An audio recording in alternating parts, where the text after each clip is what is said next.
caught Rick Ross kids shopping with Floyd for J. Cole to apologize to Kendrick for a mid-diss track. In his much talked about apology, Cole walked back his shots at Kendrick Lamar on 7-Minute Drill, the closing track from his surprise new mixtape Might Delete Later. Right? So I'm so proud of the project, except for one part. It's one part of that shit that make me feel like, man, that's the lamest shit I ever did in my fucking life, right? And I know this is not what a lot of people want to hear. I know I can hear my niggas up there right now like, nah, don't do that. But I gotta keep it 100 with y'all, right? I damn near had a relapse, right? Because y'all heard some shit that happened 2-3 weeks ago, however long it was. Y'all heard that bazooka that was dropped on the motherfucking game, right? So all of this time of me moving on my own accord, for the first time I was testing. Why am I testing? Because I got the world and I got my niggas like, what you gonna do, Cole? My niggas like, boy, I must have had 1,000 missed calls. Oh my fucking God. Text flooded. I couldn't even answer my shit. Nigga, it's real time. Niggas want to see blood. And I was conflicted because one, I know my heart, you know what I mean?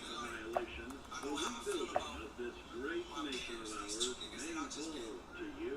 blessed That's to even why stand beside in this game, let alone have chase prepared these their greatness, educational right? materials So for I felt you to conflicted because better I'm like, bro, I know I understand don't the really feel the 7 way, defining but the attributes world that want to make see you blood. special.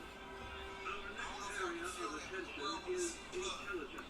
So I say all of that to say, With all the talk of physical spirit, I'm survival in trying to, the like, wasteland, get you this may music forget out. that sometimes it's I ain't gonna lie to survival y'all. of the smartest. I moved in a way that I feel spiritually feel bad on me. Like I try to like jab my An nigga back, empty mind and I is try a to keep it vessel friendly. for knowledge, But at the end of and the day, intelligence is when I the listen key to it, to when it comes unlocking out, when I see the opportunity talk, and that adapting shit to don't your sit new right with my world spirit. That shit above make me feel. ground. That shit disrupts Your my fucking advanced peace. So what I know-how want to say will right here grant you tonight access is in the to midst of new me doing that places and that shit, and new trying to technologies. find a little angle and downplay Space this age, nigga's isn't it? fucking catalog and his greatness. I want to say right now tonight, how many people think Kendrick Lamar is one of the greatest motherfuckers in our attention? Intelligent survivors are also more inventive, Trivia, y'all love Kendrick Lamar, correct? creating technological wonders of their own. As do I. So I just want to come up here and be like, public and be like, bro, Note that the S that in was the science lamest like stands for goofy shit. safety. I say all that to say it made me feel like 10 years ago And when when I the was moving in tables are curriculum. turned And I against you, prayed don't be that God afraid allowed me to back set up on my aside purpose your and on my path. refined You know what I mean? intelligence I pray that for my the nigga raw really didn't feel no way. instincts And of if he did, my nigga, I survival. got my check. Take your best shit, take that shit, my check. You know what you do. You know what I mean? Like, all good. Like, it's love. And I pray that, I pray that y'all are like, Just forgive a nigga improve for like your head. misstepping and then I can get back to my true path. Advanced I ain't gonna lie to learning y'all. in the field of Past 2 days intelligence felt can offer terrible. even more It let me benefits know how in this good I've been modern sleeping for the age of past 10 wonders years. to start So all of navigating that with to say, man, technological ease. I want Keep to blood now where it perform the song belongs by as a reminder to me creating of more potent getting chemical back on the right compounds. path and getting in tune with God. And the name Regularly of the song is study called your Love vault Yours. tech-provided materials Cole to also said he prepare plans for to remove survival. 7-Minute Drill from streaming And services, to but the answer song the remains question, available on do Spotify you and Apple know Music what as of makes this video. you The special? track came in response to Kendrick's blistering verse on Future and Metro Boomin's Like That, on which he took aim at both Drake and Cole. But let us know your thoughts in the comment section below.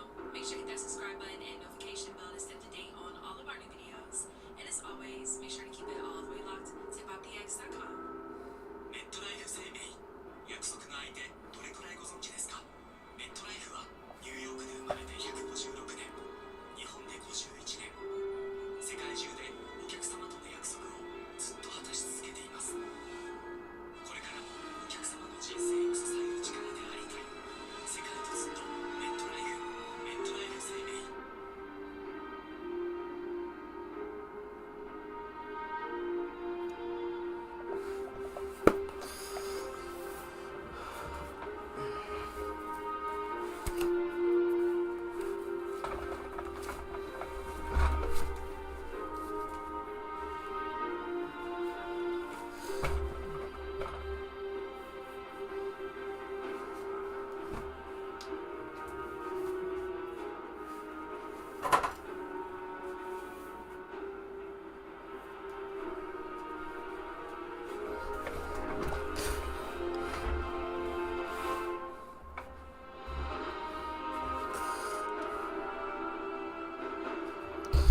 Yeah, I'm back, baby.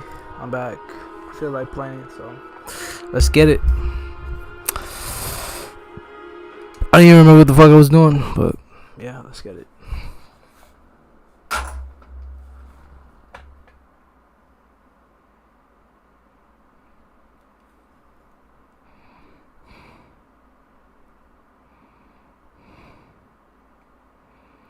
Guys, it's been over 10 days since Kendrick ripped Drake apart from Diddy, alright, on that Metro Boomin and Future album, and Drake has not said a word. All he's done is post Instagram captions and sounded really upset and angry on his tour. Now, Drake is kind of backed into a corner here, and it's not looking too good for him. It's looking like he's going to lose either way, right? Because if he does respond to Kendrick, rumors are that Kendrick has another diss track already written up, ready to go. So if Drake does respond, Kendrick will just unleash on him and probably destroy him lyrically, right? But if Drake doesn't respond, doesn't say anything to Kendrick at all, every hip-hop fan will remember that Kendrick dissed Drake on the #1 song in the country, and Drake just let him do it. He didn't say a word back, right? So either way, it's a terrible look for Drake. Now, what I think Drake's gonna do, which I really hope he doesn't, is I think he's gonna shift the focus of this beef to mainly be about Future, Metro Boomin, Rick Ross, and anyone who he thinks he can compete with lyrically. So if you guys didn't know, Drake is not just beefing with Kendrick, he's also beefing with Future, apparently about some girl named Princess Diana. I could make another video kind of diving into that weird beef, but just know it's about a female, alright? They're beefing over a female. Him and Metro Boomin have also had some issues since 2022, and him and Rick Ross, this beef kind of came out of nowhere, but he's been taking some light jabs at each of these people. He walked out on tour to Future's song My Savages. He gave Rick Ross's ex-girlfriend private tickets to his show in Florida. So he's doing these little sneak disses, but they're really just aimed at Future and Rick Ross. He hasn't said anything directly or even indirectly in a response to Kendrick's verse. Now again, I think this is Drake trying to position or paint this beef as like a him versus the whole industry type of thing, because I really think that he thinks the only person he cannot compete with in the entire rap game from a technical rap Hey, how are you? is Kendrick. I think he knows he could go at Future no problem. He could go at Rick Ross no problem. Even a guy like Kanye, I think he could make a diss track really going at Kanye, but I don't think he has anything on Kendrick at all, and he just can't compete with him from a bar-to-bar perspective. So he's really trying to shift this,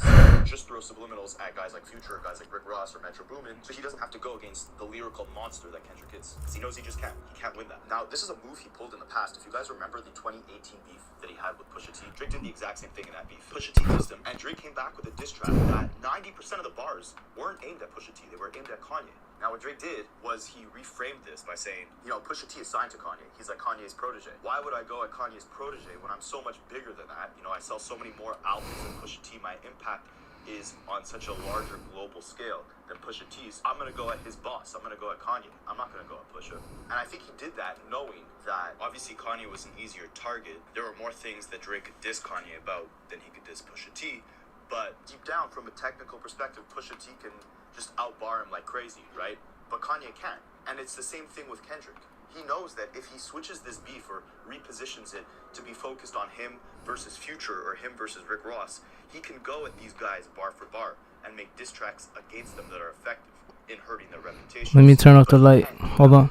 He can't make a more impactful, a more menacing, a more devious, calculated diss track to Kendrick than Kendrick can make to Drake. And he knows that. He knows if he goes at Kendrick, he's going to lose. So I really think he's repositioning all of this. Now, this isn't the first time that Drake has avoided beef with Kendrick. If you guys don't remember, in 2013, right before Drake dropped his album Nothing Was the Same, Kendrick had a verse on Big Sean's song called Control, where he dissed the entire industry, including Drake, saying that he can murder every single rapper in the game, saying he's better than all of them, and saying he wants to take their entire fan base. Now again, this was right when Drake was putting out Nothing Was the Same, so he was doing interviews, trying to talk about the album, but everyone just kept asking him about that Control verse and how he felt about it. And you could tell he was really upset and aggravated and disappointed that Kendrick would go at him like that, especially so close to his album release date. But if you look throughout the next 10 years, from 2013 to 2023, Drake has never directly dropped a diss track against him. All he's done is drop a couple subliminals, and really he's tried to patch things up with him. So even though he was kind of upset over that Control verse, and Kendrick was taking a direct jab at Drake, calling him out by name in that Control verse, you know, all Drake did was cry about it in interviews, and then tried to patch things up by sharing pictures of him and Kendrick on his Instagram, commenting on posts that showed how well Kendrick's album was selling.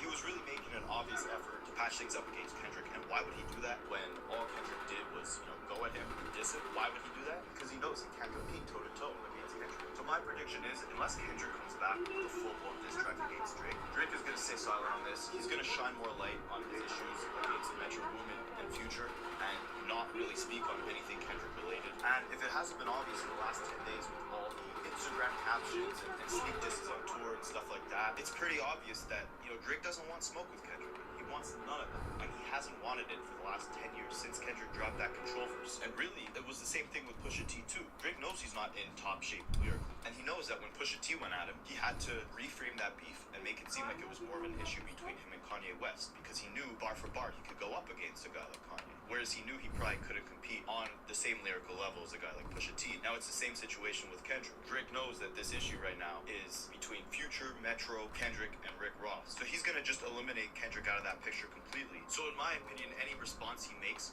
will be more focused on responding to guys like Future or Rick Ross or Metro Boomin, guys who he's not afraid of competing toe-to-toe with on a lyrical level, guys he thinks he can actually probably beat in a rap battle. More importantly, guys he probably has more dirt on than someone like Kendrick, because he really doesn't have much to say about Kendrick, at least from what we know publicly already. All in all, Kendrick would probably be the hardest target in the entire hip-hop game for Drake to take down on a lyrical level, and I'm sure Drake knows that, and that's why, in a way, he's kind of lucky that this beef also involves guys like Future or Rick Ross, because he can target his response more at them and shift the focus away from any sort of problems that he might have with Kendrick. And then if he doesn't respond to Kendrick, Kendrick won't really have much to say back at him. Again, this same thing kind of happened with Pusha T. Kanye was a much easier target than Pusha T, so when Pusha T dissed Drake, Drake's response was more aimed at Kanye than it was at Pusha. That way, he didn't have to engage in as much of a lyrical back and forth with Pusha and can kind of redirect the beef onto someone that he probably thinks he can actually beat on a lyrical level. But let me know what you guys think. I mean, it's been 10 days, right? I know Metro and Future are dropping another album in about 10 days from now, but do you think Drake will respond until then? Do you think he'll even respond at all? Do you think he's scared of Kendrick? Or is it all just coincidental that in the last 10 years, all Kendrick has done is throw shots at Drake, and all Drake has done is try to be friends with him? Let me know in the comments, and I'll see you guys in the next one.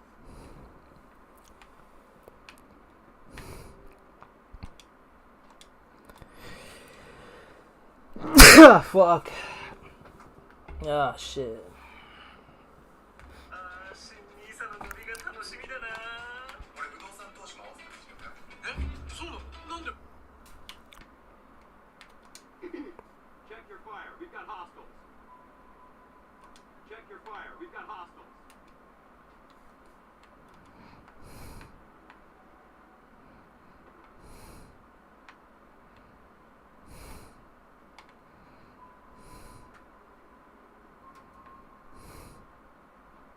Scribe.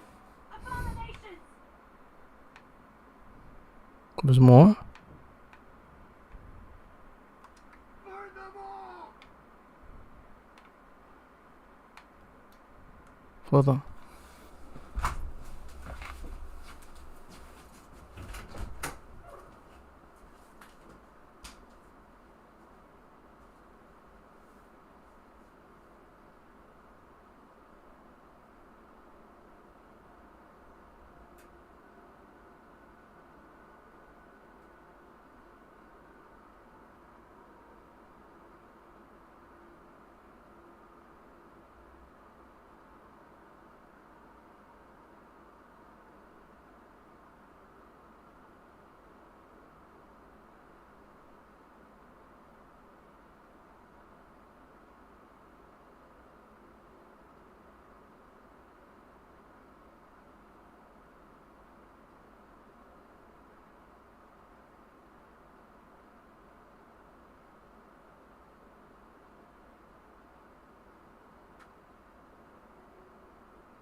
Okay. Okay. 大丈夫. They said hostiles, but I don't see anything. I don't see anything coming. What are they talking about?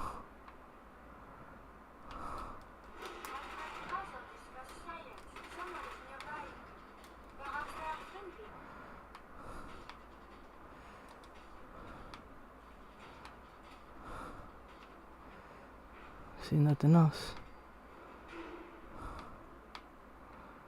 I said, wait, that's where I had to go, right?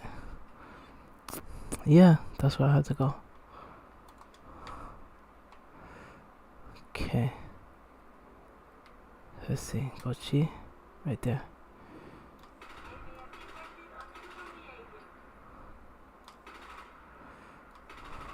My aim is not good, but it's not bad either.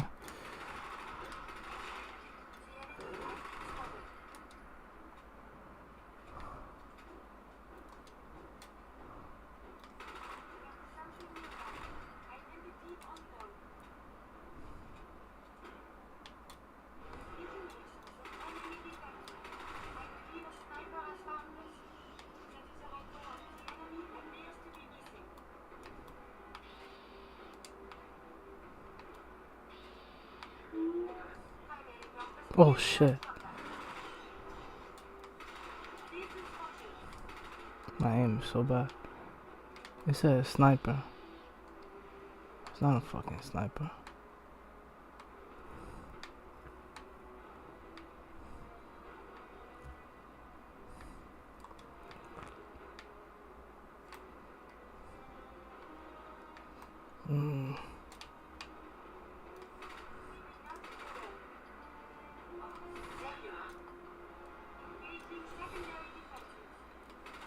Fuck.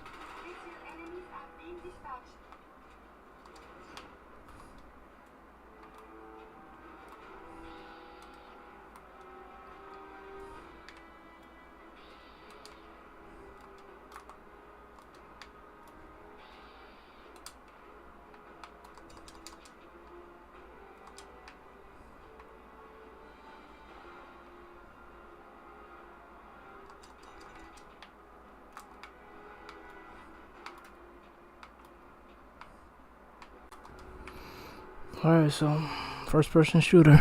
It's a song. Let's see what they have to say. My timeline yesterday was in shambles. I'm guessing similar to yours, bro, because you know I liked J. Cole being honest about his feelings. Yeah, I appreciate it. And you'd be amazed at how many people explained to me how hip hop works and broke down for me that basically J. Cole is now disqualified from anything ever in life, and that what happened was, and I quote from according to some tweets, quote, indefensible. What has happened was Now hip hop is over now. It's over now. And by the way, so also what became clear is the idea of the genre may be growing and evolving, and maybe like it evolves because someone who's at a really high level does something sort of bold that allows it to evolve on some level. That is ruled out. It can only be one way. And if you don't do it that way, that means you're disqualified. That's right. So J. Cole, because he was honest with himself, didn't like how it felt. He now is a bad guy. Or no, not a bad guy. He just can't be the one. Well, nah, I agree with that sentiment. He can't be the one. But two He things. could be great. He'll be great. He's great. He's awesome. A few things, guys. The one is made up. There is no one. Never has been. Never will be. And by the way, y'all had it. There was one. Y'all had it. There was one. Big was a one. Nas was a one. Jay was a one. Jay was a one. And was a They one. were all at the same time. They weren't No, ones. they weren't. Yeah, they were. Yeah, no. Illmatic was before Big. Listen, you guys can play games if you want. There is no. It's all subjective. The one. It's all, That's true. And no one. And by the way, but there was saying this- consensus. There was consensus. But by the way, but there's not consensus now. It is a convo. J. Cole's never been a consensus one. No, he hasn't. Drake's never been consensus one. No, Kendrick's never been consensus one. Because they were all the big three. Now there's no big three. It's just me. So here we go. We're about to find the one. So There's always a conversation, Rosenberg. Well, and also to King Lou's point, I was just about to say this.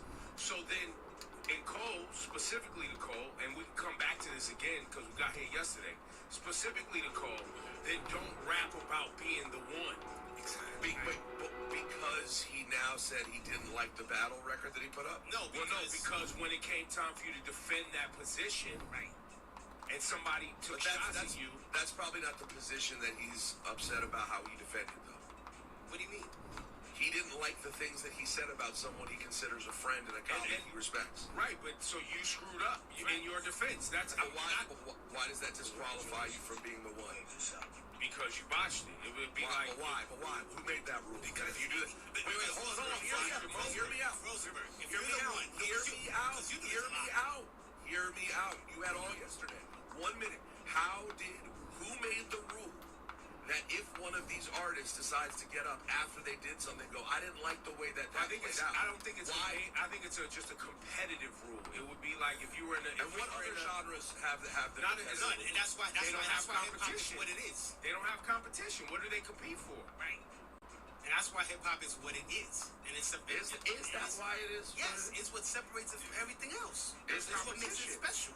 There's competition It- where people are willing to go for A made-up crown.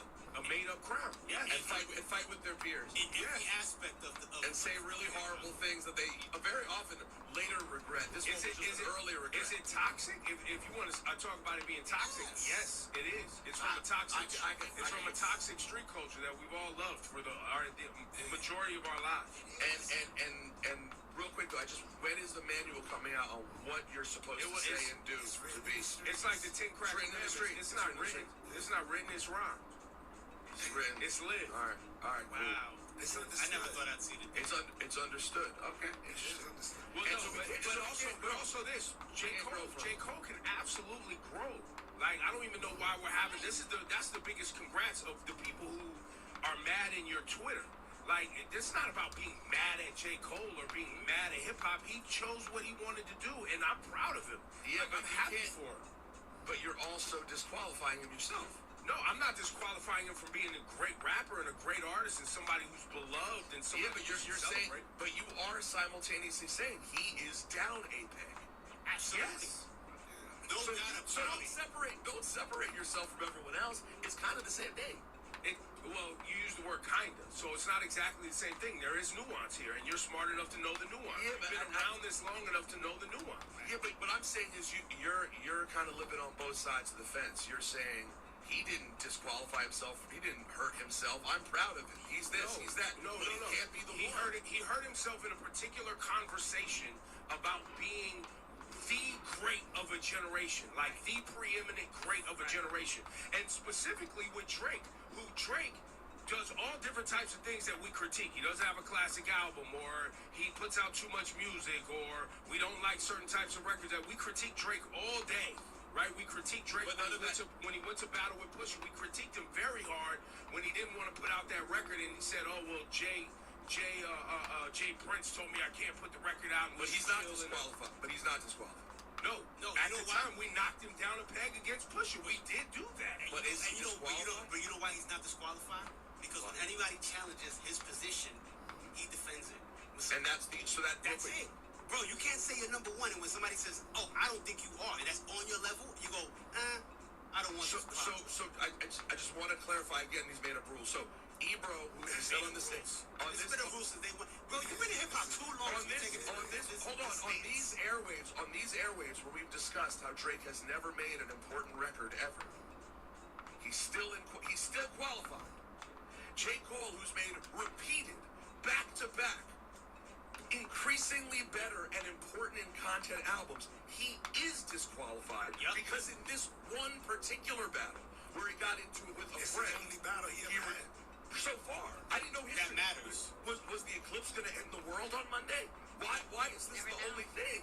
It might You never know. He's mixing his personal feelings with the art. Listen, Listen, Rosenberg, you're a They guy. ganged up on me. You're a They guy. ganged up on him. You're sorry. It doesn't J- disqualify him listen, from anything. J. Cole's, I'm sorry. J. Cole's last project, right? There's been a big shift in J. Cole from his last project to now. From him Hey, saying, stop the music. We're just gonna preempt the whole Right, thing. we're gonna preempt the whole Because the truth of the matter, here's the truth of the matter is because it's really not even worth explaining. Right. And it's why some people are frustrated.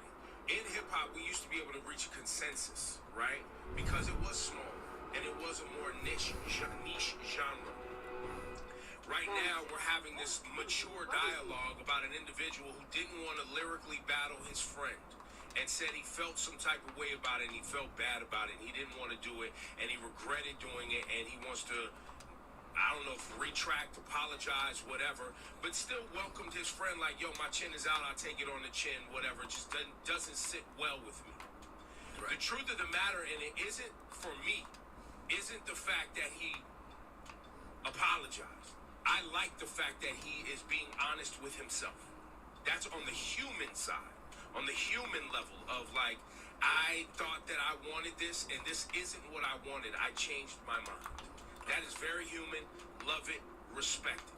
But yes, you spent many months, many records, many times saying that you are the GOAT. Matter of fact, the most recent time saying that there's a big three, and I'm Muhammad Ali.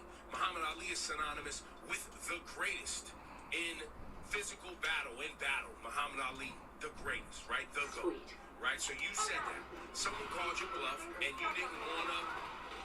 My real critique of J. Cole before his apology was going to be, I thought he overplayed his hand in 7-Minute Drill. I thought he said things he didn't mean. You didn't even sound like you meant it. I agree. You did too much. Like that, that's your boy. You could have approached 7-Minute Drill just exactly how you approached that apology. I don't want this, but we could do the lyrical battle thing, but I love you, bro, and this ain't even where I'm at. I agree. However, you didn't. Okay. And so you put out something that you regretted, it didn't feel good, and now you've apologized. Okay. So you get the button. You got Okay. to congratulations, you played yourself, but we're proud of you for being true to yourself because I believe the growth in hip hop and the opportunity here is for people to see like, yo, I don't have to be somebody I'm not. I can be true to who I am. But that doesn't mean you're not going to receive critique. And that doesn't mean people aren't going to hold it against you later on. The same way they're going to hold Drake not continuing the battle against him later on. Okay. That's all people are saying. And they're disappointed in somebody who claims to be the best backing down from a challenge. Right. But you just removed the main thing that you said of, but it disqualifies him from being the greatest. What do you mean? Well, because right You didn't now you include have that someone. part. Right, because right now you have someone in Kendrick Lamar who has equal the accolades and skill, right, as J. Cole, who has not backed down. So in the competition arena, just comparing apples to apples of this quote big three, Drake, J. Cole, and Kendrick, you have an individual who has never backed down and nobody has been willing to test. Well, two that have never backed down and nobody's been willing to test. Just looking at their record, this is not about their humanity. This is not about how I feel about J. Cole as a person. This is just about the battle arena that we know is a part of hip-hop. That's all. So that's fair. In the battle arena, he has shown that in this moment, he is clearly not on the level of Kendrick. Well, no. Or When Drake. it comes to Kendrick and battling Kendrick or Drake, they're the greats of this generation. Like, I think that is consensus in hip-hop. Does anybody disagree? No, I'd say those three are the three. I mean, there are others who are really great, The but they fuck? stand out above. They've got the hit records, they've got the accolades, The they've tours. got the time, they've got the tour, they have all of the accoutrement that you need to be considered one of the greats. The skill set, like nobody will question them. And when it came time, J. Cole said, I don't want this. This is not what I want. I don't want to battle with my friend. And that is 1,000% fine in my book. But people are going to be like, well, the other guy was willing to take your head off. Right. And Drake ain't going to back down, I don't think. I mean, he hasn't said anything yet, but yeah, sure. So that's what, I think that's what people are doing. Yeah, you know what, Ebro? Hit yourself with the button. That long-ass explanation. You're right. No one has time for nuance like that. That was right. What you just said, that whole thing, was right. Does that fit in 140 characters? No. I don't think so. Hit us with the button for having the conversation. No, it doesn't. Because that's... Now play J. Cole's 7-minute drill that he don't like. Did he delete it yet, by the way? Is it No, gone? it's still up. It should be deleted. And one of the things too that I will say, I was thinking, he didn't apologize to Kendrick directly. No, he You didn't can say tell sorry. based on that speech. No, you can tell based on the speech he hasn't reached out to him. It wasn't like he was on stage like, yo, I called that man. Now, let me ask you a He's question. my friend. Wait, hold up. I called that man and I apologized to him because this is not what I want. He's just like, yo, I want to offer you and apologize to his fan base and for my actions, but is it a real sorry if that's your real? Well, no, yeah, I would say it is, though, Shawnee, because a lot of people feel like if you diss me publicly, apologize publicly, and that's what he did Well, And he did it on his stage. if he didn't at get, his festival. if he didn't get so much backlash on his record, you think he would have apologized? I do. I listen, I'm not, I do. think I it's believe in J. easier. Cole. I wish he would have. Honestly, I'm a J. Cole fan. I wish he would have just taken more time and thought about what he wanted in this moment and approached the 7-minute drill, you know, which I read was like a drill that he and T-Minus does in the studio to play with words and just kind of warm up the rapping. It's something that they do. I wish he would have approached it the same way he approached how he really, truly feels deep down about the path that he's on, right? Because I bet he wishes he did, though, too. Yeah, That's absolutely. the mistake that he made. That is the in mistake. the same way he used elements of Takeover in 7-minute drill, I wish he would have also went back and listened to Ether again, because Ether's one of those songs. If you listen to Nas didn't attack J. Cole or Jay-Z's discography at the time. Nas went after who he was as a human being and dug really into the psyche of what Jay-Z is, and that's why it was. And J. Cole has that ability. But he wouldn't want to do that to Kendrick either. But he wouldn't have had to diss Kendrick. He could have just operated strictly from the fact that Kendrick was on the attack. Right. He could have went straight at the fact that you're using this for promo. I feel like it. You know, he could have went at that piece. He didn't, and he didn't have to do as much. He didn't have to give as much. How about you could have really? I really thought from the beginning Cole kind of caught a stray and didn't even have to respond in the first place.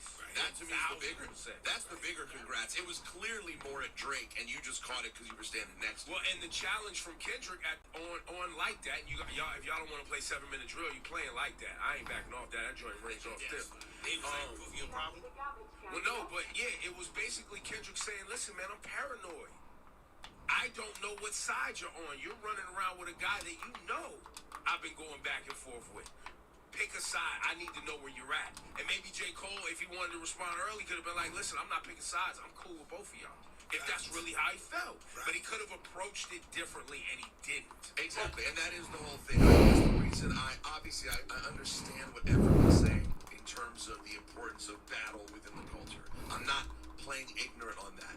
What I'm leaning into, though, is my frustration at how little we as a society generally reward people for being men and standing up and looking at themselves in the mirror and going, "I got it wrong." No, I see that for J. Cole. Yeah, I see that for J. Cole. Because I also said that on the human side of it, I appreciate what J. Cole did, and it takes courage to do what he did. But on the hip hop side of things, it's not the same. And by the way, maybe that's fine. Yeah, maybe that's part of what the bravery How about was. this? Right, but how about this, guys? How about this? The other piece that's frustrating for me is, and this is like you're bringing up society, Rosenberg. Here's the piece that's frustrating for me.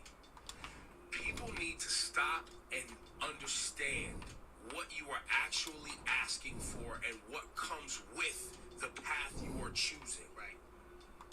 Right? And what we're seeing Cole say is, A, I don't want to beef with my dude. I don't even want to do that. Right? I respect him too much. I don't want this. But also, B, do I really even now want this made-up crown and what comes with people taking shots at you now that you are seen as the guy? Because that is a part of, and by the way, that's a part of all competitive atmospheres. Pick a competition or a competitive atmosphere where when you're seen as the guy, the gal, the main one. People aren't coming for your head. The other night with the WNBA championship, it was about beating Caitlin Clark more than it was about beating Iowa for the Gamecocks. You mean the women's college The championship? women's college championship. Hey, bro, it's in everything. It's in business. It's in school. You want to be the valedictorian and people gunning for your head. It's in everything. It's in everything that's competitive. Right? And you may have to go against your friend. Yeah. Might happen. And if you don't want it, don't ask for it. and you won't be that one. Well, that's the button because he didn't have to. He just didn't. He could have just kept living. And so that is the. But I knew the second he dissed to Pimp a Butterfly, I literally said out loud. Someone on the street at WrestleMania came up to me and said, "What do you think, the security guy?" And we started talking. And I was like, J. Cole is too smart a rap fan. There's no way he actually thinks To Pimp a Butterfly was trash. No. Well, he called it boring. He called it boring. Or even boring. He's too intellectual to think that was boring. Because I know J. Cole enjoys real intellectual, social, political conversation that Kendrick Lamar was on years before anyone else was even jumping in. I know he didn't find that actually boring. He's saying what he's heard other people say. Right, parroting the internet. And that's another that way. Well, and that's the other congrats he gave himself in his apology. Right. Is that he succumbed to the pressure of the internet and looking at fans and people wanting blood and going at which is a huge congrats and goes back to what I just said. You gotta know you and you gotta know what you want in this game. Because listen, when the time comes, and you've been asked to be number one and claim number one and I'm the greatest and I'm the someone's going to test you. And you can say that's toxic, but I think it's in some ways I think it's beautiful because there's a lot of people running around here talking about they're the greatest, and they've never ever had to substantiate that claim. It's just interesting because we're talking about Drake too, and yet Drake, the idea that Drake's ever been consensus is insane. Because half the culture hates on the idea of it. Who said he was consensus? Most people don't even allow him to be in the conversation. Not most, a lot of people. Well, he's got the Quentin Miller incident. He's got the Pusha T incident. And so as this plays out, if people were able to actually he won that battle. Right? Yeah, I'm talking about things that he actually came up on the short end of the stick on.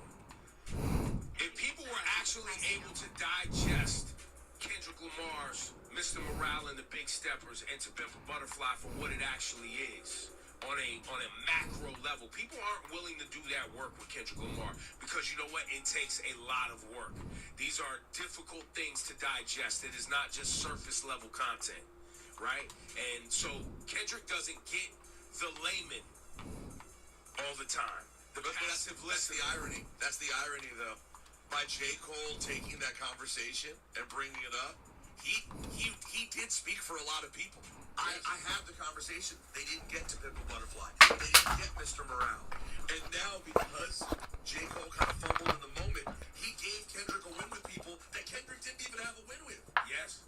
They actually did feel the way Cole said he felt. And it was like, yo, thank you, Cole. Thanks for saying that. Exactly. Now Kendrick got a win anyway. Well, here we are, ladies and gentlemen. The question was asked, like I said yesterday. Is you like that? That's what this record is asking. He said, I'm not. And Cole was like, I am.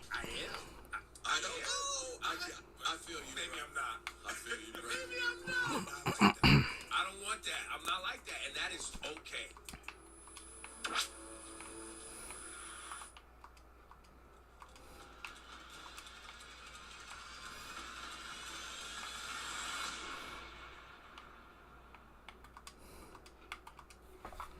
All right, that's enough hip hop conversations.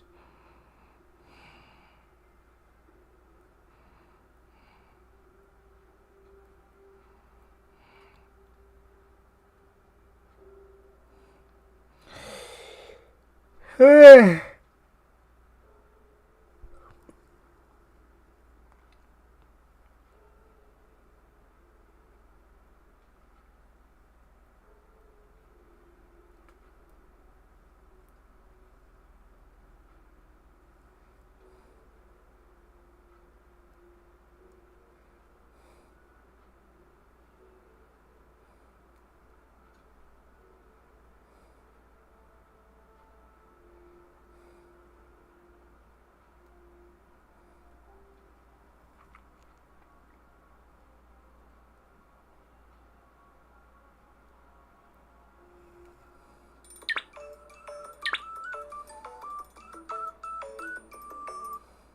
But Gloro, I still think Drake.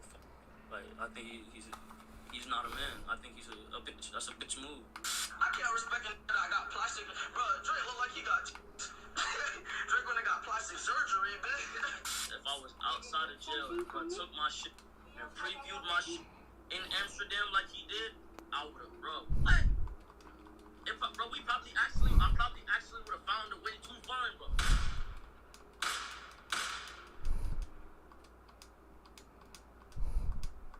If you didn't know, Drake and X had a heated beef before X's passing. Today, we look into just what happened and break down this beef. So let's get into it. The year is 2015, and Drake is on top of the world as the hottest rapper at the time. During this, an underground rapper by the name of XXXTentacion was posting his songs on a platform called SoundCloud. In December of 2015, X released a track called Look At Me. After this, he started gaining a small following. Fast forward to 2017, Look At Me would begin gaining major traction and even reached the Billboard Hot 100 just over 2 years after its release. As X's song Look At Me was blowing up, on March 18, 2017, Drake dropped a track called KMT. And on this track, Drake blatantly steals X's flow that he used on Look At Me. Yeah.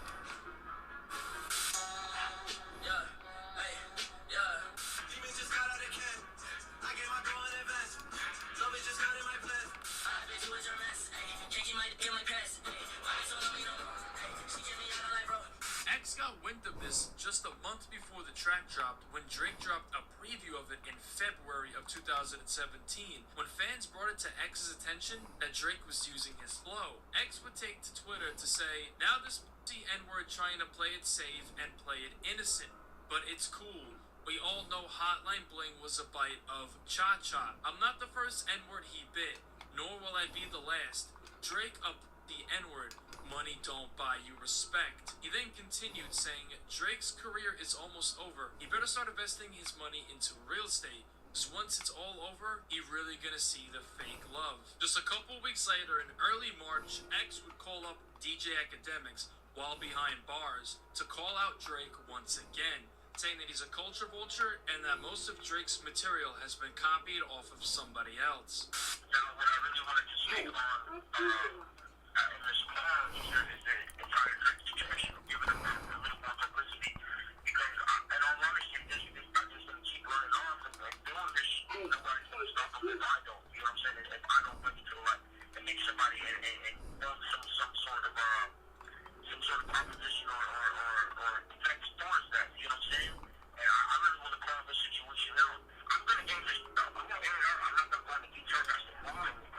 Yeah, wait, hold on. Right before you say, because I don't know if you saw the most recent development.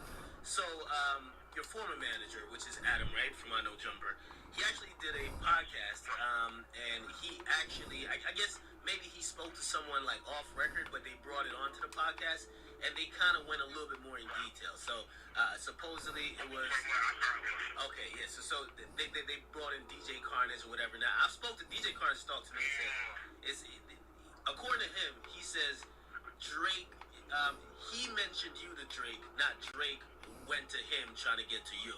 You get me? I guess at least what Carnage was saying, I guess maybe in defense of Drake, that, hey, if anything, Drake did his thing on his own, maybe with a song possibly, right? Like the song, the snippet that we keep hearing. And then, like, he introduced Drake to you, but Drake may have not got the idea from you because he didn't come to you first, then do a song. You get me? Or try to reach out and do a song. Could give you a version of it. As far as the circumstances of it, I'm not entirely sure. When I rap, I mean, not that it's never said that DJ Carnage was the one that brought that information to me. I mean, this is pretty much what I got on the phone. And I'm not trying to dump this, and I'm not trying to be an asshole about the situation, but this is the truth. You know what I'm saying? I got on the phone.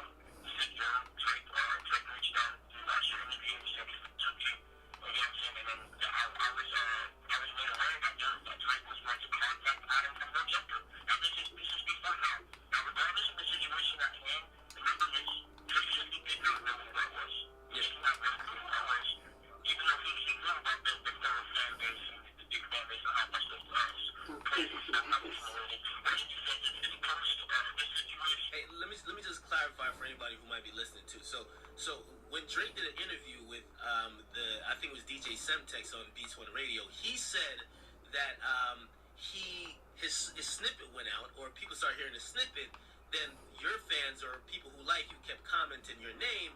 Then, according to him, he said he went and looked you up. So it made it seem like he didn't know who you were until that point. And you're saying, nah, he knew who I was because he had prior. Exactly. So that's what I'm saying. Like, that's the first line. That's the first line. Drake cannot deny this. That was the first line because Beats One even says whether he spoke to him or Drake spoke to him. Point being is that Drake knew who I was at that point in time. Long before that. Long before the videos. Long before he was exposed for what he did. He knew. And he went on the video and live. That's that way period. Now, as far as why he said what he said and why he covered it that way, I can understand. Because publicly, I mean, he has both right now. He's the biggest one out there right now. You know what I'm saying? And I wouldn't want to be caught up taking from an IG or that's okay. You know what I'm saying? Let me ask you a question. Do you think Drake would have a problem? I say he did, right? Like, now, of course, you think he did. He's saying he didn't, right? You think Drake would have a problem? And again, I have my own opinions, but I'm asking you. Do you think Drake would have a problem publicly admitting if he did take, like, yo, he was influenced, like, yo, I was listening to X and I ain't gonna lie, man, yo, that flow is ill. I kind of used it. You think he would have a problem, like, admitting that?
XXXTentacion would be released from prison on March 30th, 2017.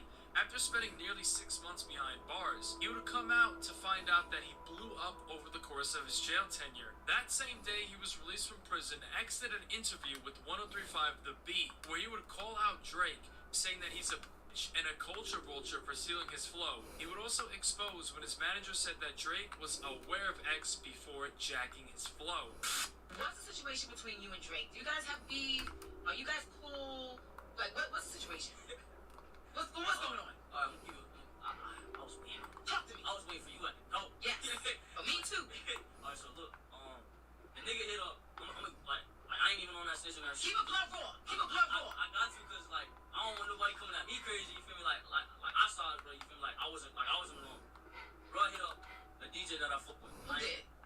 Drake. Okay. Drake hit up a DJ that I fuck with. You feel me? And bro told me, he was like, yo, nigga Drake, watch your interview. He said he put you and he put your part of the ski mask. He's like, yo, he said he go call your manager within the next few days. Okay. So I'm amped up. Nigga, I fuck with Drake. Yeah. You feel me? Drake a genius. Yeah. You know what I'm saying? Despite me disrespecting him as a man, because I can't respect him as a man, respect that nigga career. That's the GOAT. Okay. That's the So GOAT. you know how to differentiate the two? I know. Corporately, that nigga is the GOAT. Yeah. You know what I'm saying? And I knew what I was doing when I said what I said, and I knew how to approach him. Because I know where he can't beat me at. Okay. You know what I'm saying? So, initially, he was supposed to contact one of my managers. So he doesn't do it. That same week, bro, I go on to, well, I can't go on to the obviously because I'm locked up. Yeah. I'm on the security phone, you feel me? So you in jail, he's supposed to contact your manager, and then what happened? Yeah, I mean, he dropped a video, previewing that shit in Amsterdam with some nigga from the UK. You know what I'm saying? He dropped the video.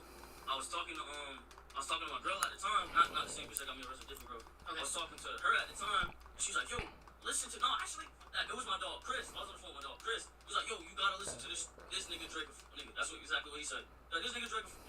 listen to this. So he plays this. I hear I'm like, what the fuck? As soon as it started, like I knew he was getting that. And the funny thing is, we didn't discover it. The fan, like you said, the fans, because they're so cold. It's like I got a piece of the internet. You feel me? So they were saying that Drake was biting your style. That's what the fans were saying. Flow, hell yeah, but you could take his verse. Like they did a mashup. They put his verse on my song, and the cadence is literally just at the same tempo. It's not offbeat at all. And if you listen to my song and then you listen to the Russ song, like it's we all not dumb. Yeah, but is no mashup on your Instagram page? No, that's not. Okay, where is it? Where can we find it? You can just look up XXXTentacion Drake. Tentacion Drake. Or just look up Drake mashup. So now where do you guys stand? Like, what's good now? I still think Drake will fuck me. As a man, I don't keep it on blood roll. I still think Drake will fuck me. Like I think he's not a man. I think that's a bitch move. Especially when I was in jail facing life. But you know what I'm saying? If Drake would have came to my barn here, you know what I'm saying, that would have been my day. If he would have showed that he's a hospitable person and that he's really in this for the YouTube ミュージックプレミアムだから叶う音楽の世界。広告なし、何曲でも一時保存してオフライン再生ができて、バックグラウンド再生もできる。YouTube ミュージックプレミアム、今すぐ1ヶ月無料体験。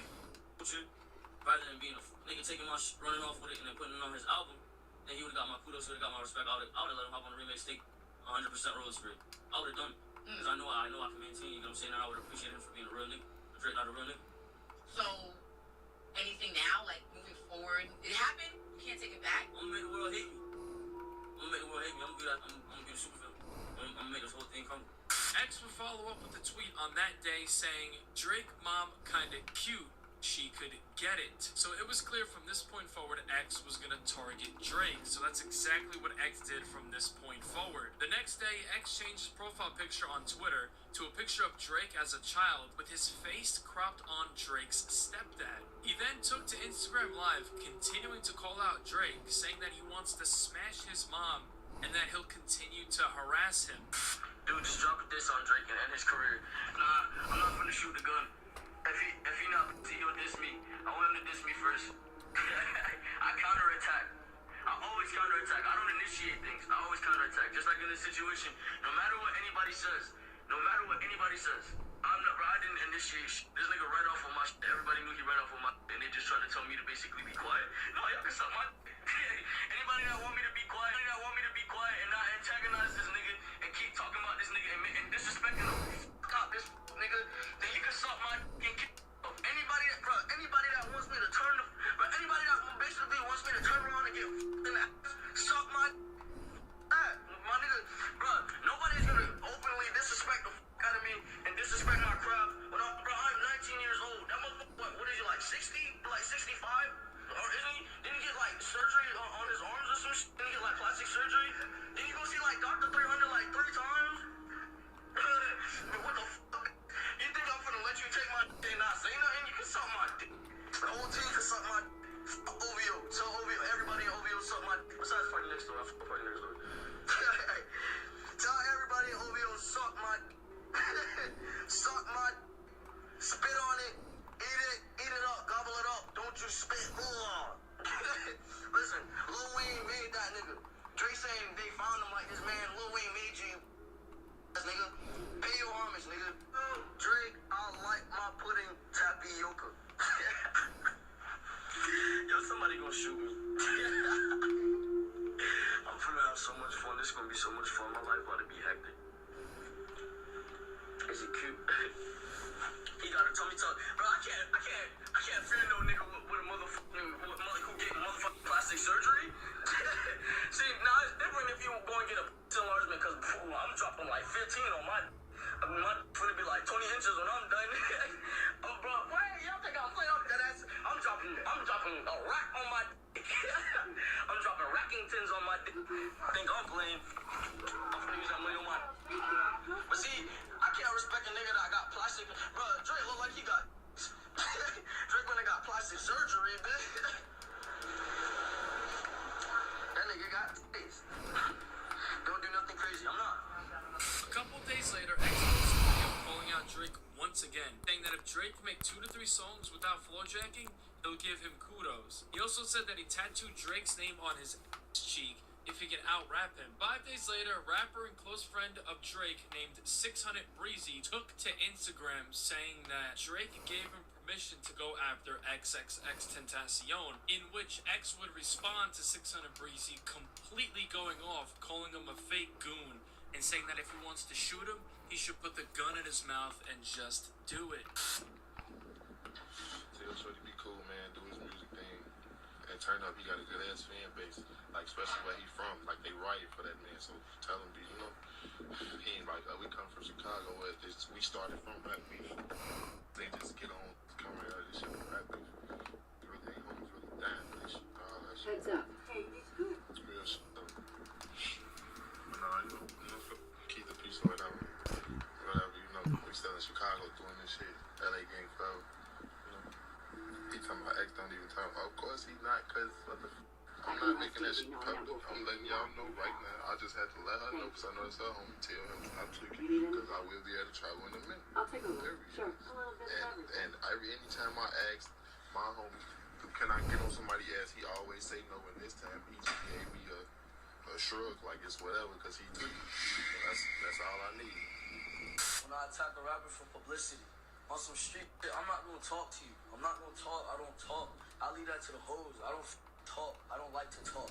I mean, if you wanna talk to me, the first thing you do, you hit a nigga DMs direct. Bro, listen, bro.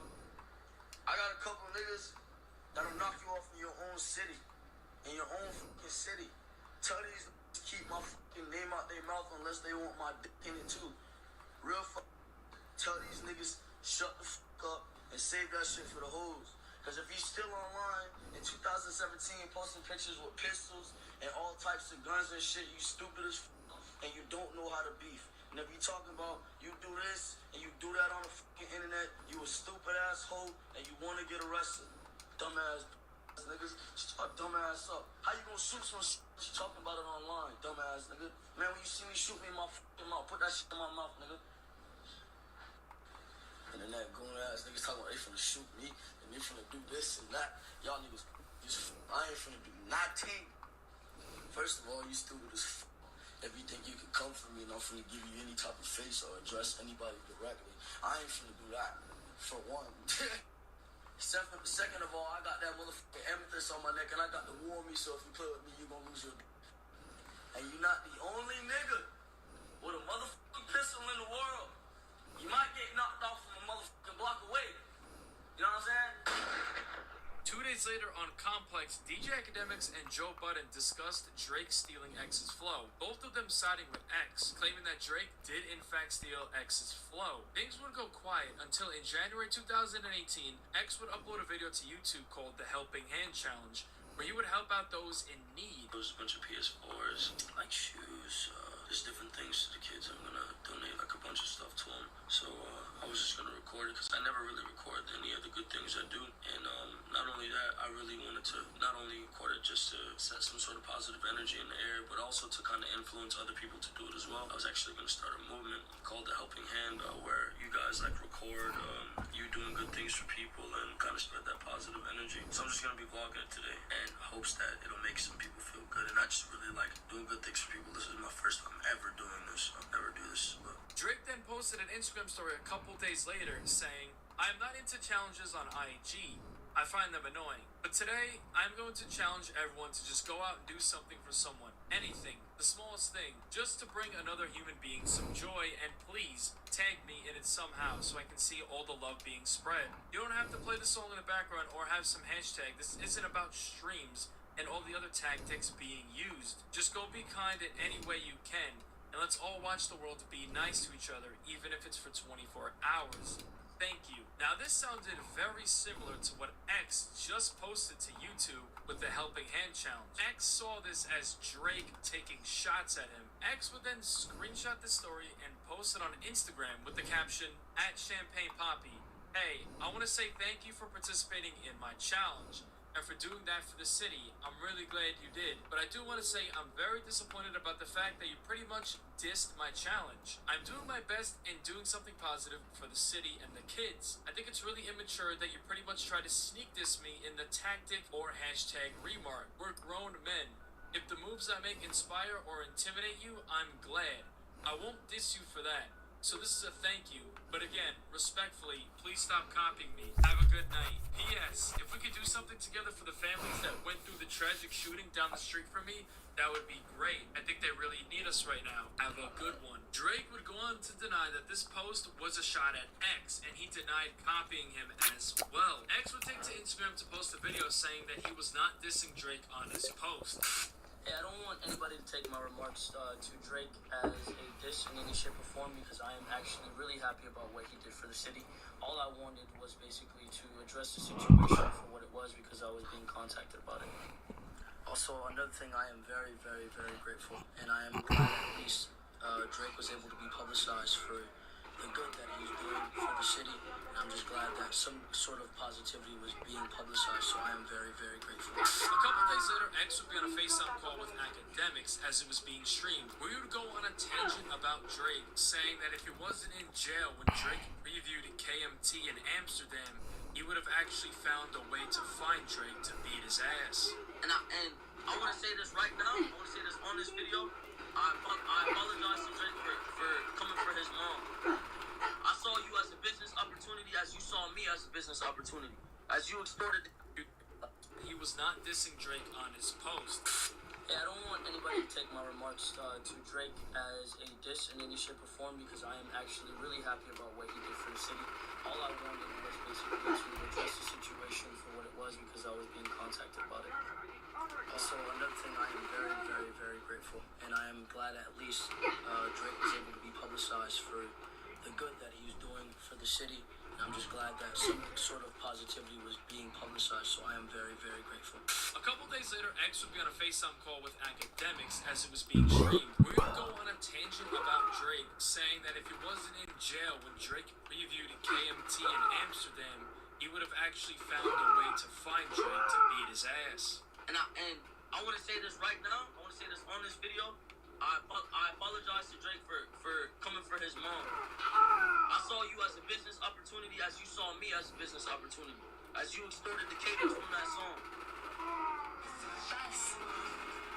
僕とは違って趣味をたくさん抱える妻。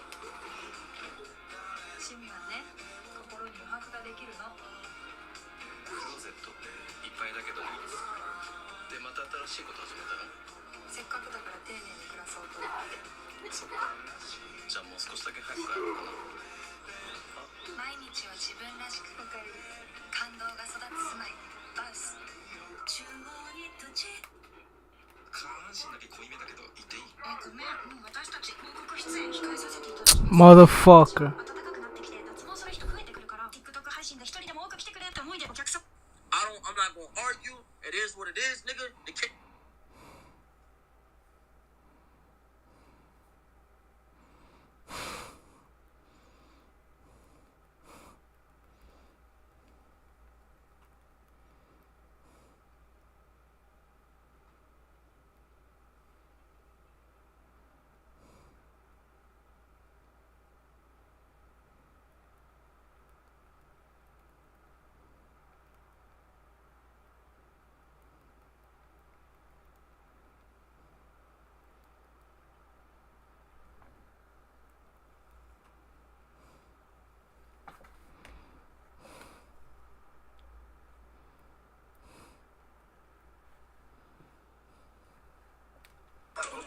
Damn, that shit clap or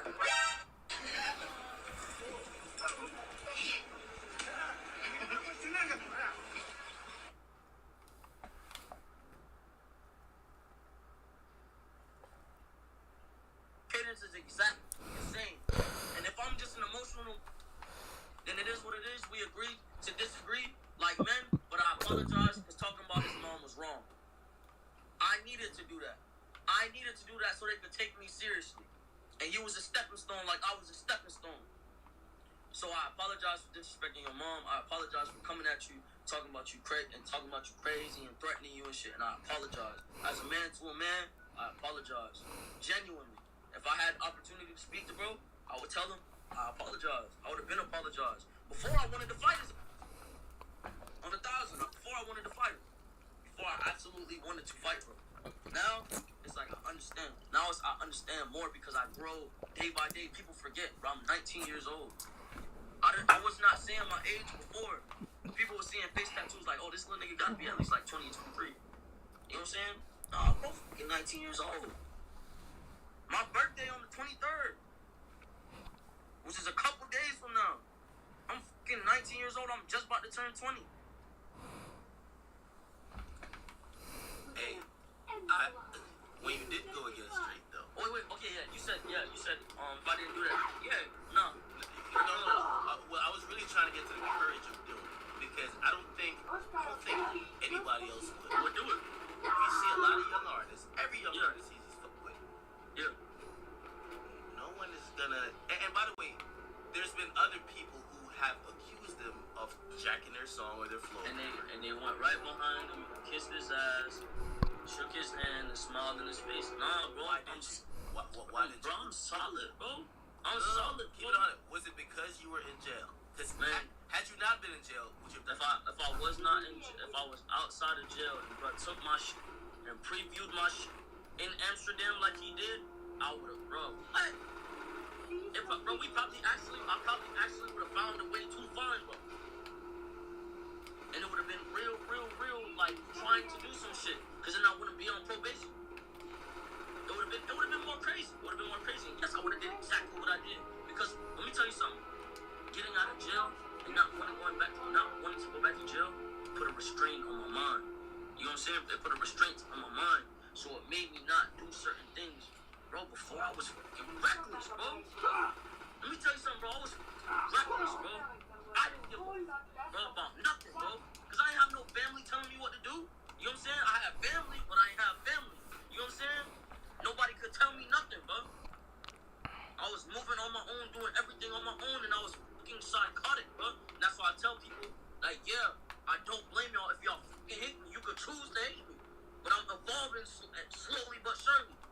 Not even slowly, nigga, I'm evolving fast. Yes, it's still there. Yes, the anger is still there, but I know how to deal with it. Now I've turned it into compassion for others. I drive my anger, and I make sure it's towards something positive. And I make sure, like, if I'm angry, bro, I'm gonna make sure I drop the fucking greatest songs I can for these kids, so I can see they smiles on their faces. You know what I'm saying? I'm gonna put that compassion to something else. I'm not gonna let that drive to destroy myself, because then I'm destroying over a fucking million kids, bro. So yes, before, yeah, bro, it would have been worse. Because I would have been real fucking reckless, bro. Okay, but what makes you? Because again, as I said, if I take 40 new rappers, they all see that as an honor for Drake to do. Like nobody's gonna go. No one goes at the biggest person in the game. Also, when you I promote positivity, and I hope this doesn't sound like a contradiction, but they all suck, can kiss ass, and I ain't never kissed nobody ass or suck nobody to get to where I got. A lot of rappers can't say the same. I ain't saying no names. A lot of rappers can't. A lot of artists. But I guess I am categorized with these rapper ass niggas.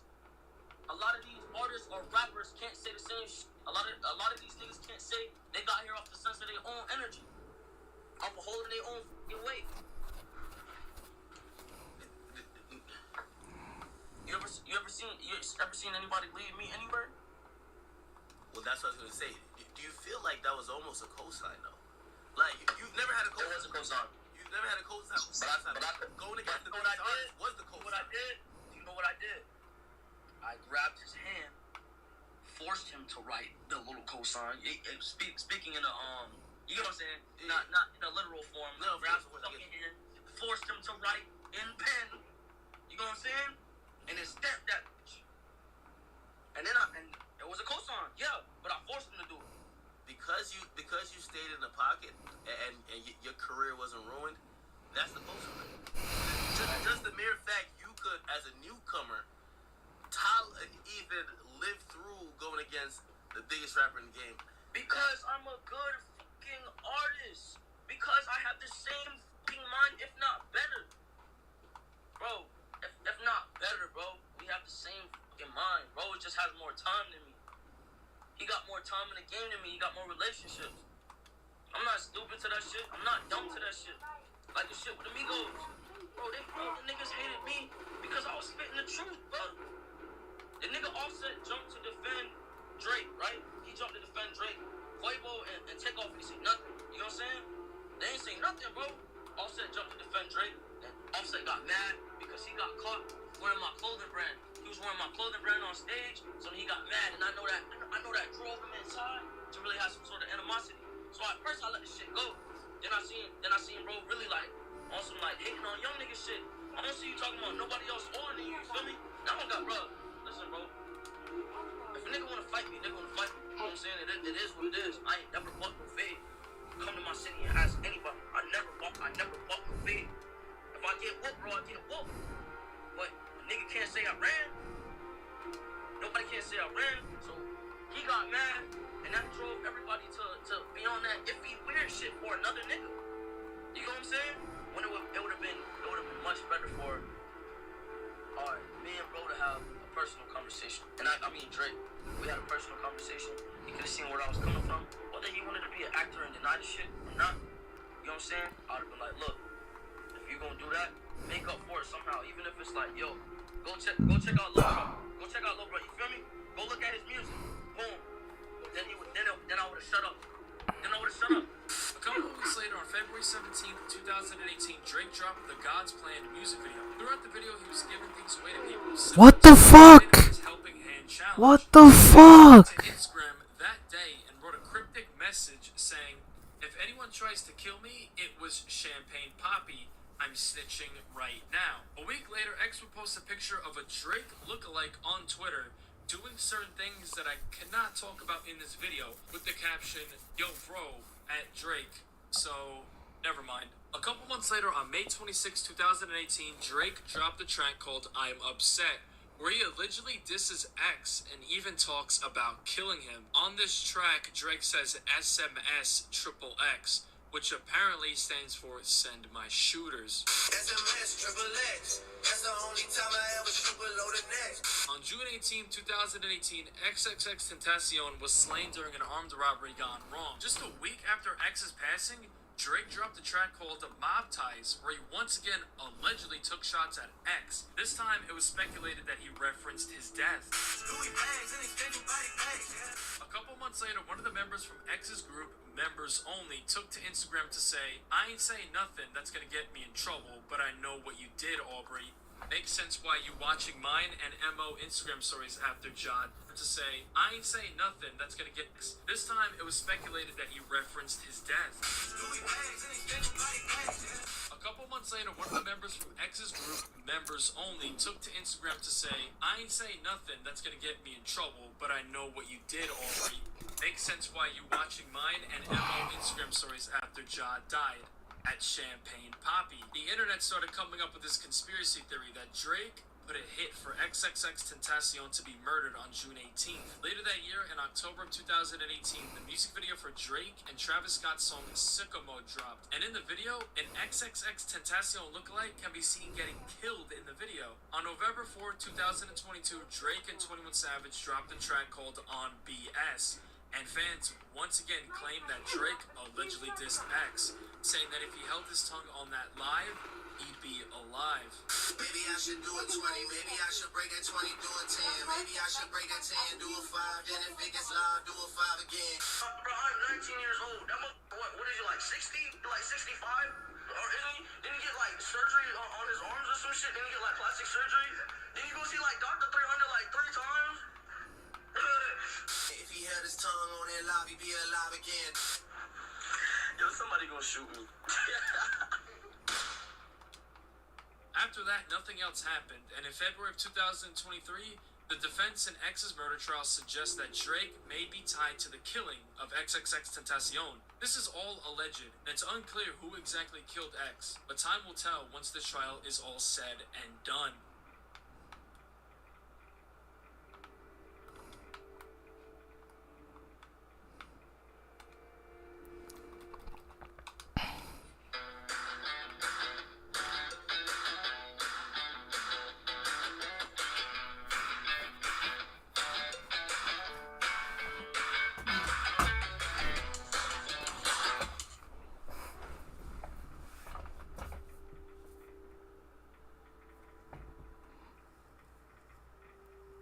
specifically, where are you at, like, with the J. Cole? Specifically, where are you at with a Drake or so on and so forth?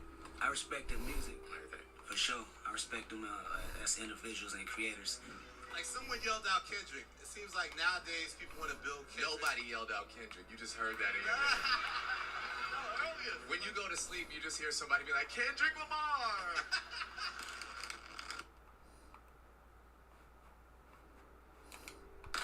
If you want to watch this video completely uncensored and uncut, you can watch this version on my Patreon for just $2.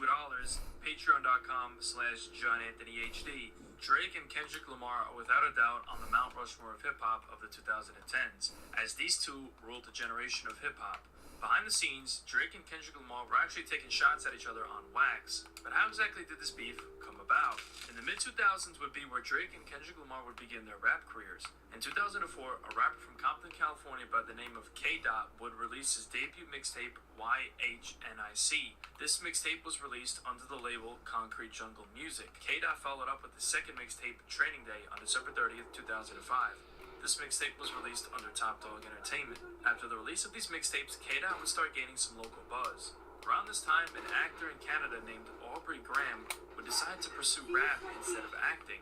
Aubrey would begin recording music in his mother's basement, and he decided to go under the stage name Drake. On February 14th, 2006, Drake dropped his debut mixtape, Room for Improvement, which would be released for sale, only selling around 6,000 copies. This mixtape was released under his newly formed label called All Things Fresh, which would eventually become October's Very Own, or OVO for short, due to Drake's birthday being in October. After the release of this mixtape, Drake would immediately gain some buzz, and he even performed for the first time that year on August 19th, 2006, at the Cool House nightclub, being the opening act for Ice Cube. The next year, on September 1st, 2007, Drake dropped his second mixtape, Comeback Season, which of course was released under OVO. This mixtape would be where Drake would begin to gain an insane amount of buzz. The lead single, Replacement Girl, featuring the second mixtape, Comeback's first time, Room for Aubrey would be. After the release of these mixtapes to the label Concrete Jungle Music, K-Dot followed up with the second mixtape, Training Day, on December 30th, 2005. This mixtape was released under Top Dog Entertainment. After the release of these mixtapes, K-Dot would start gaining some local buzz. Around this time, an actor in Canada named Aubrey Graham would decide to pursue rap instead of acting. Aubrey would begin recording music in his mother's basement, and he decided to go on Kendrick Lamar without a... If you want to watch this video completely and uncut, you can watch this version on my Patreon for just $2, patreon.com/JohnAnthonyHD. Drake and Kendrick Lamar are without a doubt on the Mount Rushmore of hip-hop of the 2010s, as these two ruled a generation of hip-hop.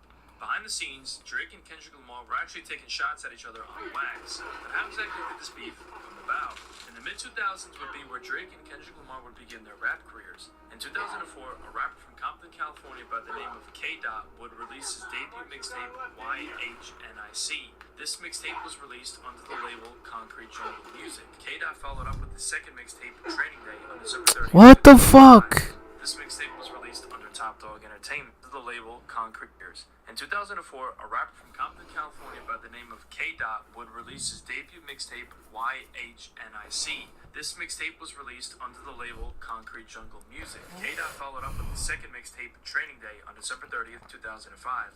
This mixtape was released under Top Dog Entertainment. After the release of these mixtapes, K-Dot would start gaining some local buzz. Around this time, an actor in Canada named Aubrey Graham would decide to pursue rap instead of acting. Aubrey would begin recording music in his mother's basement, and he decided to go under the stage name Drake. On February 14th, 2006, Drake dropped his debut mixtape, Room for Improvement, which would be released for sale, only selling around 6,000 copies. This mixtape was released under his newly formed label called All Things Fresh, which would eventually become October's Very Own, or OVO for short, due to Drake's birthday being in October. After the release of this mixtape, Drake would immediately gain some buzz, and he even performed for the first time that year on August 19th, 2006, at the Cool House nightclub, being the opening act for Ice Cube. The next year, on September 1st, 2007, Drake dropped his second mixtape, Comeback Season, which of course was released under OVO. This mixtape would be where Drake would begin to gain an insane amount of buzz. The lead single, Replacement Girl, featuring Trey Songz, was a hit, and the music video would actually be featured as the new joint of the day on BET. A couple of months later, while Drake was beginning to blow up, K-Dot would drop his third mixtape, No Sleep Till NYC, which was a collaboration mixtape with J-Rock. It would be in 2007 that K-Dot would begin collaborating with other West Coast artists at the time, like The Game, whose No Sleep Till songs was a hit, and the music video would actually be featured as the new joint of the day on BET. A couple of months later, while Drake was beginning to blow up, K-Dot would drop his third mixtape, No Sleep Till NYC, which was a collaboration mixtape with J-Rock. It would be in 2007 that K-Dot would begin collaborating with other West Coast artists at the time, like The Game, who was definitely one of the biggest rappers on the West during that time. After that, K-Dot dropped his fourth and final mixtape under the K-Dot rap name called C4 on January 30th, 2009. Kendrick Lamar reintroduced himself with his new rap name with an EP called Kendrick Lamar in late 2009. 2009 would of course be the year that Drake would blow up into a megastar. On February 13th, 2009, Drake dropped his classic mixtape So Far Gone, to which this mixtape would make Drake the hottest free agent in hip-hop and featured hits like Best I Ever Had. Lil Wayne would appear on this mixtape, and around this time, Lil Wayne was easily the biggest thing in hip-hop. So in June 2009, Wayne would officially sign Drake to Young Money Entertainment. As Drake was taking over the rap game, Kendrick Lamar would drop his first mixtape under his new rap name called Overly Dedicated on September 14th, 2010. This mixtape would end up changing Kendrick Lamar's life forever. On this mixtape is a track called Ignorance is Bliss, to which saw Kendrick Lamar glorifying gangsta rap. After that, Kendrick would catch the attention of none other than Dr. Dre, who would become interested in working with Lamar after hearing the track and watching the music video on YouTube. Kendrick Lamar would follow up with his debut studio album, I need to use the toilet. Hold on. 2011, which was released under Top Dog.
clean toilet downstairs?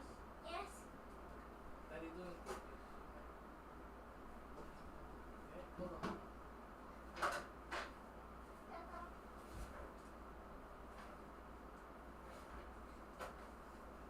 Daddy, it's okay. But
Nego.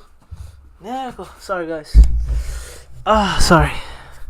I've been playing for 2 hours, Maji. I don't believe that. Yeah, let's go. Alright, so, sorry about that, guys. Let's see what these fuckers were talking about. Yeah, I go to sleep soon. Fuck. He never read my message. That's life. Let's see what this fucker is doing. Sorry, guys. I'll be spying on people and shit.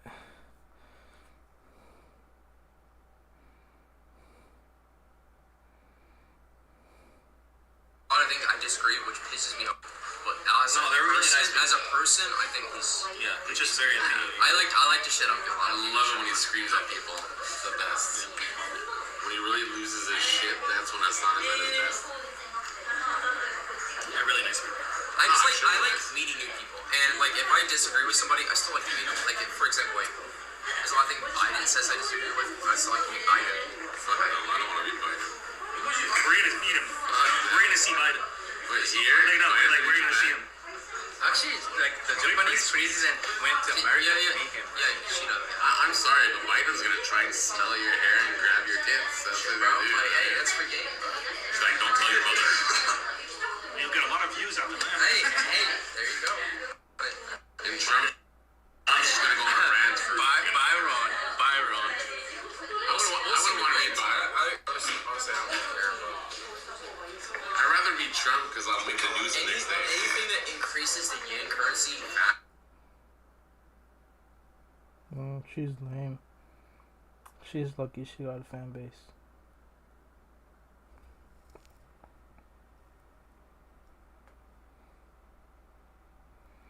Okay, so what was I listening to? I was listening to Drake. Yeah. I don't care. Just off the strength of his fan base. Now that you're all caught up on how these two got started, let's get into the beef. On November 15th, 2011, Drake dropped his second studio album, Take Care. On the track Buried Alive Interlude, Kendrick Lamar actually raps on the entire track. And this is where Kendrick and Drake would officially cross paths for the first time. At this time, Drake was, of course, the biggest rapper in the world, and Kendrick Lamar wasn't known on a mainstream level yet, so for Drake to do this was actually an insane show of love. On the track itself, Kendrick actually goes into how Drake and him met at some location in Toronto. It was speculated by some that Drake sent Kendrick this beat to hop on a verse, but Kendrick sent him back this insane track, so Drake decided to throw it on Take Care. Cruising in Toronto, hit me on the cellular, thought he was gonna sell me a false word like the rappers I know. The next year, in 2012, Drake would actually end up taking Kendrick Lamar on his Club Paradise tour from February 2012 to June 2012. So this was definitely another way to get Kendrick Lamar some more recognition. On October 22nd, 2012, Kendrick Lamar dropped his second studio album, Good Kid, Mad City. This album would be where Kendrick Lamar would officially become a mainstream success, as the album sold 242,000 copies within the first week, and would be the highest first week sales for a male hip-hop artist in the year of 2012. On this album, Kendrick would return Drake the favor. On the track Poetic Justice, Drake had a feature. Everything between Kendrick Lamar and Drake seemed to be cool, until the next year in 2013 is when the beef would officially begin. On August 12, 2013, Big Sean dropped a track called Control, to which Jay Electronica and Kendrick Lamar featured on the track. On Kendrick's verse, he infamously would name drop a bunch of rappers who he worked with at the time, saying he's got love for them, but he's trying to murder them. Among those names Kendrick dropped was, of course, the biggest rapper in the world, and someone he's worked with, Drake. After Kendrick name-dropped Drake is where the beef would officially begin. A$AP Rocky, Drake, Big Sean, Jay Electron, Tyler McMillan. I got love for you all, but I'm trying to murder you. About a week later, on August 25th, 2013, at the 2013 MTV VMAs, Kendrick Lamar allegedly went up to Drake and told him that it's just rap and nothing serious, and actually dapped him up. Drake allegedly told Kendrick that he's not going to be cool with him after he dissed him. A couple of days later, on August 30th, 2013, Drake would do an interview with Billboard where he would finally respond to Kendrick Lamar publicly. Drake was asked his initial thoughts about Kendrick Lamar's Control verse, to which he said, in quotes, "I went about my day, went and got dinner, and kept it moving. I didn't really have nothing to say about it. It just sounded like an ambitious thought to me. That's all it was. I know good and well Kendrick's not murdering me at all in any platform. So when that day presents itself, I guess we can revisit the topic. The next month, in September 2013, Drake was on a promo run for his Processing pre-war records. Record found. Driver's license S91328862. Lawyer. Ahoy there, citizen. You are hereby conscripted into the Congressional Army. You're doing what? You don't have the authority to do that. We are in desperate times, madam. Proclamation 22 allows all crew members to conscript citizens for the war effort. The captain requests your presence on the bridge. Got the double click, madam. I don't want to do it yet, even though, you know, I have to eventually, but yeah. Upcoming album, Nothing Was the Same. He sat down with Elliott Wilson for an interview. During the interview, Elliott brings up Kendrick Lamar and his verse on Control, to which Drake responded once again. Like someone yelled out Kendrick. It seems like nowadays people want to build Kendrick. Nobody yelled out Kendrick. You just heard that in your head.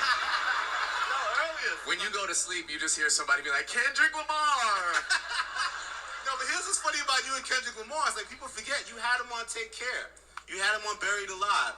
You talked about a meeting that you guys had where you kind of was schooling him on the game.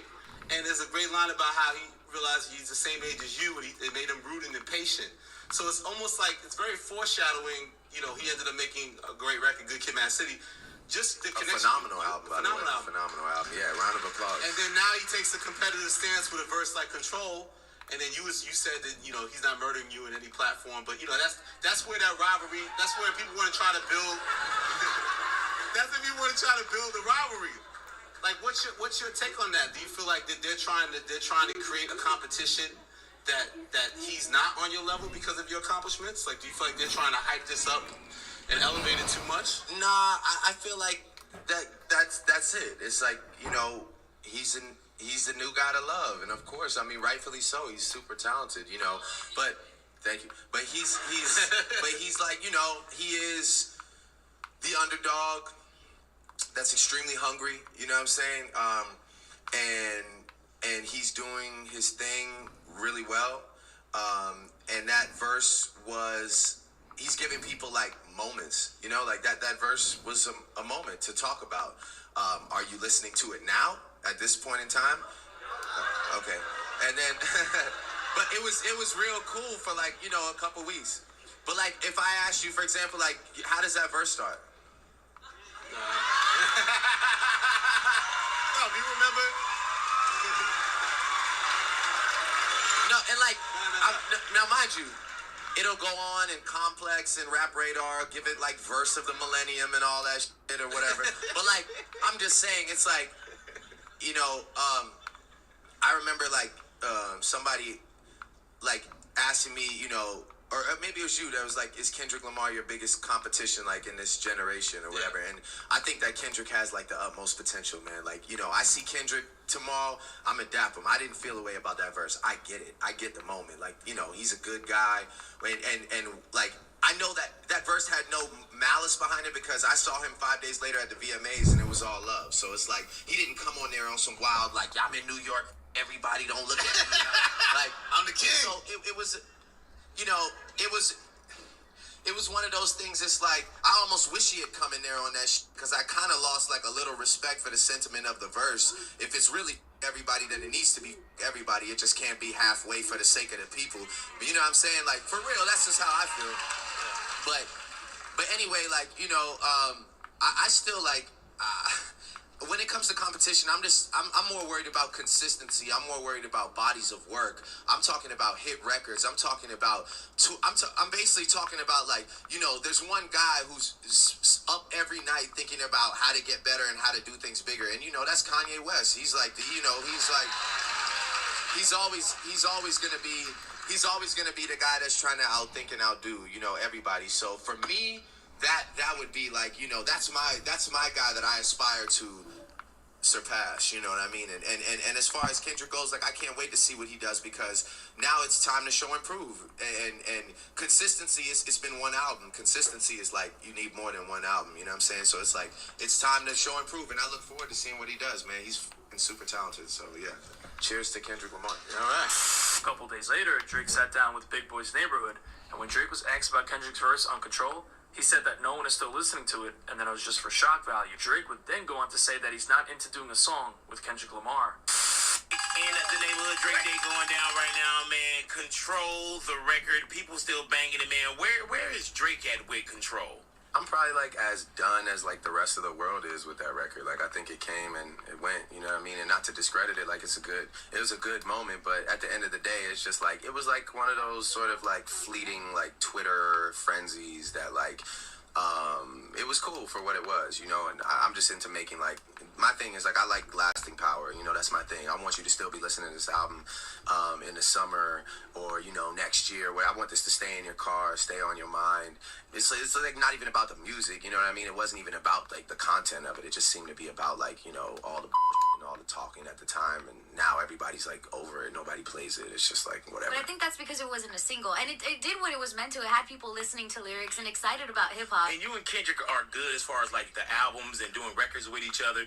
Did that kind of, when you heard your name, did you feel like, man, like that was kind of disrespect, or did you feel like, you know, our names were just kind of thrown in there and it was... I feel like he made a decision, you know what I'm saying? And it was a decision to make, you know? He was like, man, I'm either going to go for this moment because I know it's going to be a big moment, or I'm going to, like, take heed to the fact that I have real relationships and I'm going to, like, not do that.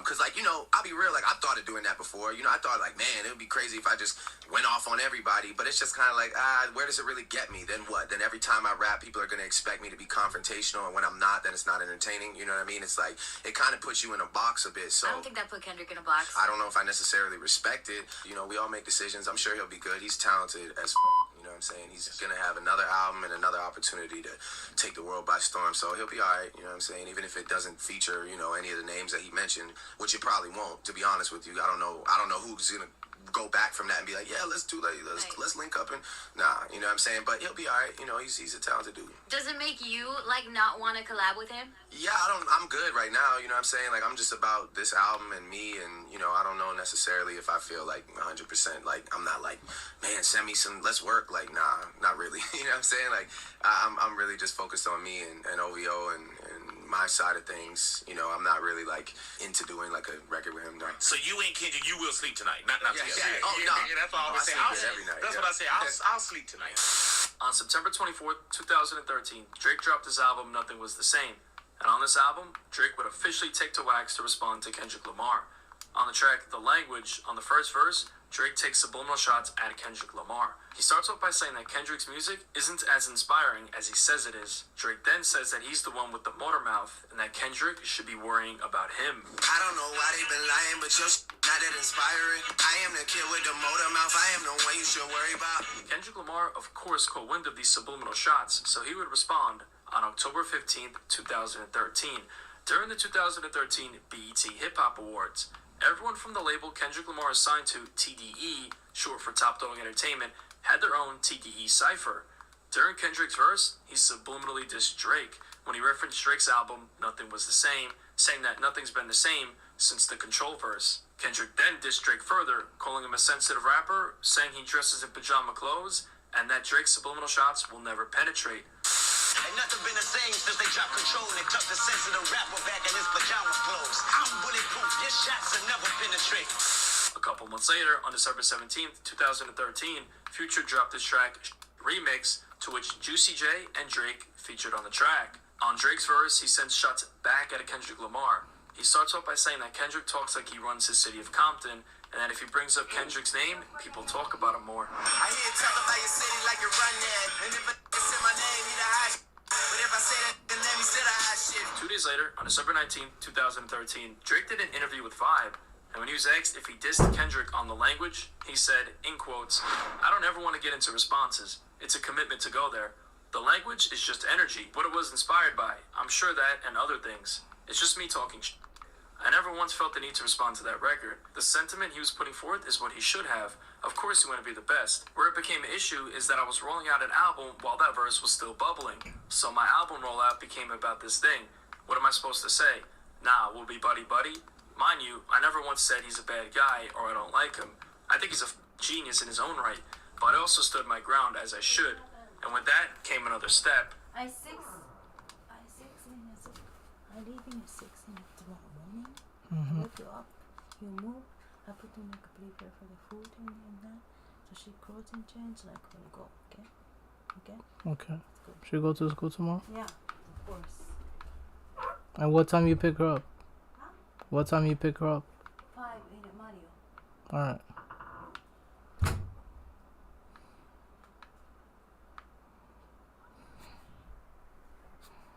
Which then I have to realize I'm being baited and I'm not going to fall. Jordan doesn't have to play pickup to prove he can play ball. No offense, but I'm not going to give you the chance to shake me necessarily because I feel great. There's no real issue. It's tough because the people want to see us tear each other down. I don't want to give them that. There's no point. I have no ill feelings towards the guy. It's just like it's there for me if I want to fall for it. I'm just too smart for that. Hopefully, it's the last time I gotta talk about this, because every time I open my mouth about it, they take this piece and take this piece. And he's hungry, so he's going to do whatever he has to do, like the BET Cypher. But again, it's not enough for me to go. We haven't seen each other, but I'm sure we'll see each other and it'll be cool. If it's not, then I guess that's how our story unfolds. The next year, on August 5th, 2014, during Drake's 5th annual OVO Fest, he brought out J. Cole. During their set, Drake actually shouts out Kendrick Lamar and shows love to him. You understand? I know that sometimes they try to make it happen because they want to see it happen, but while I got you here on stage, I just want to say that while you all got your phones out, I want to shout out my Kendrick Lamar. Shout out to Kendrick. Listen, I'm going to tell you something. Kendrick was on my album. We went on tour together. That's one of the hardest alive right there. He's legendary, so shout out to him. He should be standing right there. There's a lot of kings in this shit. Understand what I'm saying? So shout out to Kendrick and shout out my brother J. Cole one time and the whole Drake. The next month, in September 2014, Kendrick Lamar sat down for an interview with the Big Boys Neighborhood, and when they were discussing the anniversary of Kendrick's Control verse, Kendrick was asked where he stands with the people he name-dropped like Drake, and he said that it's still all love. Where are you at with a lot of the cats now, like the J. Coles of the world or the Drakes of the world? Where are you guys at now? Same place. It's Hi, I'm Heidi, a flight stewardess with Singapore Airlines. Today, I'll be taking you beyond the cabin. People know of Russell's handcrafted chocolate and of course, the cheeky mannequin piece. But the capital of Belgium is so much more. Come with me and I'll show you my side of the story. Starting off on a comic strip trail to pay homage to the history of comic books. And on the subject of books, Brussels is obsessed, almost as much as I am. This city is filled with libraries, but this has got to be my favorite. Love from the moment I did the verse and after the verse. You know what I mean? I think hip-hop is a sport, so you're going to have these little spits and spats. And it's all good because personally, I respect these dudes as, you know, as people, you know what I mean? So outside of that, it's really nothing. Specifically, where are you at, like, with the J. Cole? Specifically, where are you at with the Drake or so on and so forth? I respect their music, for sure. I respect them as individuals and creators. And I think what the media tried to do is insane because they take these black, you know, young brothers and really try to clash it and make bump heads. And that's not right. That's how I look at it. I think it's not right. And I think that's why it's great to really show people how we support one another because hip-hop was something that wasn't supposed to be here for this long. I'm sure you know, Big. Yes, sir. And the more we do that, the more they'll try to tear it down. After this, it would seem as if these two were cool and that it was just friendly competition after all. But that didn't seem to be the case. This beef would be reignited once again on October 29th, 2014. J-Rock dropped a track called Pay For It. Kendrick Lamar featured on the track, and on his verse, he completely dissed Drake. He starts off by referencing Drake's lines from The Language when he says he's the one with the motor mouth. Kendrick then says that he's ending their friendship and that this isn't a warning shot. At the end of the track, he tells Drake that he can never live in his shoes, which could be a reference to Drake's line on 0 to 100, saying that the shoe can always fit.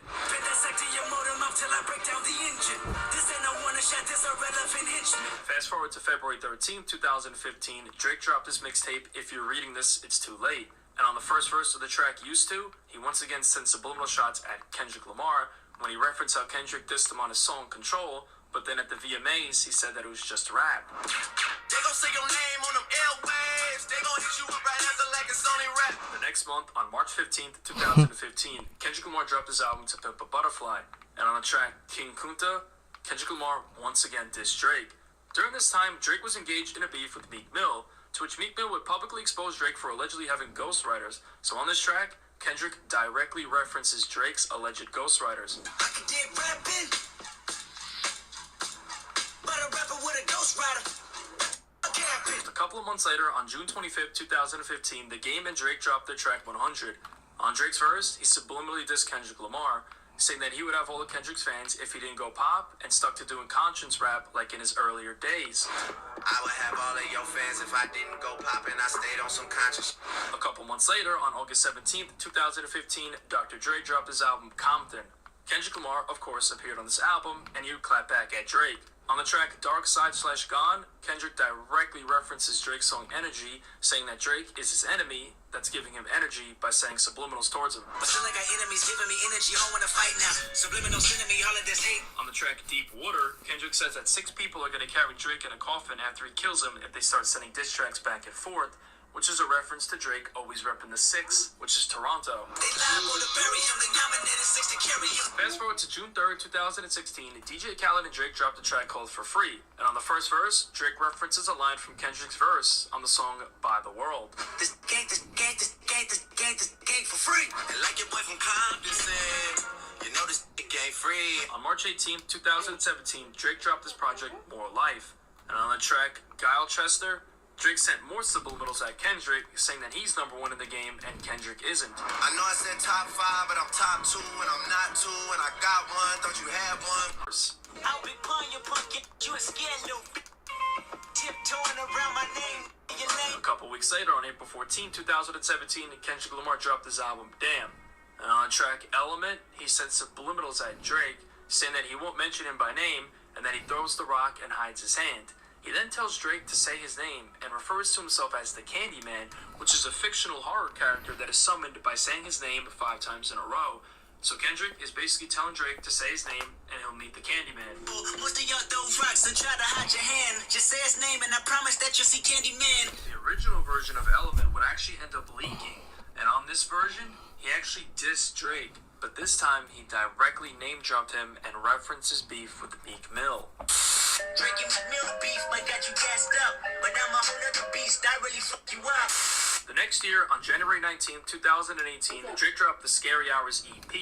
On the track Diplomatic Immunity, he finally responds to Kendrick, saying he told him everything he knows. They try to compare us, but like a job straight out of high school, there's no you and I taught you everything you know. A couple months later, on June 29, 2018, Drake dropped his album Scorpion. And on the track Sandra's Rose, he takes more shots at Kendrick, saying that he walks in a godly form against the mortal man, which is a direct reference to Kendrick Lamar's track called The Mortal Man.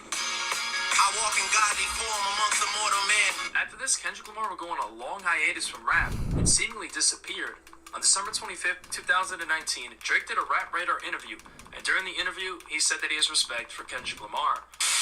But yeah, I obviously, you know, I always keep my ear out for the hardest. I have a lot of respect. I have a lot of respect for, you know, the other 2 guys that I'm constantly, you know, up against, which is like Cole and Kendrick. 300 monster. Yeah. So I have a lot of respect for those guys because they also continue to, you know, stay true to what we started with, and finding new ways to do it. Fast forward all the way to August 27, 2021. Kendrick Lamar would finally make his return and in a major way on the track Family Ties with his cousin Baby Keem. On this intro, Kendrick Lamar says that he's smoking on top 5s, which definitely could be yet another subliminal at Drake. Smoking on your top 5 tonight. I'm smoking on your what's the name tonight. About a week later, on September 3rd, 2021, Drake dropped his album Certified Lover Boy. And on the track Poppy's Home, he threw a subliminal shot at Kendrick, referencing his old rap name K-Dot. I'm running out of options. They're running out of options. Put them up for adoption. The Big Steppers. And on two of the tracks, he threw more subliminals at Drake. On the track Silent Hill, he takes a subliminal shot at Drake that he can't hide behind his money from this rap beef. You funny, dog. Can't hide behind your money, dog. On the track Father Time, he actually name drops Drake when he references how Drake and Kanye squashed their beef in late 2021 and says that it slightly confused them. When Kanye got back with Drake, I was slightly confused. Guess I'm not mature as I think. Got some healing to do. The very next month, on June 17th, 2022, Drake dropped his album Honestly, Nevermind. And on the track Jimmy Cooks featuring 21 Savage, on his verse, 21 Savage actually was the one to send subliminals at Kendrick when he references Mr. Morale and the Big Steppers album directly.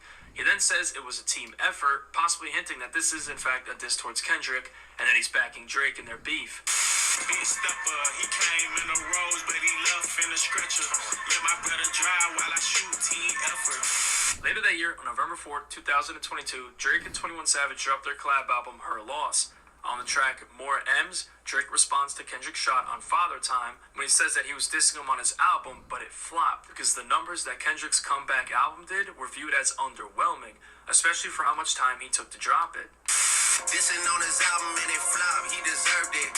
The next year, on May 19th, 2023, Beyonce dropped the remix for her track America Has a Problem, which featured Kendrick Lamar.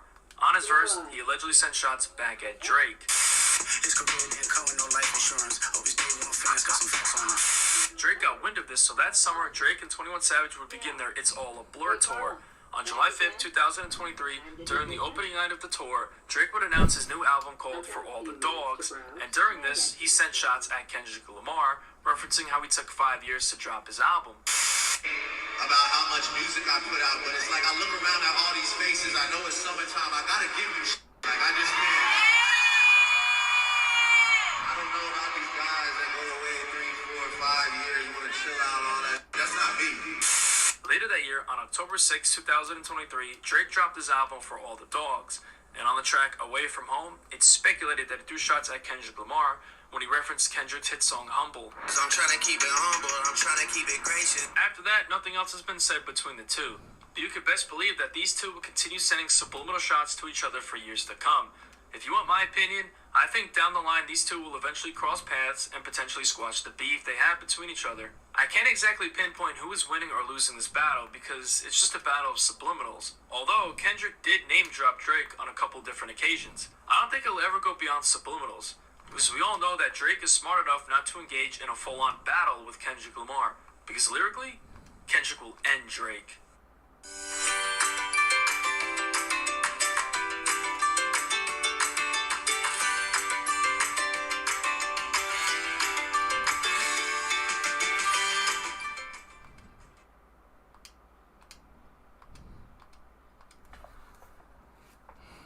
...20代のマッチング率 98%? カップルってマッチしやすそう。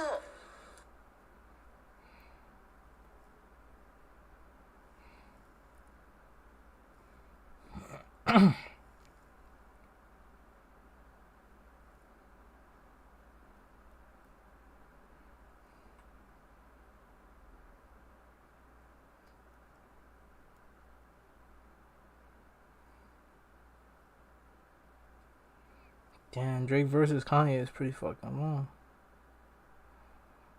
I'm curious.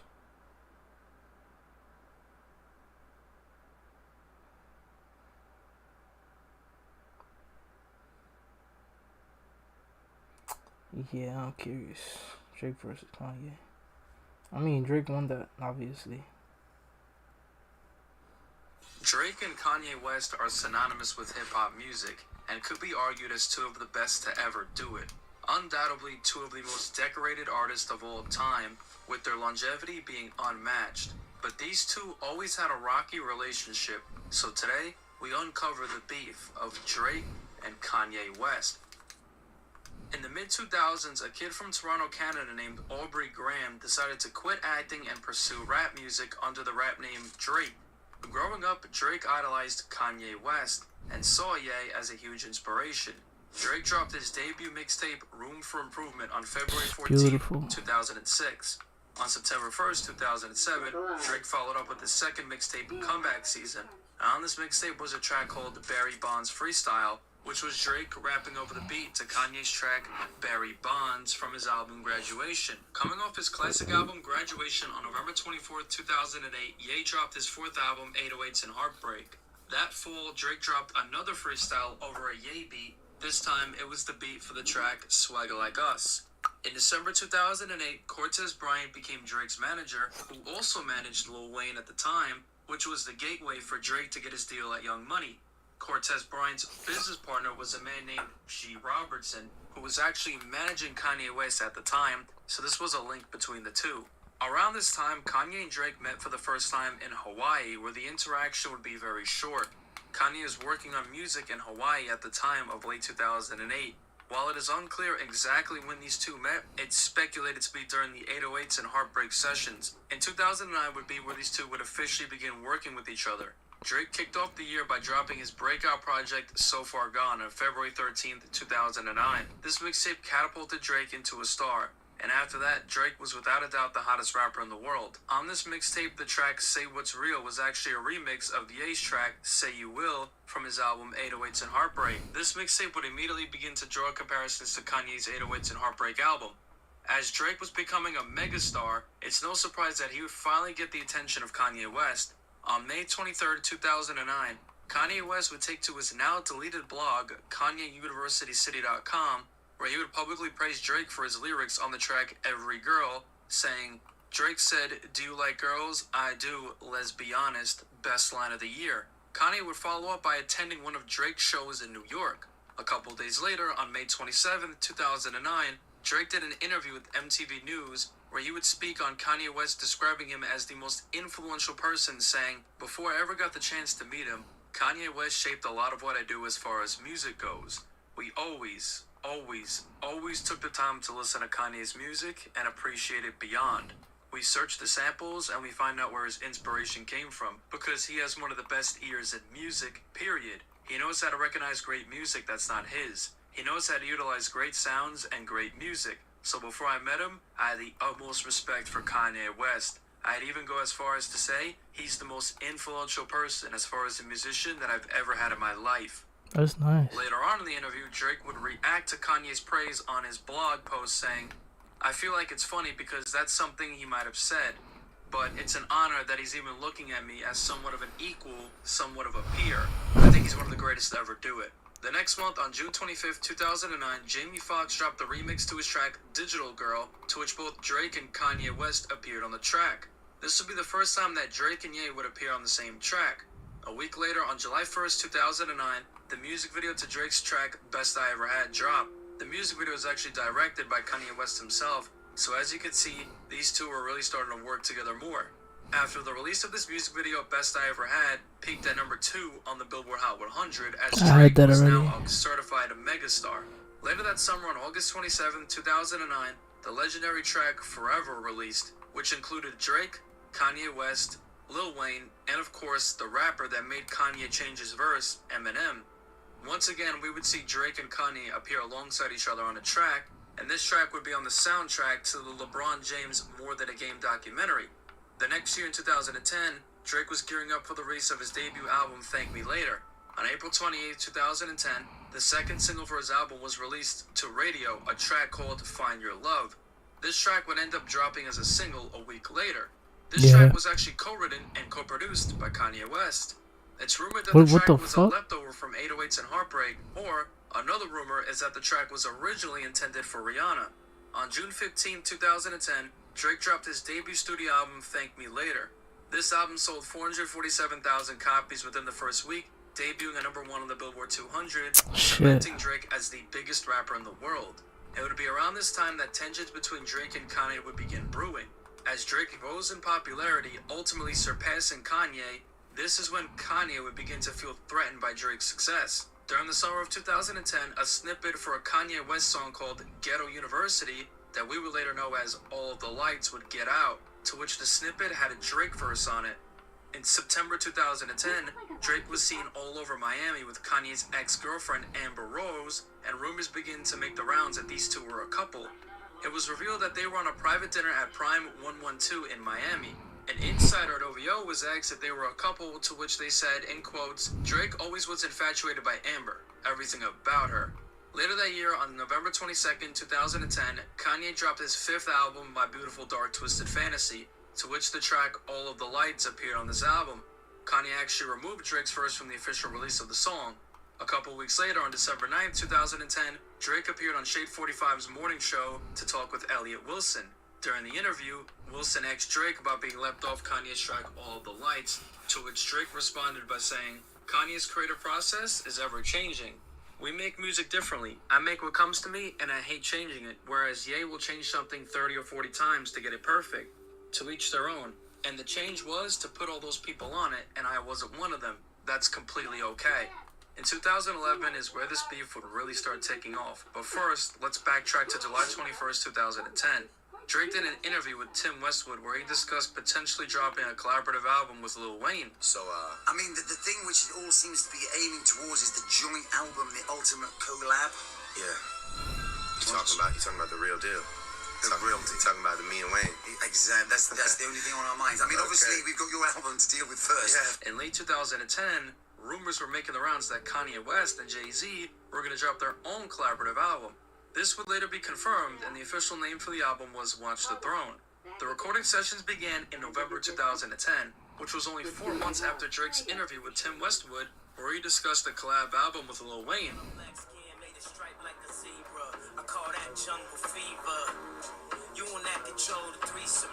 On January 20th, 2011, Drake did an interview with Tim Westwood, where he would take a jab at Kanye and Jay-Z, saying that they copied his idea for an album collab. I mean, you know that we still gotta do that album. Yes, you still got to do that. Some other guys are coming out with the album too. There's 2 other guys that are coming out. Together. 2 other rappers that are coming out with an album together. I don't know where they got that idea, but I'm very slow. Could you just break it down a bit simpler for me, please? I caught wind of it through the grapevine. It was just like some other album coming out with 2 guys that are rapping on. Can anybody help me around that school, please? Oh, those 2. So we'll see how that goes. You mean the older guys? Oh, I didn't say that. I did. They look young to me. Fast forward to May 20th, 2011, DJ Khaled dropped the track I'm On One with Drake, Rick Ross, and Lil Wayne. On his verse, it's speculated that Drake dissed Kanye West. This is too long. It's too fucking long.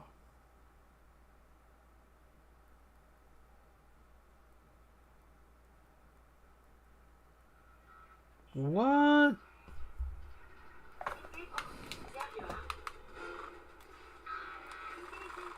I need to hear myself. Just stepped on a fucking war. Shit.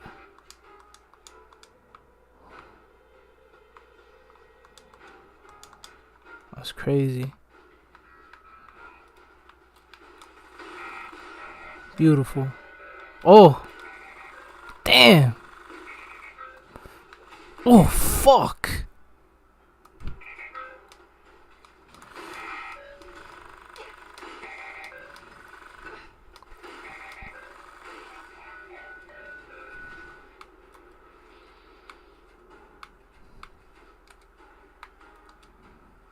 Shit.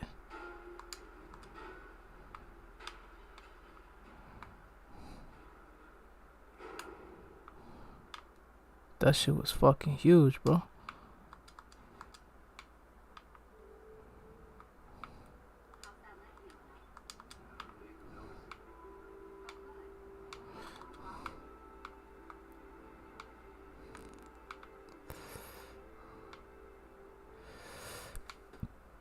Where's that fucking tank? I want that fucking gun.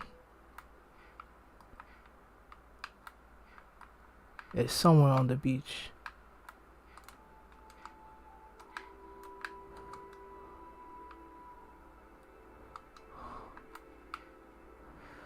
Yeah.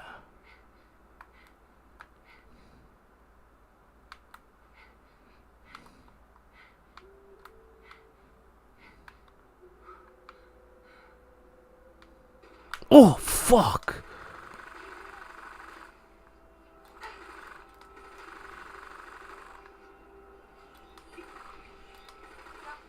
Get the fuck out of here.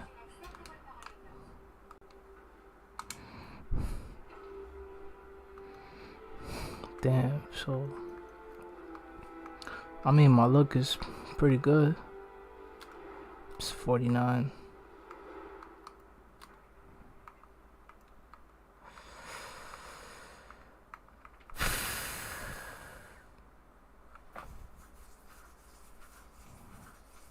I mean, the robots are fucking annoying.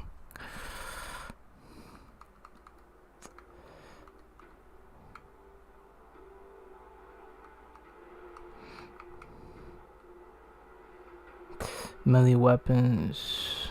I mean, eventually I'm gonna have to do it eventually.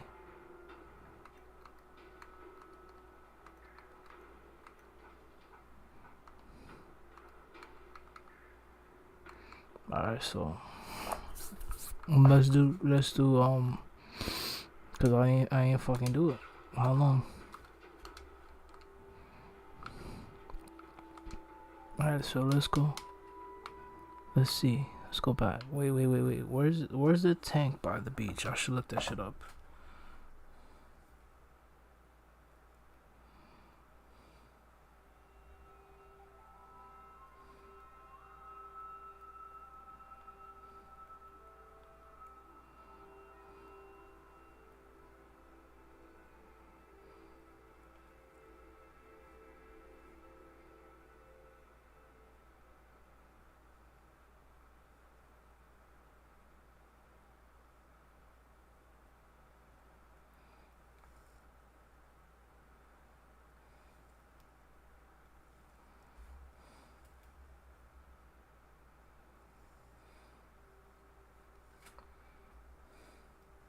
Never short of an interesting location. Today we are north of the Nordhagen Beach. Ah, okay. So it's like around here.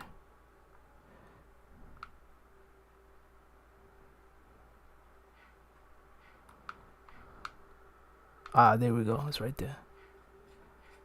Give me that shit, bro. Cause I never fucking noticed it.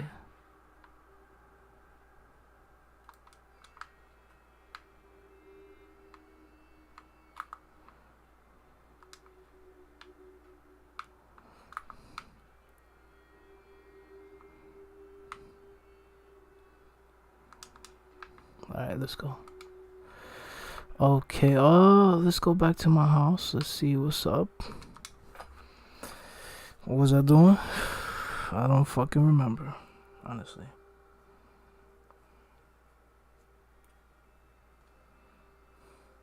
Ah, Scorpio Terror.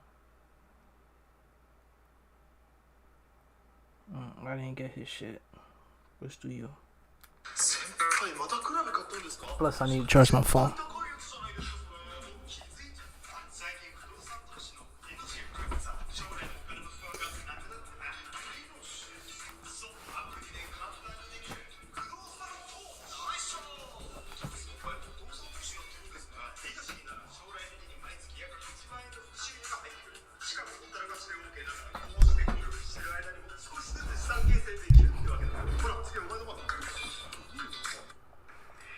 Hi Scorpio, how's it going? And welcome to your April general reading.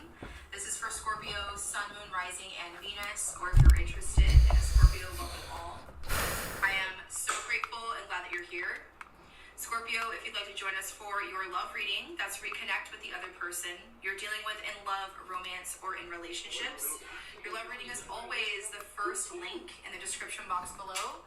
Also, Scorpio, don't forget to stick around until the end of the reading where I pick one of your names at random for the pick a card, okay?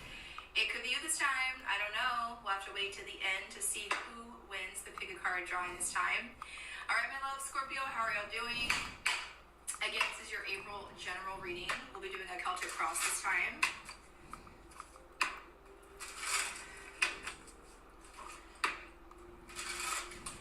All right, one more. Spirit, what are the best, highest messages for Scorpio, Sun, Moon, Rising, Venus? Again, for April, we're in spring It's Aries season. We just had the total eclipse.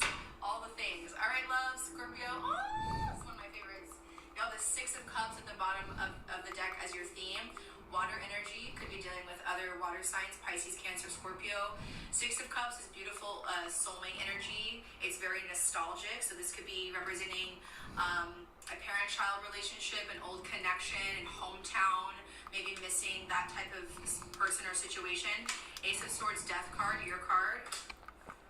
Seven of Wands, Sun card. I really feel like you're determined to move forward, even though there could be a past connection, romance, hometown, that kind of thing is on the mind. But Ace of Swords, Death card, Seven of Wands, Sun card. I'm getting this like really strong, powerful, like with the Ace of Swords, you're like, I'm stronger than that. I'm stronger than that. Like you might be trying to change your ways, change an old outdated mindset from the past. Chariot just flew out. We're on the move. Okay. Interesting. All right, Celtic Cross, what's the current energy, current situation for Scorpio? Thank you, Spirit.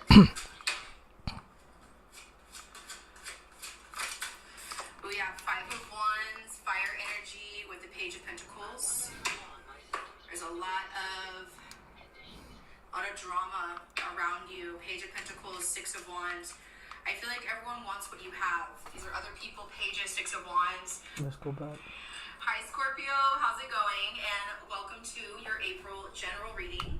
This is for Scorpio, Sun, Moon, Rising, and Venus. Or if you're interested in a Scorpio, welcome all. I am so grateful and glad that you're here. Scorpio, if you'd like to join us for your love reading, that's reconnect with the other person you're dealing with in love, romance, or in relationships.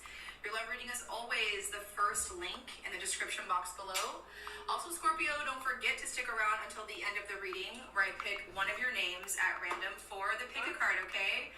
It could be you this time. I don't know. We'll have to wait till the end to see who wins the pick a card drawing this time. All right, my love, Scorpio, how are y'all doing? Again, this is your April general reading. We'll be doing a Celtic Cross this time.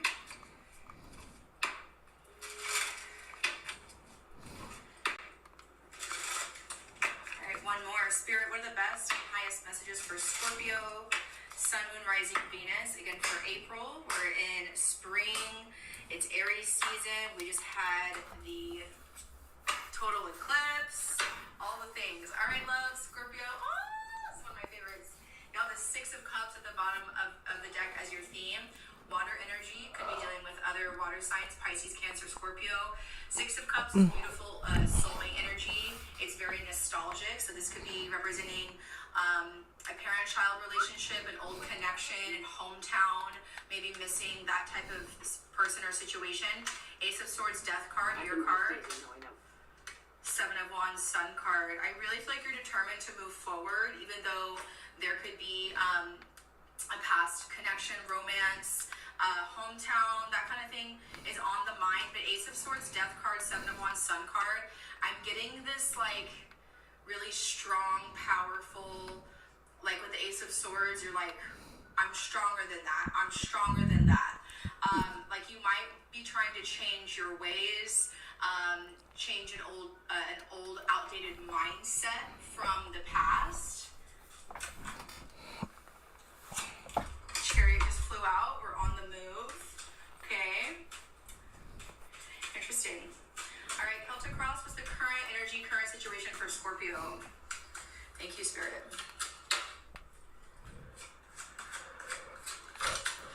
We have Five of Wands, fire energy with the Page of Pentacles. There's a lot of drama around you. Page of Pentacles, Six of Wands. I feel like everyone wants what you have. These are other people, Pages, Six of Wands. I'll take a look. Sure.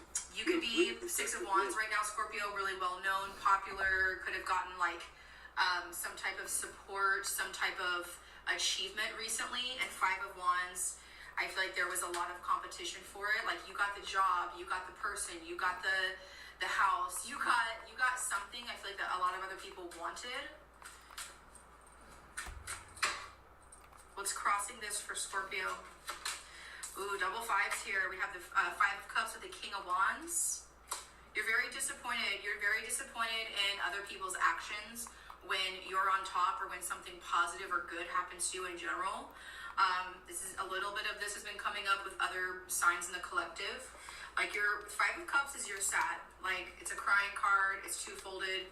It's two-folded. It's a two-sided card of as you release a certain person or situation that's already been over or disappointing to you. There's Two of Cups behind you. There's a new beginning. You're really staying in your lane. King of Wands, Eight of Pentacles. I really feel like you're staying in your lane, doing your best. You're thriving as the King of Wands, even though I know you're water. I feel like you're thriving in whatever this is, and other people just can't catch up. You make something look easy.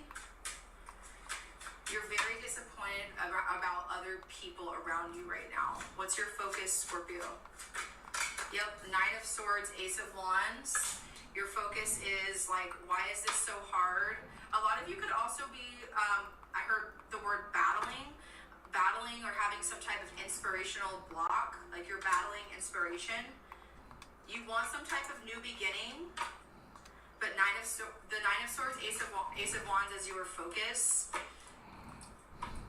It's like you're even looking for anything but what's happening right now. You're like, I'd rather be doing that, or that, instead of dealing with whatever your current situation is.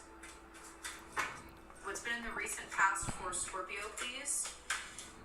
Yeah, those were out together earlier with the Five of Wands, Six of Wands, Page of Pentacles, Ten of Wands.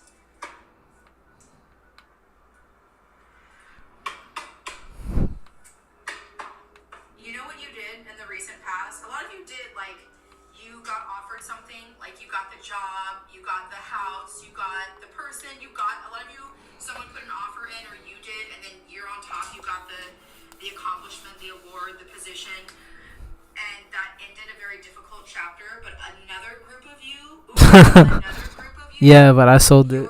Sorry. Successful at Six of Wands, you were successful at... I need money. Money and ammo. I never sell Nuka-Cola, but I'm fucking desperate. Page of Pentacles, Ten of Wands, learning to not care anymore. Learning to not take on other people's challenges, drama as your own. It's like, I still care, I still love you, but not my problem. Like, a lot of people were really upset that maybe you took a step back. What's crowning Scorpio? There's that Six of Cups, that was your theme. So a lot of you do have an old connection, an old friend, parent-child connection on your mind, Strength card. I do feel like you're trying to change something different from your past. Act different, do something different, very good. Near future for Scorpio, what's coming in? Thank you, Spirit, for these messages. What's coming in for Scorpio? Okay, y'all want to come out? Okay. Hi. Hi. In the near future, we've got the Lover's card with Justice. Oh shit, what the fuck was that? And Gemini for some of you, and the Star card. These are all the air signs, by the way. Definitely could be dealing with an air sign here in the near future. You're getting some type of karmic justice. There is something divinely guided coming right towards you. That's going to be a major wish fulfillment. This is like the clouds are opening, the ways, everything's parting. Like I'm seeing Spirit being like opening up something for you. Justice, it's meant to be for you. And whatever it is, it's going to be Star card energy, really high vibrational. Wait. I forgot what I wanted to do. Luck, very abundant. It's also a wish fulfillment. I just remember. Sorry. Let me see you. Can I see Scorpio? Seven of Swords, Four of Cups. You are playing pretend right now. You're showing up as the Seven of Swords, Four of Cups, Queen of Pentacles, Nine of Wands. You're very sick and tired of Queen of Pentacles, Nine of Wands. being the responsible one at work, the one getting the due diligence done, the responsible or mature one in the friend group, being the whatever it is, it's the clouds are opening, the waves, everything's parting. Like I'm seeing spirit being like opening up something for you. Justice, it's meant to be for you. And whatever it is, it's going to be star card energy, really high vibrational. I'm hearing good luck, very abundant. It's also a wish fulfillment. Let me see you. Can I see Scorpio? 7 of Swords, 4 of Cups. You are playing pretend right now. You're showing up as the 7 of Swords, 4 of Cups, Queen of Pentacles, 9 of Wands. You're very sick and tired of Queen of Pentacles, 9 of Wands. Being the responsible one at work, the one getting the due diligence done. 7 of Swords. I'm hearing good, like opening up something for you. Justice, it's meant to be for you. And whatever it is, it's going to be star card energy. Something divinely guided, by the way. Definitely could be dealing with an air sign here in the near future. You're getting some type of karmic justice. There is something divinely guided coming right towards you. That's going to be a major wish fulfillment. This is like the clouds are opening, the waves, everything's parting. Like I'm seeing spirit being like opening up something for you. Justice, it's meant to be for you. And whatever it is, it's going to be star card energy, really high vibrational. I'm hearing good luck, very abundant. It's also a wish fulfillment. Let me see you. Can I see Scorpio? 7 of Swords, 4 of Cups. You are playing pretend right now. You're showing up as the 7 of Swords, 4 of Cups, Queen of Pentacles, 9 of Wands. You're very sick and tired of Queen of Pentacles, 9 of Wands. Being the responsible one at work, the one getting the due diligence done, the responsible or mature one in the friend group and family. Like there's been a lot of responsibility on your shoulders, and I feel like over a certain amount of time, now you're 7 of Swords, 4 of Cups, you're over it, but you're not really. I kind of like this 7 of Swords for you, because 7 of Swords is our liar, our thief in the night, that kind of thing. And I feel like, what are you lying about, 4 of Cups? You're like, oh yeah, I'm fine. I'm not bored. Like I feel like you're trying not to, even if you're upset, if you're angry, if you're going through something, I feel like you're not really pulling others down. You are kind of playing. They're showing me not a hummingbird, that could be significant, a dragonfly, how they kind of skim the surface. You're keeping everything surface level and light for your own good and protection. Because whatever's coming in feels really good to where you might not want everybody to know what it is. What's hidden from Scorpio? The 8 of Swords, the Page of Wands. People are curious and suspicious. Where'd you go? Where are you? What have you been up to? Page of Wands. These are people, yeah.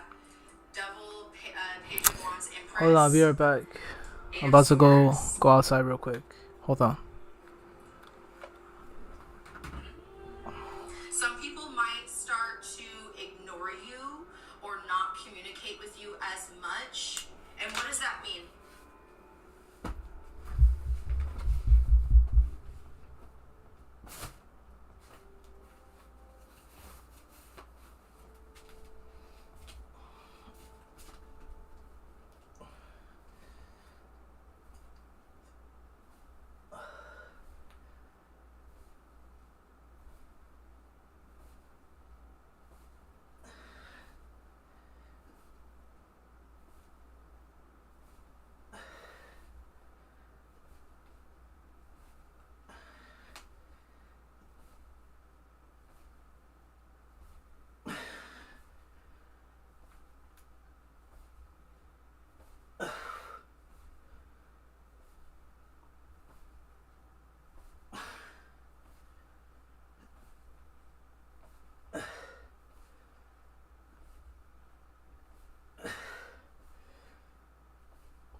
Sorry guys, I'm back.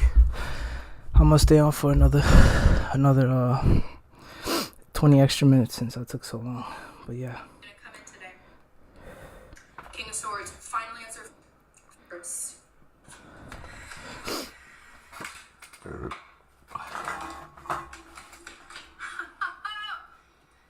of Swords, Three of Pentacles, Death card, you, and the King of Swords. Hold on, let me wash my hands.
Okay. Alright. Hey, what's up? Where the fuck is my controller? It's here. Awesome. What the fuck was I doing? Oh, nothing. I mean, I have everything I fucking need.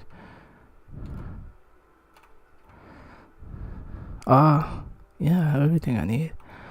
I don't need nothing else. Okay, let's alright, I was listening to Tarot. That's what I was listening to. Well, if they didn't listen Knight of Swords before, they sure are gonna listen now when you shut it down. You're like, cool, I might not even show up today. Friends. Hey, whatever, we always help or therefore. Hey, I'm not even gonna come in today. King of Swords, final answer, final decision. You have to deal with it. You have to pick up the pieces. You have to pay for yourself today. You have to whatever the hell this is for you. You don't like to be in that energy, but you've kind of been forced to be because you've been really sweet and nice, right? For the most part. And not because, and being sweet doesn't always get you very far, right? You're still a good, genuine, wholesome person if you pull back, right? You're still you. But this is you, King of Swords, really bossing it up with your decision making, not falling back on old ways. Okay, I know I was gonna do this and this and this today, but this person needs me and whatever. Okay, I'll just put all my shit to the side and help this person. Well, now you're backed up. You're backed up on your stuff, on your chores, your house stuff, whatever that is for you, resting, work stuff, whatever.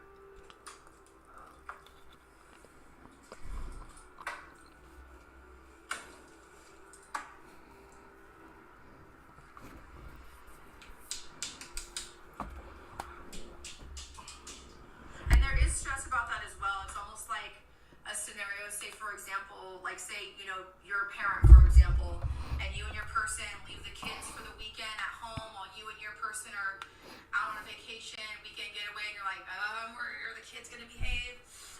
What's gonna happen? Like that's also this type of stress too. Wherever you're absent from for a hot minute, what's gonna happen? That's you're worried about that. In the recent past, I'm gonna take 2 and 2. What was the victory? 6 of Wands, and what was the Page of Pentacles? What was the offer and or lesson? On the backside. Six of Wands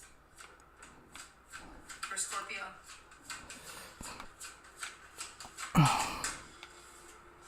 Four of Cups, Three of Wands, Page of Cups. You always being there for other people. Just like I said, you maybe had this and this and this to do today, but this person needs you or that, whatever. Okay, I'll just push my stuff off to the side and help, whatever. That,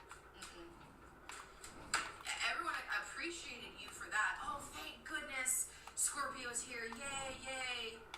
But in your heart, in your mind, you're like, but now I'm backed up on my stuff. What's this Page of Pentacles in the recent past for Scorpio? Thank you.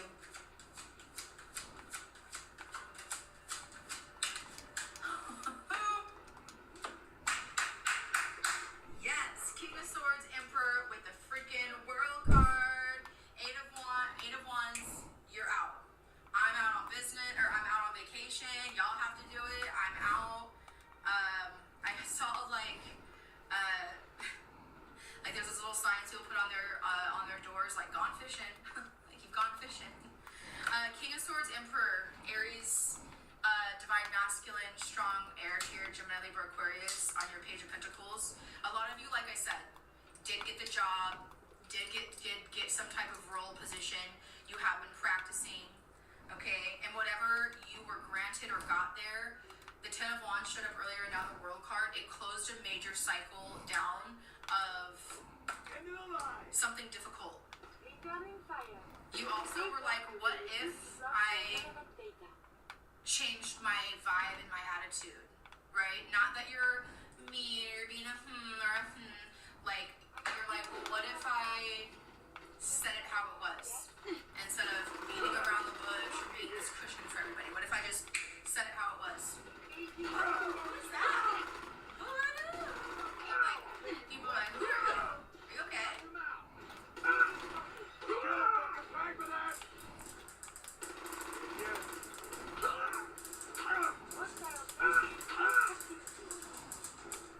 You've been able, also for a group of you, been able to maintain two very important things going in your life, like work and or taking care of your family.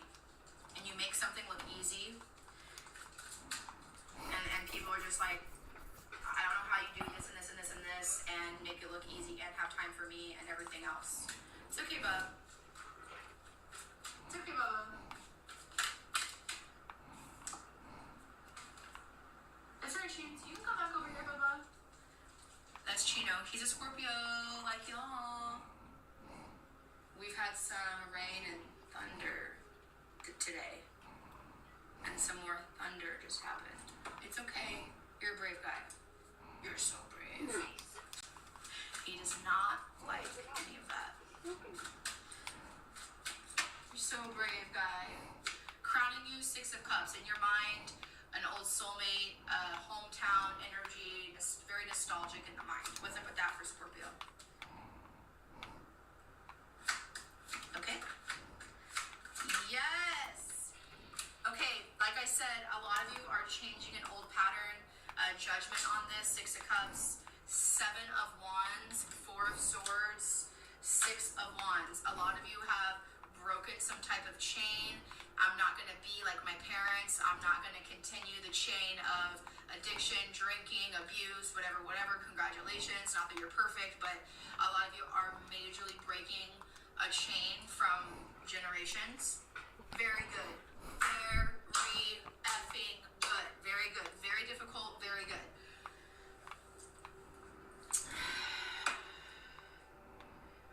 It's been hard. It's been on Seven of Wands there.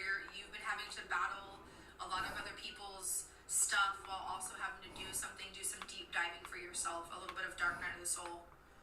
Like, yeah, it would be easy to lean on this old thing that I used to do or person or whatever, but I gotta take care of it. I gotta not fall back on whatever that is. Four of Swords. Very good. Very good. Not easy, but very good.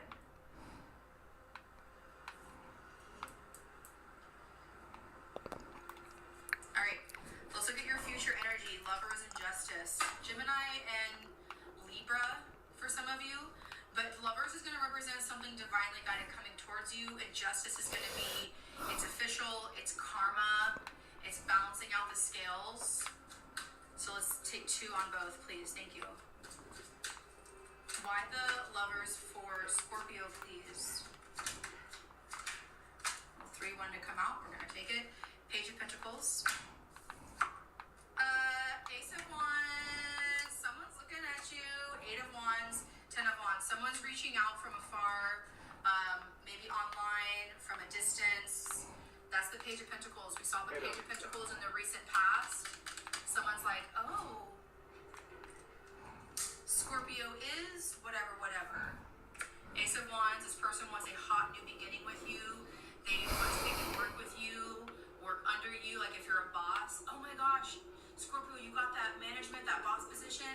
Oh my gosh, I'm so inspired by you. Are you hiring? I want to work for you too, or I want to work there. This could also be in romance, like, hey, you know, someone wants to reach out. They're on their way. I'm just looking at the motorcycle. Motorcycles could be significant.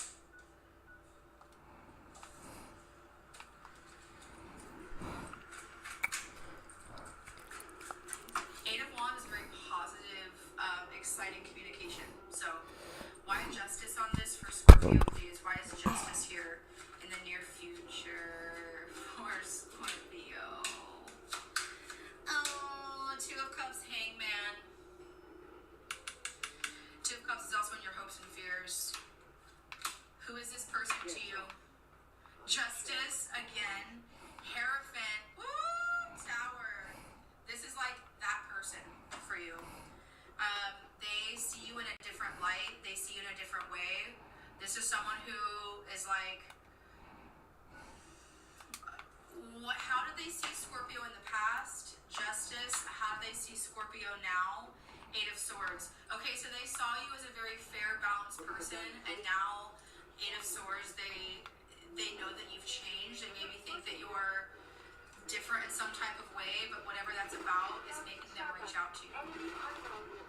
Someone wants to be officially in a relationship with you. Someone officially wants to get to know you better. Someone wants to work with you and collaborate, like if this is not love, in music, in creativities, like in your career.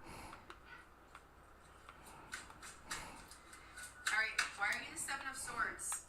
Why is this you? Why is this Scorpio? Thank you, Spirit. Yeah. Oh, babes. Knight of Wands, Strength card, 5 of Cups, 2 of Pentacles. Where the fuck is Abbott? There's still an element of you kind of playing pretend, because you're going through a Strength card, Leo's card. Knight of Wands, you are dealing with a lot of inconsistent people, situations. And 5 of Cups, you just continuously get disappointed by people's inconsistent actions, their inconsistent communication, because it really holds you up, clogs you up to a Pentacles World card, and you're effing done with it. But I feel... Let's see.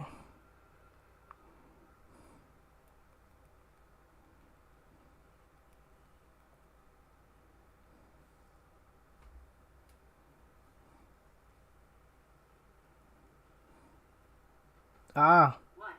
I'm busy. Like you're not really telling like the full story just because you're exhausted already. You're just like, yeah, I'm fine, we're fine. But really, like, you know how you feel about it. That's the Ace of Swords. Okay? And you don't need to explain yourself to anybody. Okay? Why the Strength card? 8 of Swords, Temperance, 10 of Swords. This is a lot of mental energy. Don't worry, I won't. Good. The wall keeps out the bad guys, so I appreciate you not messing her up none. Thinking you need a little education. Maybe a bit of community service. What do you say? Happy to help out. You see this paint I'm using? Only one place left in the whole Commonwealth you can get it. Hardware Town. Ruin store close by to the west. Bring back a can of paint and it'll be 100 caps in your pocket. How does that sound? Only if you throw in some more money. Fine. Pay you 125 caps. Paint retrieval. I'm on it. Much obliged.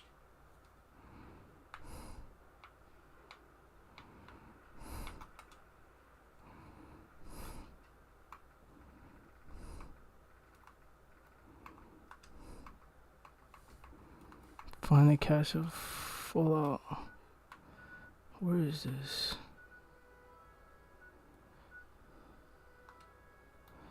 No, but I need to talk to the Broboff brothers.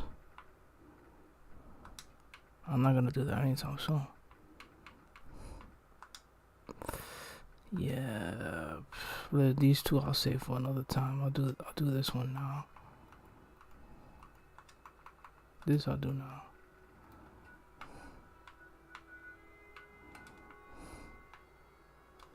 Cause they need to know what happened to their boy. They need to know. Getting out of your head, like not believing what people have told you what you are in the past. Oh, you could never do this. Oh, you're nothing. Whatever.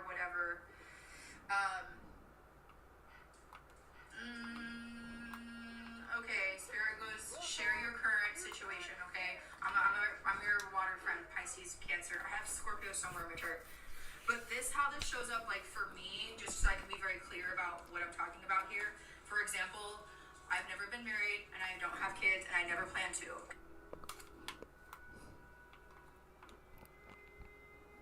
Oh, here we go. Quiet, Iffy. All right, you. Tell me, Diamond City of Radio? It's terrible, yes? Makes you want to cut your own ears off.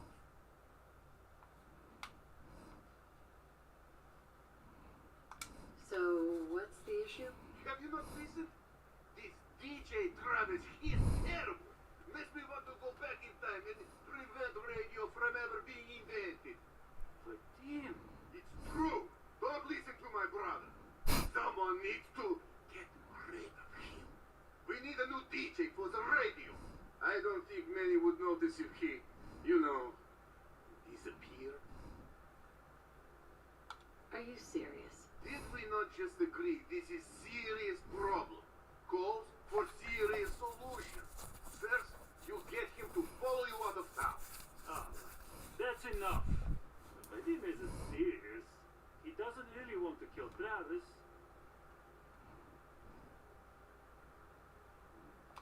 Seemed pretty serious to me.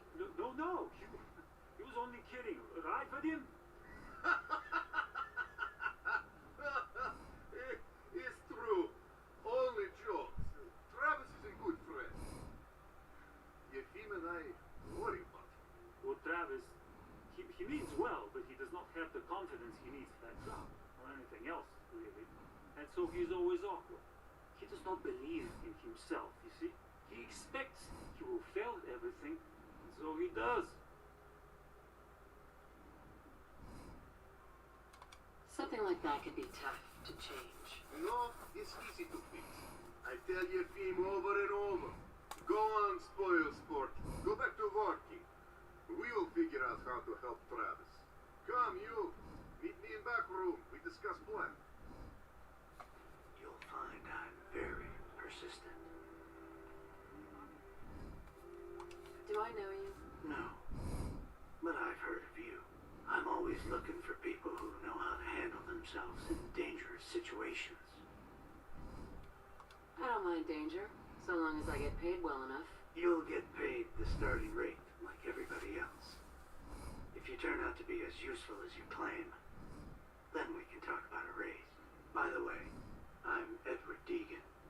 You'll mostly be working for me, but you'll need to talk to my boss first. His name is Jack Cabot. He likes to personally interview everyone I hire. He's careful like that. Come down to Cabot House in Beacon Hill and ask to talk to Jack. I'll let him know you're coming.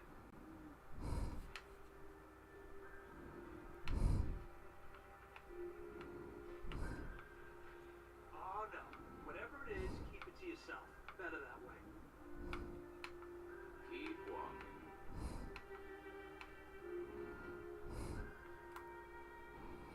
Okay. So let's get back to it. Okay, love animals and I love kids. Jacqueline's never gonna birth a child out of this body, okay? So, but for example, I get so much shit from some friends, a bunch of fucking exes, and definitely from certain people in my family. I am nothing, I'm not a woman, I don't know what I'm talking about because I've never been married and I'm not a mom. That's the kind of BS. And sometimes for me, I'm like, maybe I am nothing. Maybe I just am a fucking piece of shit.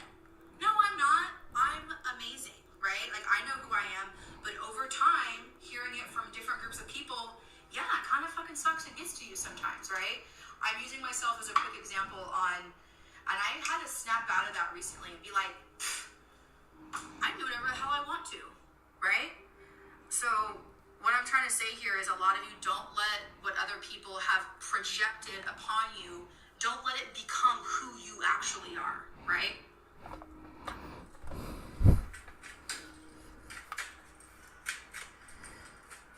All right, Eight of Swords, hidden. This is a hidden energy. Someone way self-sabotaging, and they know it. Okay, this is someone, just like I said when this came out, this is someone or a group of people really mad at themselves for making you an option in the past. High Priestess, Lovers, Ten of Swords. Look at the High Priestess in this deck. She's on her laptop, on her computer. These are other people seeing you online, your status, hearing it through the grapevine, or they just know, shit, Scorpio got Lovers. A new person, a new relationship, you got that job, you got that home, something was like divinely yours because you worked your butt off, not that they know that. Ten of Swords, and now it's over. And look at them just like watching you from their phone. Ace of Cups. This person loves you, they care for you. Page of Swords, they're watching, and they're out in the cold. This is 100% somebody who decided in the past to let you go. Too bad. Too bad. Because a part of this reading for you, and I'm never telling you what to do, but a part of this reading for you is you not falling back on old patterns, old people, giving people too many chances. What benefit of the doubt? Yeah.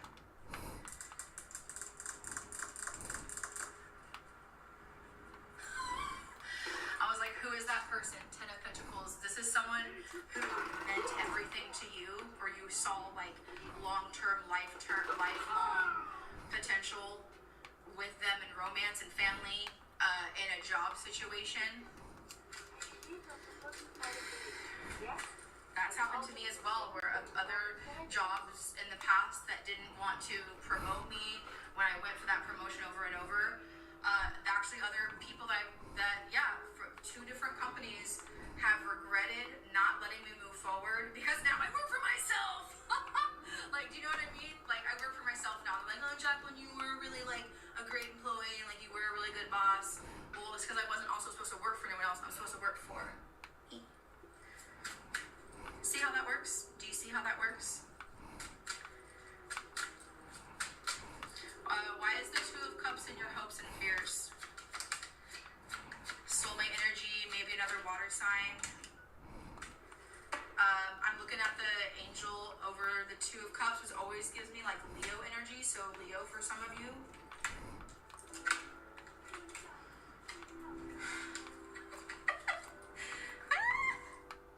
Okay, on your Two of Cups, hopes and fears, Knight of Pentacles, Ten of Cups, Queen of Wands, Empress. Woo! That is some really beautiful, beautiful, hot, abundant, charismatic, colorful energy here. Like a lot of you are hoping for a long-term, stable connection with this person. A lot of you are hoping that someone has grown up and or matured.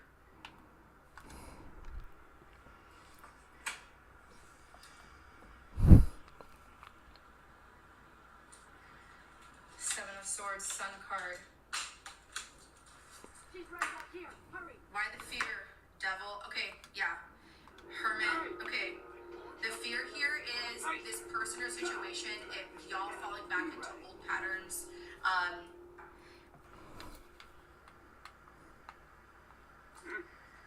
Seven of Swords, Sun card. Why the fear? Devil. Okay, yeah. Hermit. Okay.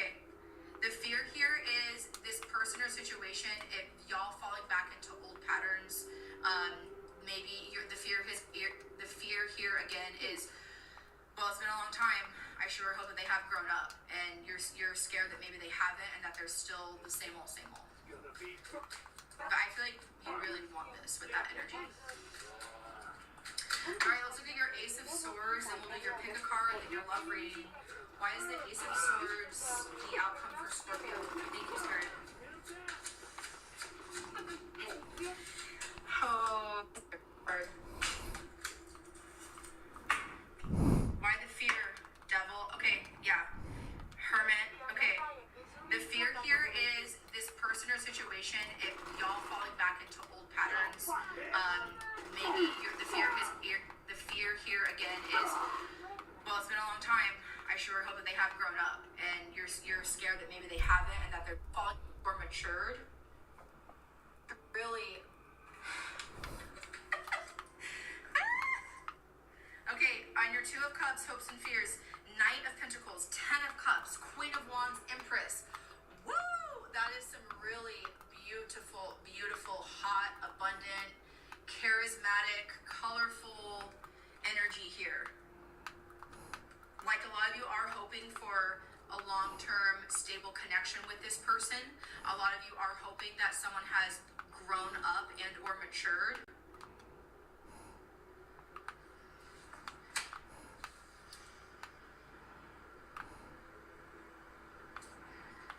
Seven of Swords, Sun card. Why the fear? Devil. Okay, yeah. Hermit. Okay. The fear here is this person or situation, if y'all falling back into old patterns, maybe the fear here again is, well, it's been a long time. I sure hope that they have grown up, and you're scared that maybe they haven't, and that they're still the same old, same old. But I feel like you really want this with that energy.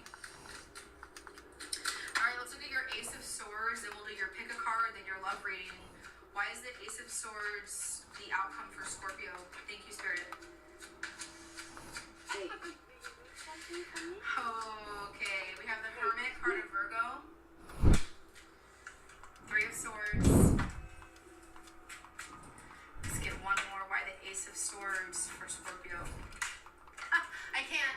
It's been the exact same thing I've said the entire reading. On your Ace of Swords, it's two-folded. Okay, just like I said. It's a sacrifice card, right? Or it's a card of, now that you know this, then you can make these other decisions. What do you know now? Hermit, Three of Swords. When you pull away, when you take time for yourself, rest, heal, take a vacation, do some meditation, whatever. Three of Swords. Like I said, who checked on you when you took a mental health day? When you took some time away from work, from the friend group, from whatever this is for you? Who checked on you? Hurts. I know. Nobody. Or maybe one person. So now that you know that, I know. Now that you know that, it's okay. Like, I feel like a lot of y'all are crying. It's okay.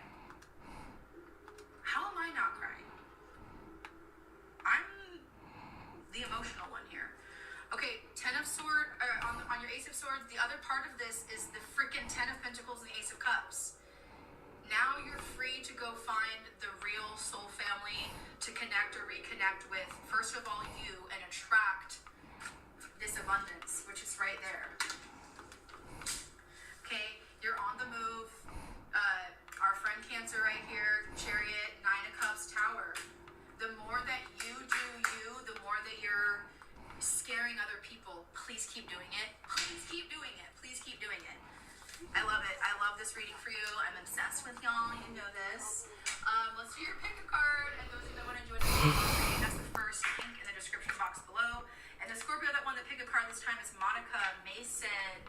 Monica, you are my winner. All right, so Scorpio, if you want me to pick your card next time, just make sure you are subscribed to this channel. Leave your name in the comment section down below. Next time it could be you.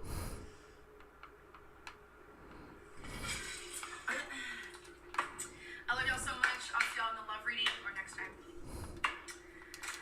Woo! Monica, how are you, my love? Thank you so much for being a subscriber. I super appreciate you.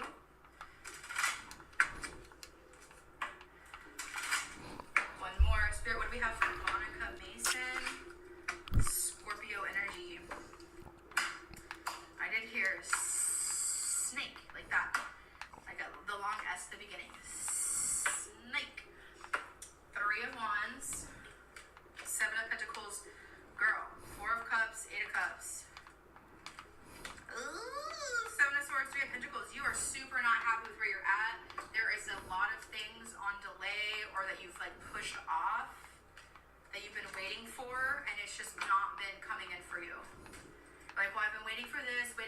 I started that. I'm waiting for the results.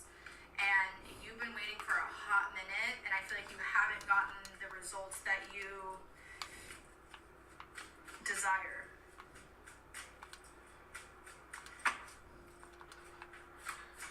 Monica.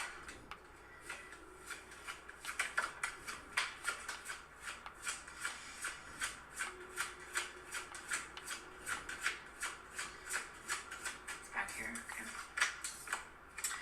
Okay, so yeah, they want this one first. Temperance, card of Sagittarius, Judgment, Page of Swords, Page of Cups, World card. You're so tired of waiting. You're tired of waiting for results, a person. Monica. Yeah, Ace of Wands, Ace of Swords at the bottom of the deck. Page of Pentacles. You are learning. It's kind of similar to the Scorpio reading. You've kind of been in a loop, in a pattern, in like a stuck energy. It's like if you've been on on your journey, on a road trip, for example, on the road. It's like you pulled over, taken a detour, but the detour like took a really. You're like, whoa, that was a really long detour. Like, what was our? Where were we even on? Like, what path were we even on in the first place? Like, you know it's time for you to, like, pick it up and move forward from whatever this is. You've waited as long as you can. I feel like you are the light, the healer, the comfort blanket for a lot of people in your group, in your situation. You're making a huge decision. You can feel the pressure on your shoulders. You're starting to talk about it and make plans because you want to be happy, maybe meet new people, put yourself out there in different ways. And there is some type of new beginning coming here, but it's because of the Ace of Swords. It's because using your logical mind is going to benefit you. Like looking at actual evidence of your situation and being like, well, I have to make an educated decision. It's almost like you put so much of yourself, your life, your plans on hold for other people that you're like, oh yeah, where's my life again? Temperance. Ten of Pentacles. Oh, girl. Hierophant. You've been the supplier. You've been the one that pays for everyone, helps everything, like the glue for the family. Like, you've played that type of role for a really long time. Judgment for Monica, please. Yeah, Five of Cups, Page of Pentacles. You do know it's time to go, but it feels bittersweet. Page of Swords. Queen of Swords. Yeah, you're starting to make plans and talk about this. And the more you talk about it, the more more ideas that you get, and the more that this will be a benefit to you as you actually consider moving forward. Page of Cups for Monica. Yeah, the Hangman and the Nine of Cups. You have to do this for yourself. You're doing this for you, which is really important. It's like you're taking your power back. And the Ace of Wands for Monica. Yes, girl. Wheel of Fortune, Six of Swords. It is definitely time for you to go. You're moving right into the sun, okay, once you do this.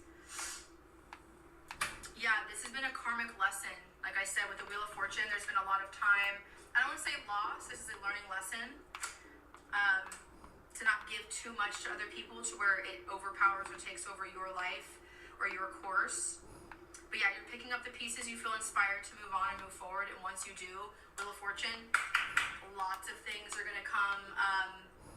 Like doors of opportunity will open for you. But you have to make that decision, those first couple steps to change your course of action. All right, love? All right, that's what I have for you. If there's anyone else still here, I love y'all so much. I'll see you in the love reading or next time. Bye.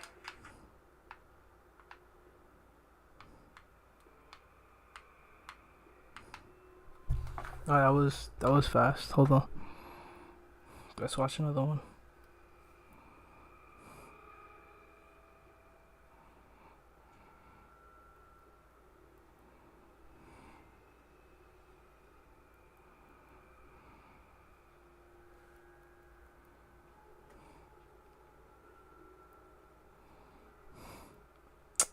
Oh yeah, Fallout review already. Either he finds it. I acknowledge that I'm unfamiliar with your circumstances, but at first glance, your treatment of this man appears unfair, and I'm obliged to intervene. War never changes. Yeah. It's the ominous line that opens every game in the 26-year-old Fallout RPG series.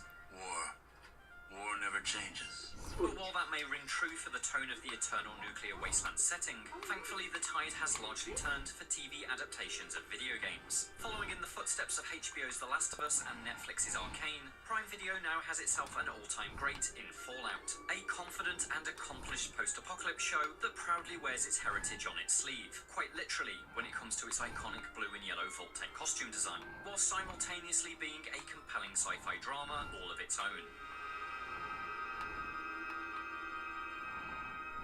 It's not hard to see why Amazon went to bat for Fallout. This is a weird, often hyper-violent, sometimes satirical black comedy that sits comfortably next to The Boys. While never quite as puerile or gross as some of Vault's most extreme moments, Fallout consistently uses the darkness of its irradiated landscape to spin surreal jokes. From a talking brain in a jar to an organ-harvesting robot spouting the honeyed tones of Matt Berry. I'm simply going to harvest your organs.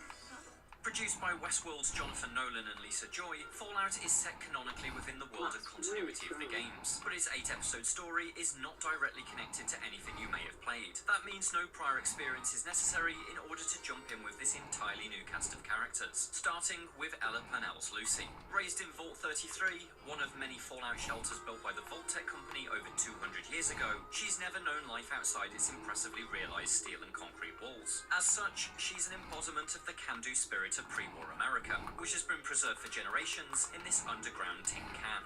In a knowing echo of Fallout 3's opening, Lucy is forced to explore the surface when her father, played by Carl MacLachlan, goes missing. Bright and sparky, polite and friendly, she's totally unequipped for an adventure in the blasted California that awaits outside the Vault's sealed door. The way Purnell is able to project a delightfully naive sense of optimism among so much rusted devastation is the source of many early jokes. What? To project a delightfully equipped for an adventure in the blasted California that awaits outside the Vault's sealed door. The way Purnell is able to project a delightfully naive sense of optimism among so much rusted devastation is the source of many early jokes. Holy shit. You're an actual vault dweller. I am. I thought all you dipshits were dead. But more importantly, it's the starting point for an engaging character arc that demands she open her eyes to a world where lies and deceit are everywhere and life is cheap. While Fallout does have well-drawn villains hiding in the shadows, the real antagonist is the wasteland itself and the dog-eat-dog attitudes it forces even our heroes to adapt. I think everyone in this town would agree the force is justified.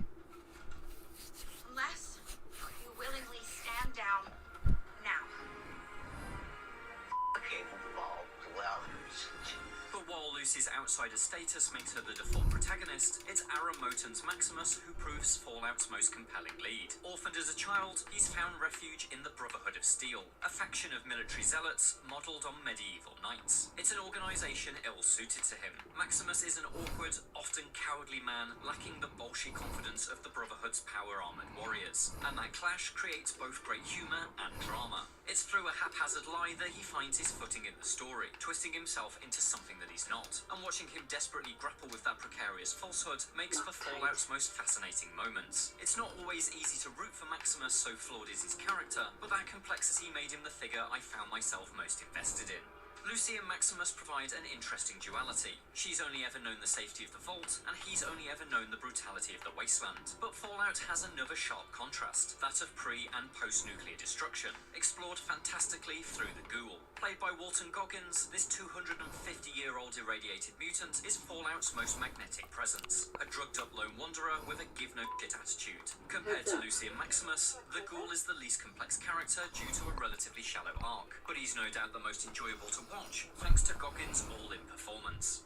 I'm Titus of the Brotherhood of Steel. Stand down or be cut down. You gotta be fucking kidding. But the Ghoul is just one. It just sounded funny. Frequently takes trips back in time to before the apocalypse to explore the life of the man the Ghoul used to be. An all-American movie star living a charmed life in retro-futuristic Hollywood, Cooper Howard initially seems the boring side of Goggins' dual role. There simply to establish humanity for a character later totally stripped of it. But this story gradually builds into a truly compelling mystery, providing Goggins a much-needed sense of purpose. This plotline is also where Fallout gets to deliver its source material's signature satire, with an anti-capitalism message that's suitably haunting. Cooper's life could have felt relatively divorced from the main events of Fallout, so different is the visual and narrative fabric of the two. But the past directly connects to the present in a much more interesting way than the backstory. This design is one of Fallout's greatest strengths. Even what can initially feel like superfluous strands, such as the continuing story of Vault 33 after Lucy has left, turn out to be vital building blocks. Everything is propellant. I need to come back. I don't have fucking space. There are a couple of episodes in the second half that slightly falter in terms of balance between storylines and momentum. This is an otherwise superbly structured show. I'm curious, like, is Fallout now on? I want to know. Because, yeah, I'm fucking curious. If not, then, yeah, I guess I can't see it anytime soon. But...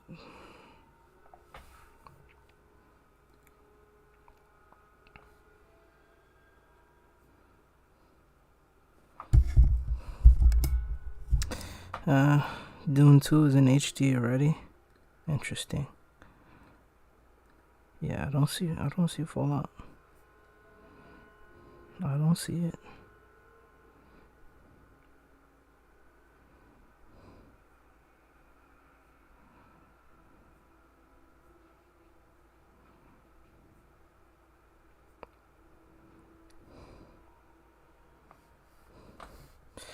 I thought that was Fallout. I was gonna be like, yo, that's Fallout? Nah, it's not Fallout. Well, let's just type it up. Fallout. Fallout, it's not here. No, I don't see it. No, I do not see it. No. What happens if I put it all together?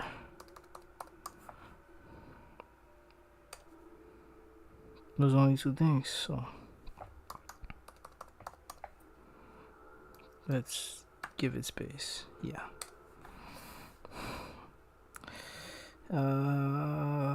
No. Fall Girls. Captain Fall. Host the fall. Before the fall. One must fall. No. I do not see it. That sucks. I really want to watch it too. Well, that's Brad Pitt. Vikings, Fall Out Boy, one of my favorite bands, Genesis. No, I do not see it. Interesting. I do not see it. It should be here though. It should. I mean, it came out today or tomorrow, I guess. But people talking about it on YouTube, it must be out. Just not on this fucking website. Wait. This is a different one. Home. Let's go. Dune Part 2. Latest movies, latest TV shows. Crime Scene. No, it's not out. I don't see it. Starter Trades. No, that sucks. Coming soon.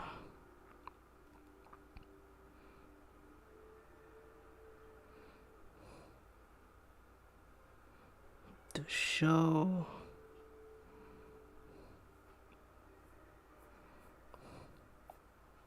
Let's just type out a Fallout. I mean, what else would be? What the Fallout? What else would be called? Yeah, that's it. It's not here either.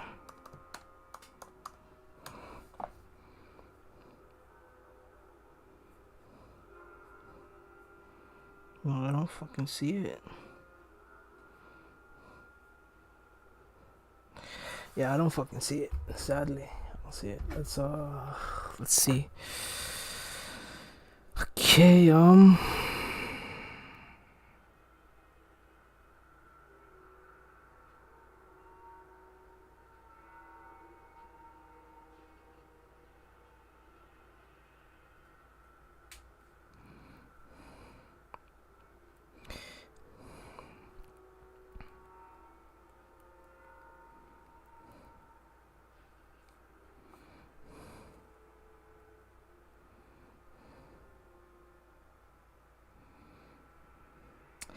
April 10. I mean, technically, yeah, it is out. Technically, it is fucking out though.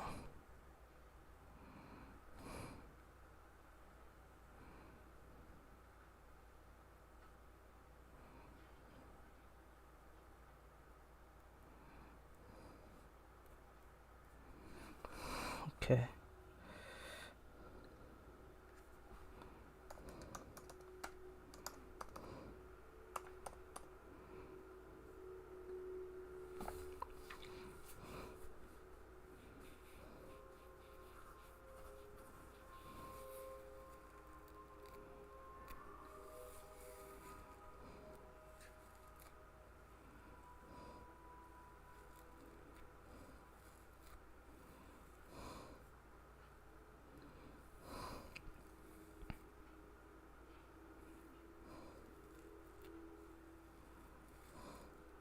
It doesn't say.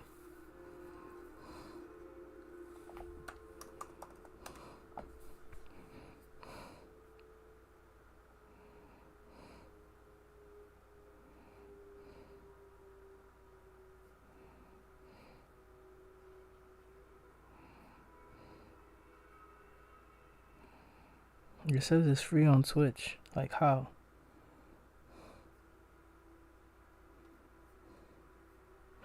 Amazon Prime. I need to sign up for Amazon Prime. Fucking crazy. Okay, so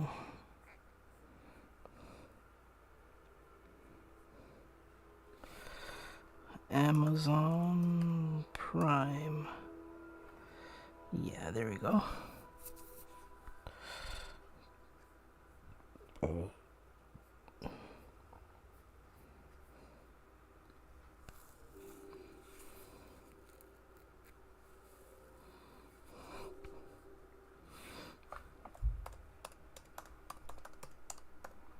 I mean, I think that's correct. Oh.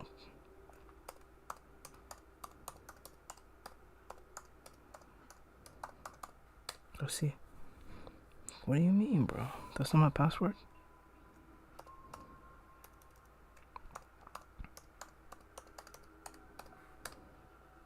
That's not my password either.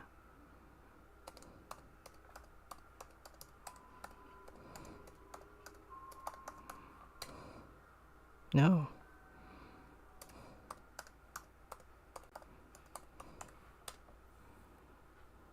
That's my password. Okay, good. Cancel.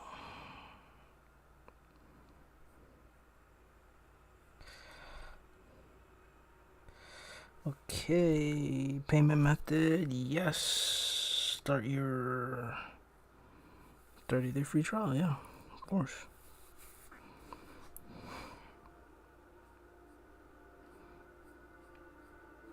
So where the fuck can I watch the videos?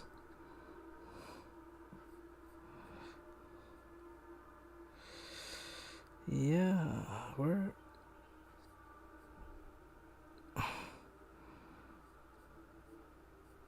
Okay, so I want to watch.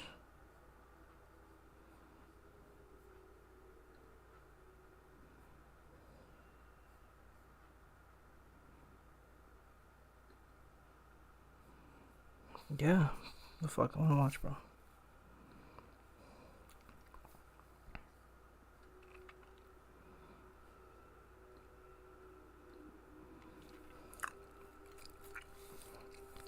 Yeah. If I could watch, I'd be fucking happy.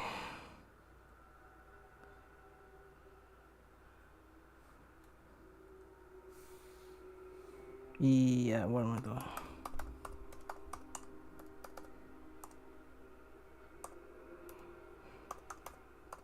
Yeah, it's Yahoo. Sorry about that, guys.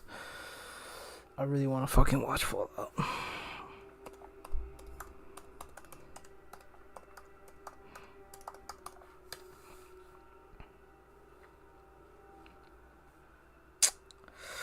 Yeah. Let's see.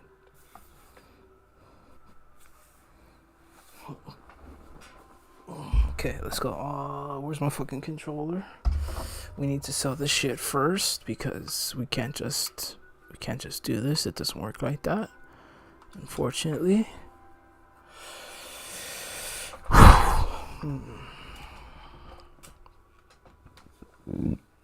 Sorry.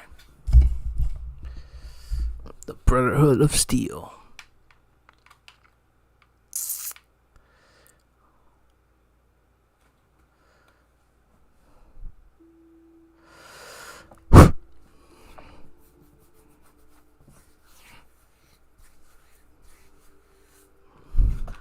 I mean, it's gotten easier, shouldn't I? Like, up the level? Shouldn't I? No. How do I even? Settings. Gameplay. So it's already on hard. It's already on hard, so let's go with very hard. No, very hard. Yeah, very hard. Cause it's kind of easy already. Wait, where are you? Give me your shit. Come on. Look alive. Hey, it's good.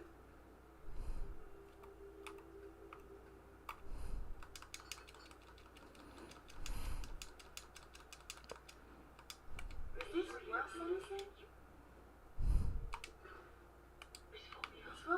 something?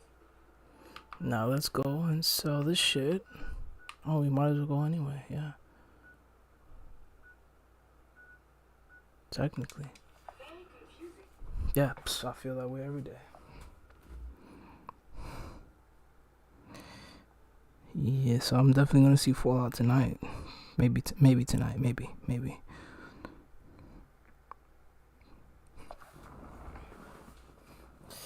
If it's there, I'll watch it. You know, definitely watch it. I wanna fucking see it. Okay, let's go. Amazon Prime Video. The fuck, my man? Open. Who needs a haircut? Everyone needs a haircut. Yeah, let's see. Gimme. Oh, man. Don't worry, I'm not doing anything entertaining. Just talking.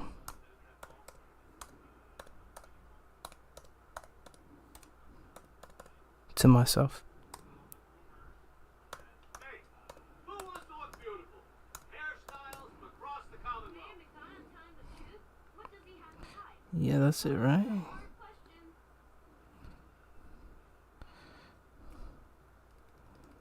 Is it? So is it this one?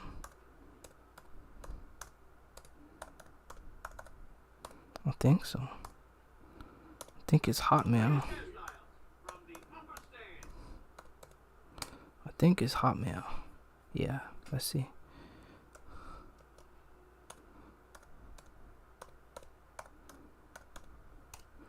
My old password. Does it work? Let's see. What the fuck is that? 228Y2T, I believe. What the fuck? Got too much dirt in that hair? Get it trimmed. You won't regret it. That's not cool, bro.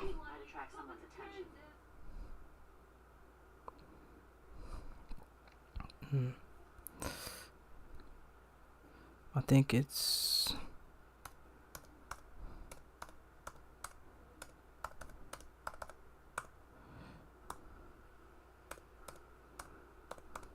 The Super Salon can give you the hairstyle let's see. of your dreams.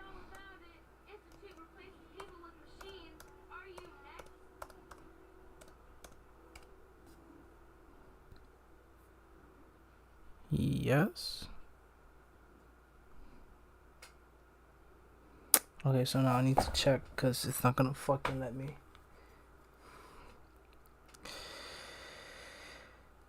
My email address wants to know if I'm right.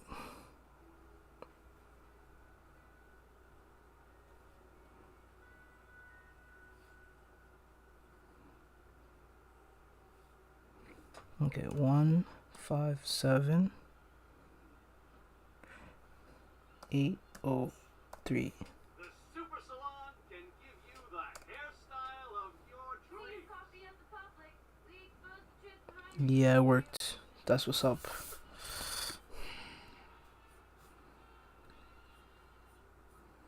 That's what's up. Please let there be fucking Fallout.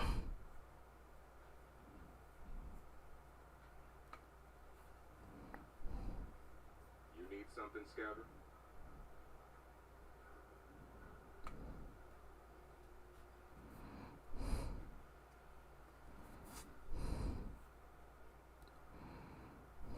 Got too much dirt in that hair? Get it trimmed. You won't regret it. Is the Institute spying on your home? Read the public. Find out.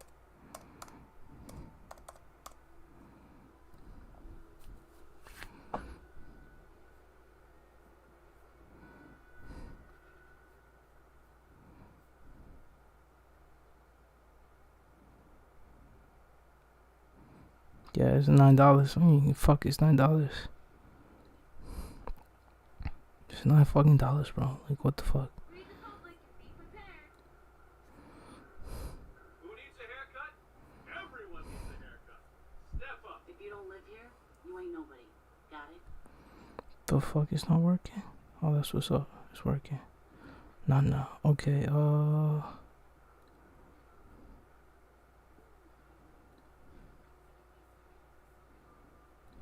don't get it.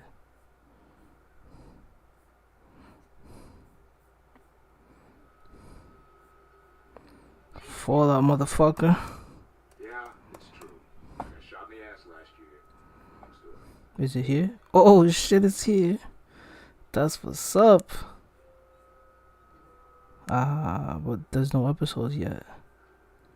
That sucks, my man.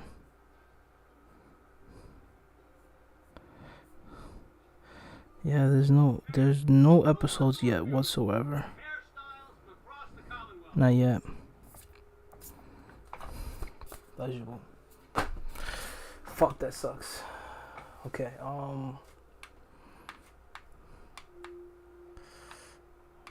yeah, that fucking sucks, bro.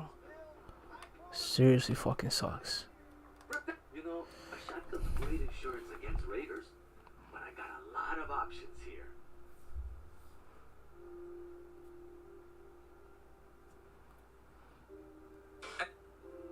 借金してから1年以上経っている方必見。1社から100万円以上、2社から50万円。 Every episode tells its own tale from beginning to end, such as Lucy's run-in with the aforementioned organ harvester or an encounter with a giant mutant salamander. And while these are clearly smaller parts of a greater whole, they still work as satisfying stories in their own right. In other words, the show is crafted like a chain of RPG quests. It's a welcome change of pace from the mushy plotting and interchangeable episodes of so many other streaming series. That considered, it's baffling that all 8 episodes are launching simultaneously. If Fallout were a weekly show, we'd have the fun and suspense of discussing it relentlessly between debuts.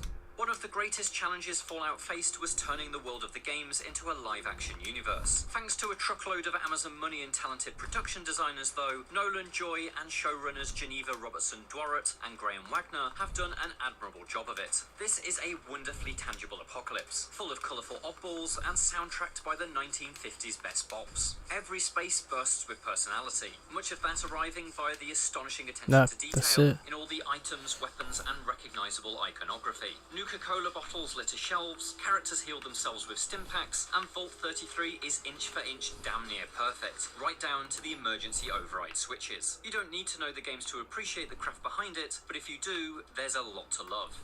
By far and away the most enjoyable thing though is the Brotherhood of Steel's T60 power armor, which is an absolute delight to watch in action. Where you'd expect something ripped from the games in its computer generated feel as well as its faithful design, instead we get a largely Yeah, it's fucking real.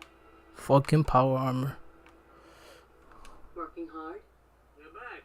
You find that paint? Wasn't easy, but I found some, yeah. Now that's damn fine news.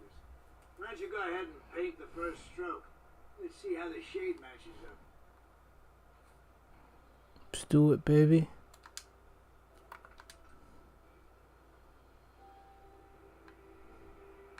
Got it. That's a good shade of green. The wall sure seems happy with it. Happy to help. It's been an honor. It's nice to work with someone who knows how to show respect. There's your payment, and a little bonus for getting the right shade of green. Don't do anything with it I wouldn't do. Good, yes? Okay, special delivery, confidence man, these two. I mean, I'm looking good. I can't say nothing bad. But there's something else I have to do. I need to. I mean, I did sell all the shit I had. Yo. I need to ask you something. Have you found someone that can help me become human? It's my top priority. Your efforts are appreciated. Look alive. That's what I ever need. I forgot you had all of this shit.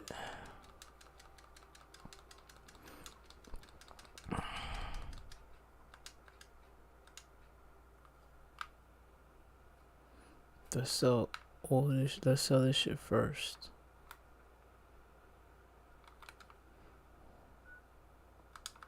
It's better to do that. Latest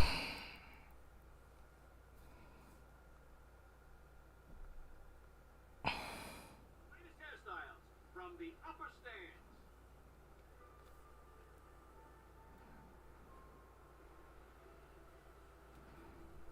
Can't believe I'm still fucking playing. Physical prop that feels incredibly present and powerful. And while Fallout isn't really an all-out action show, when the violence kicks off, it's at its best when the T60 is involved. That's when the bloody mess perk is activated and the delightfully gloopy gore effects get wheeled out. These characters, locations, and situations all feel authentic to Fallout. And yes, while the immaculate game-accurate production design is partially responsible for this, most of the show's ultimate success is down to the work of Robertson Dworet and Wagner, and their efforts to make an original story that's distinctly Fallout. It's in direct contrast to Paramount's dull Halo series, which fails to capture the urgency and spectacle of its source material, despite all the ripped from the game's armor designs and FPS action sequences. Fallout scripts nail the humor, capture the satire, and understand the topics of the series, all without leaning on any pre-existing story. This could have been a live-action replica of game characters and cutscenes you've seen before. Instead, it's a fresh and essential story that uses a new medium to enrich the Fallout universe for both die-hard fans and rolls out a welcome mat for new audiences.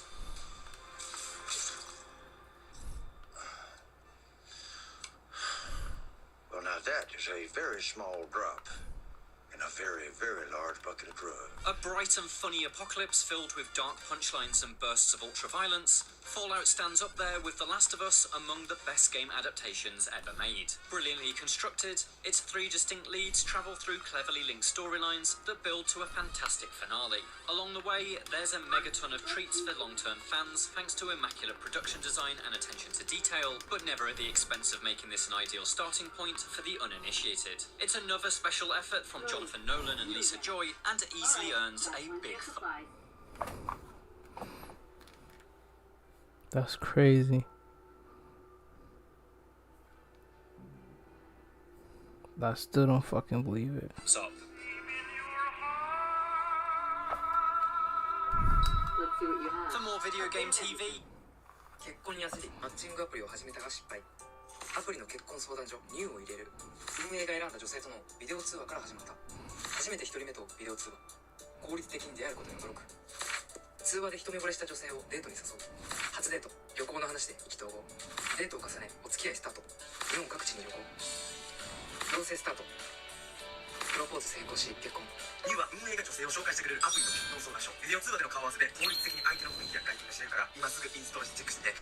すべてのハイブランド 90% オフで買う方法知ってますか？例えばこのポー As the Fallout games are so fond of reminding us, war never changes. No matter the setting, Washington, D.C., Boston, Las Vegas, there will always be opportunities for players to wage Wastelander on Wastelander warfare for the future of mankind. And yes, the Fallout show seems to be no stranger to war, quietly suggesting conflict between the Brotherhood of Steel and other factions from the larger Fallout universe.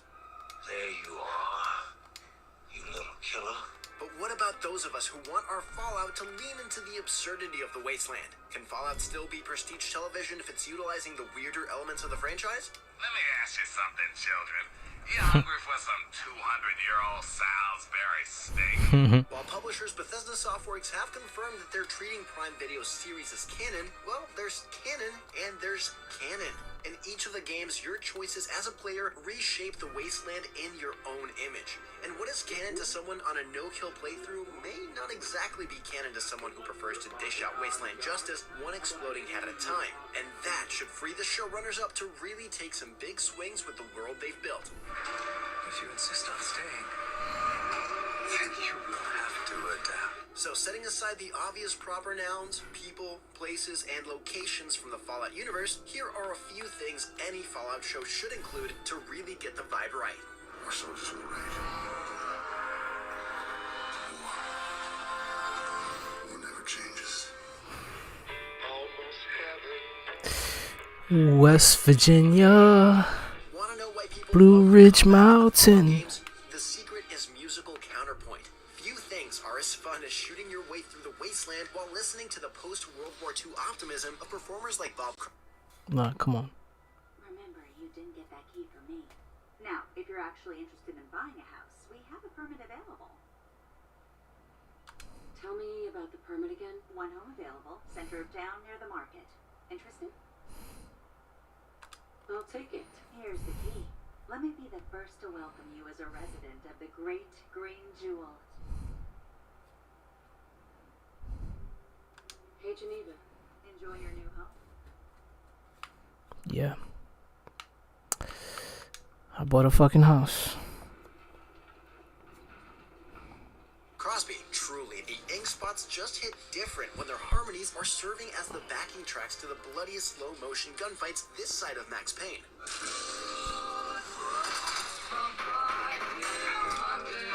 So adding period-specific jazz to your Fallout series is good, but putting a character on the other end of those songs is better. In Fallout 3, players meet Three Dog, host of Galaxy News Radio, who offers both main storyline quests and in-world flavor. You'll also meet Travis Miles in Fallout 4, the host of Diamond City Radio, whose fumbling news updates and nervous ad reads provide players with a few laughs as they... Yeah.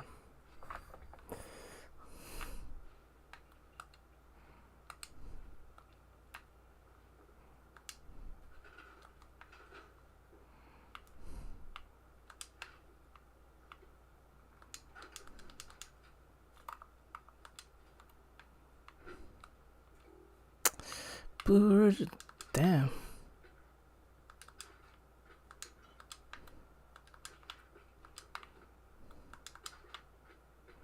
Giving me a lot of shit, baby.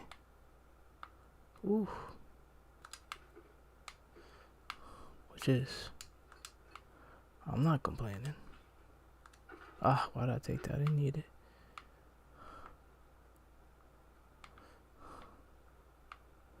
That's Diamond City, but nah, that's it, right? Ain't nothing else. I mean, it's my house, but yeah, fuck it. I took it already.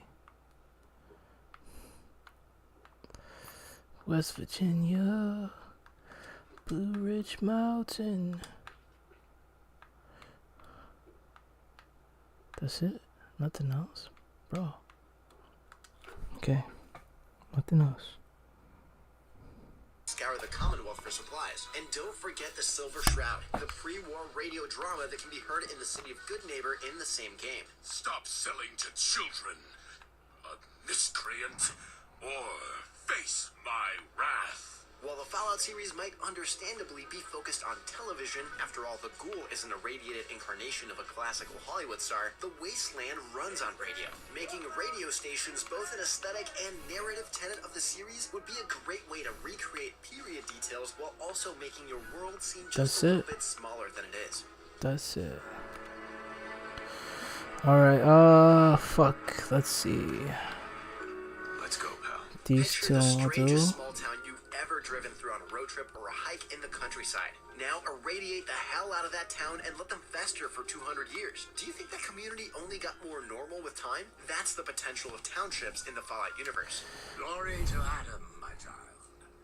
Consider Fallout 3, one of the main inspirations for Prime Video's Fallout adaptation. In that game, players come across plenty of strange little communities that have flourished in isolation and built entire infrastructures around half-remembered niceties. There's the Republic of Dave, a democracy enforced by the community's cheerful figurehead. There's also Little Lamplight, an underground community of children, think the post-apocalyptic Lord of the Flies, that promises riches untold when its inhabitants turn 16 and are forcibly evicted. Well, okay, but you better not be lying or else we'll shoot you. These communities are the Fallout equivalent of a Monster of the Week episode. Players stumble into a town, dangerously low on stim packs and pushing the limits of their carrying capacity, and find themselves needing to awkwardly play along with whatever mass delusion the community suffers from long enough to unload their junk. But what makes these experiences such an integral part of the game also makes them tricky. Let me see what they want. This is our claim. Clear out, Civvy. Hi. We don't need any more hired guns. Will you leave already? It would be better for all of us if you just leave. Why are they not nice? What the fuck did I do? I didn't do anything. Once we get on that ship, we're set for life. Those scavers are under our protection. Hi. What are you looking at? Hey, we have your assistance. No. They want to get on the fucking boat, but eventually I'm gonna have to kill them. Eventually, I remember.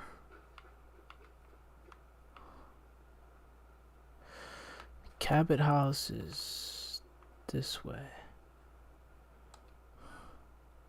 Yeah, straight down. Straight down. Alright, let's listen to this shit. I don't have much time. For an 8-episode season. If Fallout wants to go all out on its road trip from Hell vibes, then the showrunners will need to build a bit more breathing room into the narrative. Ah, good morning, sir. Your coffee. 173.5 degrees Fahrenheit. No matter which version of Fallout you jump into, it won't take you long to encounter your first robot. Most likely a Mr. Handy, the popular servant model that is near ubiquitous in the wastelands. Robots are everywhere in the Fallout universe, and like ghouls, their level of sentience varies depending on the make and model of the unit. But despite their posh speech patterns, the robots of Fallout are so much more than just the help. You helped me make a very big decision. Thank you. Robots are one of the major focuses of Fallout. Yeah. So lovely. This is private property. Stay off the grass. Move along. Authorized personnel only. Oh, so where do I go? Where do I go? Oh, there. Go away.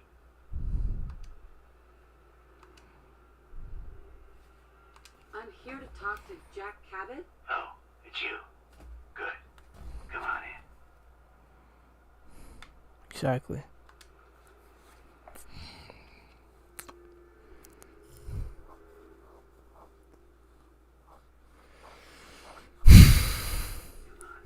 Let's go meet the boss. What is this place? Better to let Jack answer that. Come on.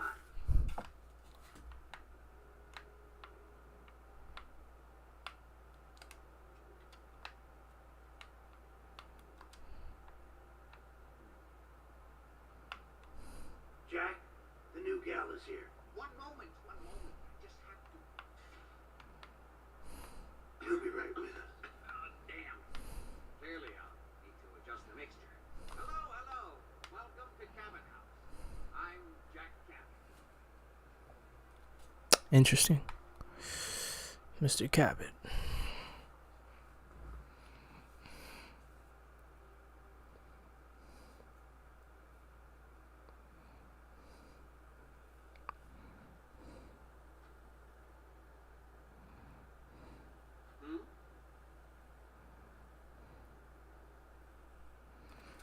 Oh, you gonna talk? What is this place? What is this place? This is my ancestral home. The Cabots have always lived here, since long before the Great War. If you're asking what we're still doing here, Boston in its current sad state, well, that's a story for another time, perhaps. Pleased to meet you, Jack. And I am very pleased to meet you. Edward finds it tiresome. But I always like to know personally everyone who works for me. Please, have a seat. How about a drink? Edward, the good bourbon, eh? Please, have a seat. Oh, here. Now, before we get down to business, I have a question I like to ask all my new employees. Is this really the time? Don't interrupt, Edward. The question is this. Do you believe there is other intelligent life in the universe? The universe is a big place. Anything could be out there. Wonderful. Most people's minds are too narrow to admit the possibilities of an infinite universe. But I'm not talking about flying saucers and little green men. I'm talking about the hidden history of our planet. The very origins of human civilization. Ancient powers that modern science, even at its pinnacle, could barely begin to comprehend.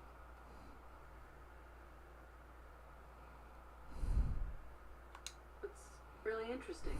I put my trust in the scientific method, not this pseudo-spirituality. I'm glad to hear you say that. It's become my life's work. My approach is to combine a rigorous scientific method while keeping an absolutely open mind. So much has been closed off to us simply because people assumed they already knew the answers. My father excavated a city, the Rub al-Khali in Arabia, which he dated to more than 4,000 years before the rise of any known human civilization. The structures and artifacts were strange, disturbing, even. Clearly not constructed for or by humans. I've spent my life trying to decipher what he uncovered. Jack, can I tell her what I need her to do? I'm sorry, Edward. I just get carried away sometimes. You're sending her to look for the missing shipment. Yeah. Well then, I better leave you to it. We'll talk more about this some other time, when things are less rushed. It isn't important now. Welcome to the family. Okay. You're officially hired. Congratulations. I'm ready to get to work. Good. That's part of the job, by the way. It's best to keep an open mind. Jack may be eccentric, but he's definitely not crazy. The job I got for you is simple. Jack owns a facility north of the city. There's an important package that went missing between there and here. I need you to track it down and bring it back to me. Any questions?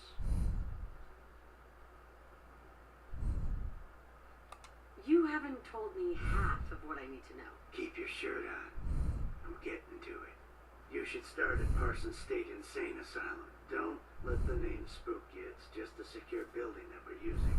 We think the courier got ambushed as he was leaving the place. The guards heard gunfire in the distance, but we don't know exactly what happened.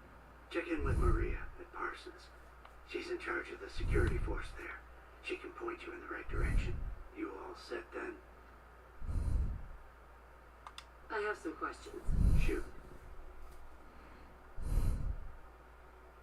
Why does Jack have people guarding an old insane asylum? I don't mind you asking questions. As long as you don't mind me not answering them. If it was important to what I was asking you to do, I'd tell you. In this case, it isn't. Are we good here? What's this missing package I'm looking for? It's a metal case holding vials of serum. You don't need to worry about what it is. Jack needs it for his research. That's all you need to know. You all set then?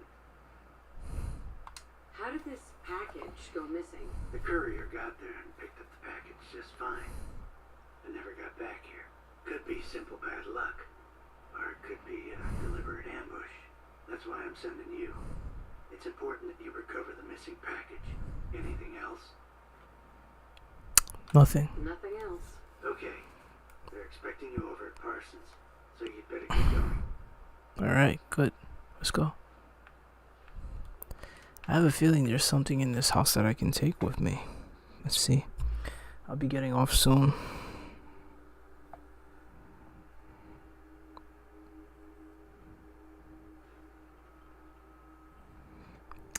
Yeah, let's finish watching this. Fallout 4, which asks players to choose between the Institute, Fallout's alt history perversion of the Massachusetts Institute of Technology, and the Railroad, a coalition of activists who try to free sentient robots or synthetics from the Institute's grasp. Synthetics are also one of Fallout 4's best allegories for Cold War era paranoia, with most towns keeping their residents in a near constant state of fear about friends and neighbors being replaced by robotic lookalikes. Don't shoot! I swear I'm not a synth, for God's sakes, we're family! Geographically, synthetics may not make a lot of sense for Prime Video's Fallout series, which takes place halfway around the world, and in a post-apocalyptic hellscape where that kind of distance actually means something. But given show co-creator Jonathan Nolan's background with Westworld, another series that explored the boundaries between artificial and organic life, the series certainly has the kind of creative foundation you'd need for a deep dive into Asimov's laws. Let's see. Nah, I can't. 将来のことをしっかり考えて資産形成してる人かな。資産形成わかります？ Yeah, surprisingly, it is so clean. That's it. The Zeta gun. I'm not gonna steal it. Fuck no. やっぱりイノシーとかシンニーさんみたいにほったらかしでできる投資がいいですよね。2人の時間も作れるし。 That's it. No, I can't. Alright, let's get out. Alright, let's get out. That's it. Let's see. Yeah, basically.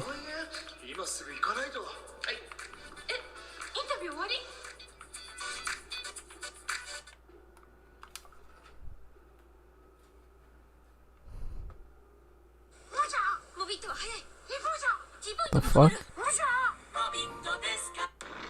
You can secure your family's future by reserving a spot in a state-of-the-art underground vault from Vault-Tec. Have you noticed how all the truly The evil fuck? companies in science fiction have hyphens in their name? We've got our eye on you, Baskin Robbins. Good morning! Vault-Tec calling. Between Fallout and this year's Romulus, we're shaping up to be a banner year for military contractors whose too cozy relationship with the United States government spells bad times for the future of humanity. And while Fallout's marketing has suggested that there are secrets buried under Vault 33, I think we can all assume quite literally Vault-Tec gives Weyland-Yutani a run for its money as one of the most impassionate architects of mass death in humanity's future. Things are probably not going to turn out great for Lucy McLean's friends and family. Because if the worst should happen tomorrow, the world is going to need you to build a better day after. Once you learn that only a handful of vaults in the Fallout universe were actually designed to protect humans from danger, the door opens wide to whatever perverse experiments your writers can imagine. Vaults in Fallout have been special delivery, speak to the name. Alright, let's just do this. Super mutants and all kinds Fuck of it. freakish experiments that would make the engineers of Cabin in the Woods blush. There's a whole big world out there beyond the Vault 33 triptych, and given California's historical predilection for wealthy and secret societies, there's no better playground for a writer to dig in and have fun. Yeah, exactly. I don't know. I don't feel like listening to this anymore.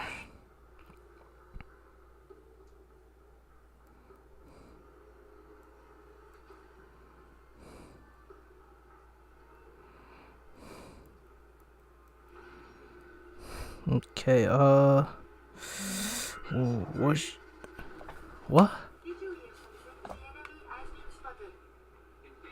Minimal distance. Stand down. Stand down.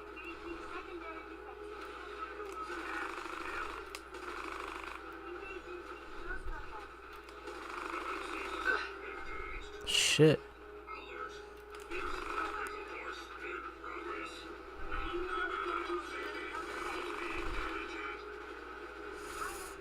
Beautiful.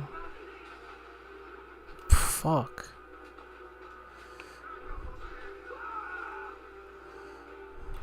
I can't see. I'm gonna die right now, though.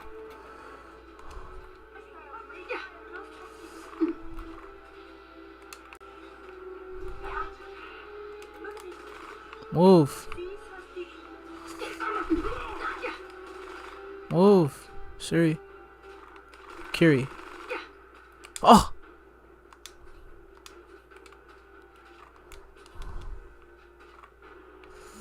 Get out of here with that. Damn, he's fucking strong.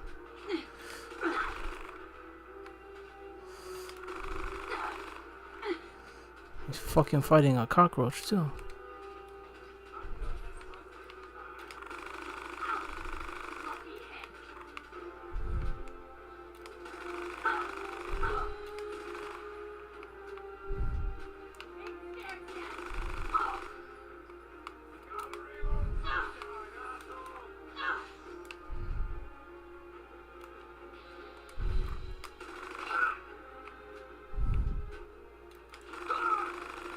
Shit. Get up. How's that food? I feel better now. Thank you. Okay, so.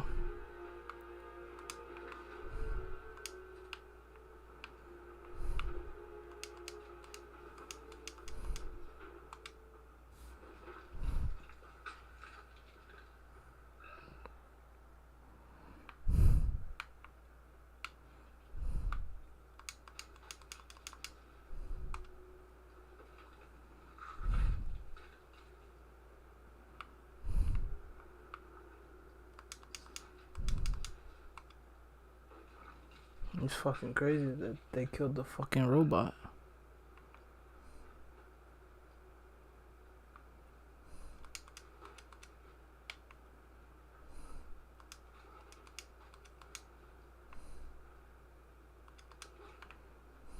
I hope they don't think I'm the fucking enemy now. Let's see.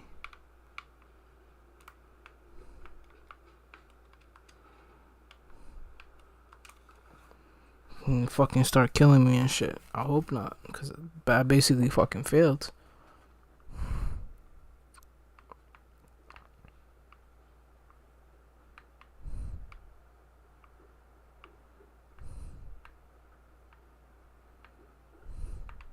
Where the fuck is he?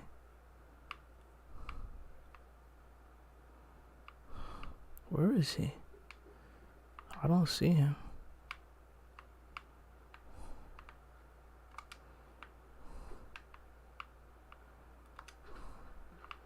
That's the toilet. And he's downstairs. Probably. What the fuck? Edward.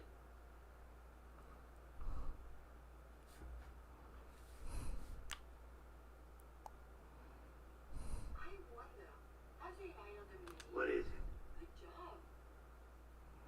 Nothing else. Then you have a job to do. Okay, so, Edward. What is it? Nothing else. Then you have a job to do. Okay, so that means I didn't fail the mission. So, you know, even though the robots in the front are fucking dead, I didn't kill them though, sadly. Let's go. Who should I listen to? Tarot, I guess. 1, 2. No. Okay, let's do this. 女性に最も強い絶頂を与える性感帯ポルチオは G スポットの5倍。 B, someone's.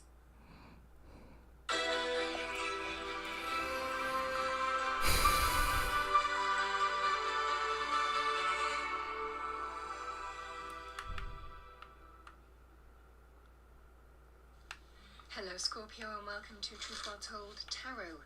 This is Andrea and I'm here to do your May 2024 monthly tarot reading for the sign of Scorpio. Sun, Moon, Rising in Venus, so I hope you're well. As always, the reading won't be for everyone. Take what resonates for you. So welcome Scorpio. What we're going to do is we're going to pull an overarching energy, look at your general energies too, and then look specifically at love, romance, relationships, money, career, finances, and any other thread that comes out. As always, the reading won't be for everyone. Take what resonates for you. I have to say, I've been getting the messages across the board quite a lot for the readings too. Spirit will say what he wants to say. So, we have strength.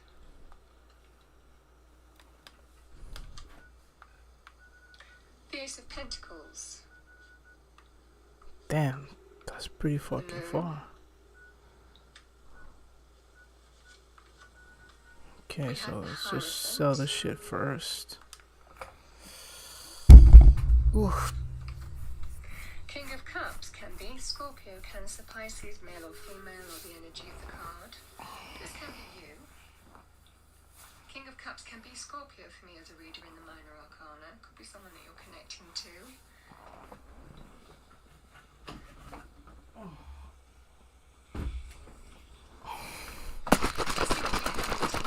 Love, romance, relationships. What do we have for Scorpio? Thank you.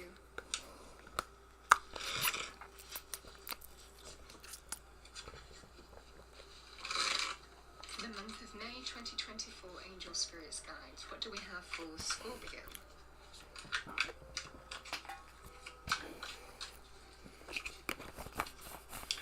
We have an Emperor.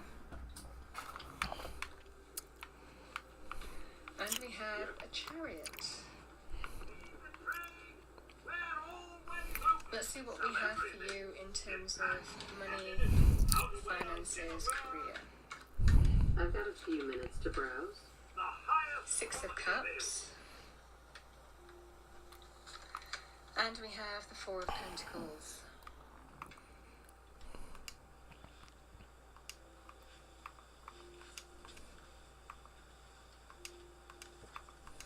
Let's see what we have for you, Scorpio, as an angel answer message. What do we have for Scorpio? Thank you. Angel Spirits Guides message for Scorpio. Oh my goodness. Two cards. I've got Trust. And I've got Yes. I always like it when this appears in a reading. I don't think it's come out so far. Because it can be someone saying yes to you, you saying yes to somebody, answered prayers, you know. I've just been told surrender and trust. Okay, let's pull a romance angel card for you. What do we have for Scorpio? Thank you.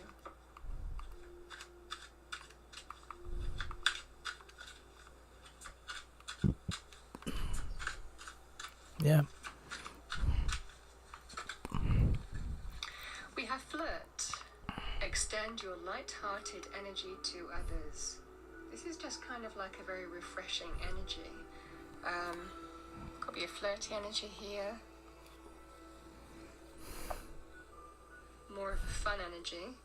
Bottom of the deck, express your love. Go ahead and make the romantic gesture.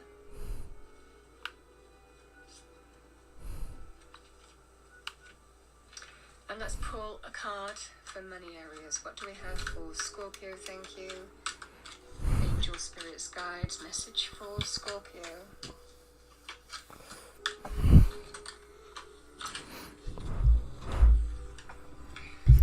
We have exercise to increase your energy and manifestation abilities.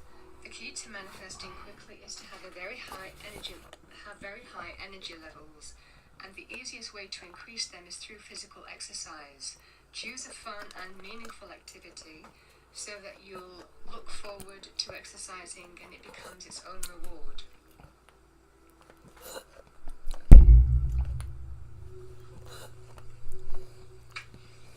I'm going to pull a couple more cards here, Scorpio. Let's see what we have for you. What do we have for Scorpio? Thank you. Angel Spirits Guides.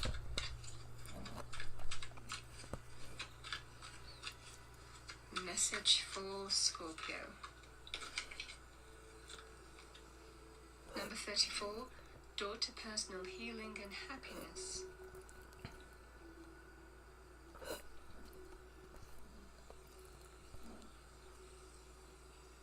So there's a new beginning here.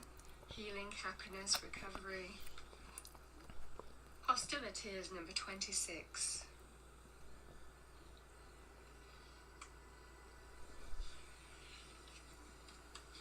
You might be healing hostilities in some way.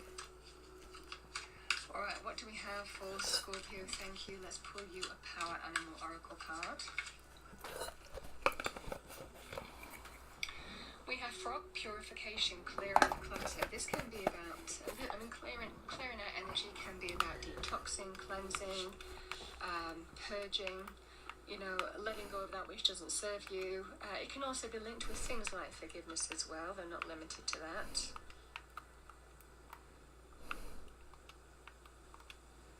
Could be practical things as well. Alright, Scorpio, so we have trust, we have yes, and we have the strength card. Let's have a look at your business areas first. And again, I am feeling this reading across the board. I've been getting them with all the readings. Strength is when we face something that's difficult to face. It requires facing our own insecurities, fears, doubts as well, internally. But it's also facing something in our external environment as well. So it might well be that there's something to face, but knowing that you are strong enough, knowing that you have the inner power, the inner courage, the inner resoluteness to face something, deal with it, and overcome it. It requires a degree of courage, but you have that, and that's what you're being told. It also reminds us not to, when we face things head on, not to let ego play a part, but to really connect to that kind of higher self energy in terms of when we face something and be truly honest with ourselves in terms of how we face something, deal with it, and overcome it. So,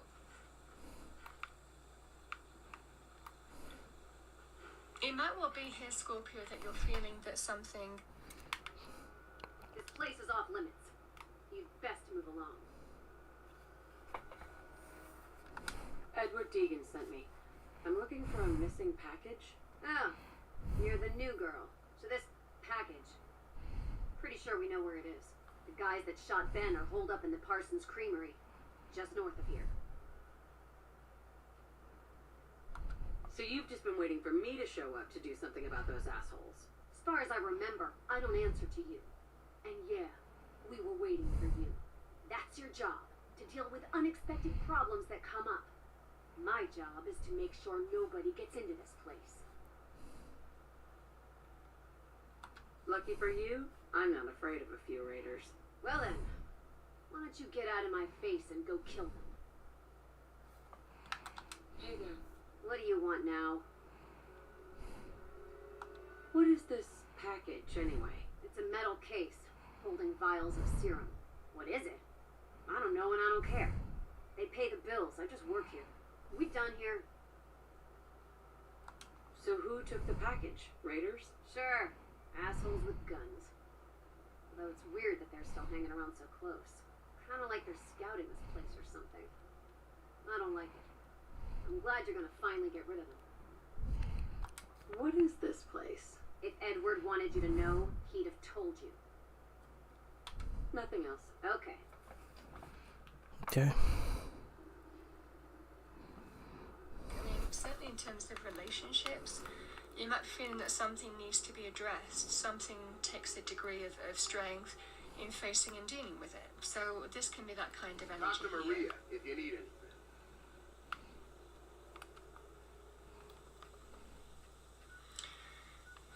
I just want to start on that. I was going to do money career first, but I'm getting that thread already, so let's continue. Because the King of Cups and the Moon energy, this is where you're really kind of like maybe dealing with matters of the heart, listening to your instinct and your intuition, and deciding, can we really rise above this situation? I feel like this is the potential either of an existing relationship, or it's somebody returning into your life again from the past in some way. So however that manifests for you, the King of Cups and the Moon energy, there's a level of uncertainty, but intuitively, you feel what you need to do because it's an unknown factor. Emotions might be high. This is where you just have to feel your way through a situation here and trust in how you're facing with a reality, being truly honest with yourself. Okay, if I face this situation, what do I really want to do? How do I really want to face this and overcome it in my truth? So this is that kind of energy here, Scorpio. Because the Hierophant and the Ace of Pentacles, this can be having faith in starting. Motherfucker. Energy here, being truly might be high. you, Fucking the King killed of Cups myself. and the Moon energy, there's a level of uncertainty, but intuitively, you feel what you think. Can we really rise above this situation? I feel like this is potential either of an existing relationship, or it's somebody returning into your life again from the past in some way. So however that manifests for you, the King of Cups and the Moon energy, there's a level of uncertainty, but intuitively, you feel what you need to do because it's an unknown factor. Emotions might be high. This is where you just have to feel your way through a situation here and trust in how you're facing with a reality, you know, being truly honest with yourself. Okay, if I face this situation, what do I really want to do? How do I really want to face this and overcome it in my truth? So this is that kind of energy here, Scorpio. Because the Hierophant and the Ace of Pentacles, this can be having faith in starting over on a brand new path. That represents that sense of a new beginning, can be in the home and property as well with the Ace of Pentacles, but it's just about having faith in starting over, starting on a brand new path, having an opportunity to build something, again, solid and stable.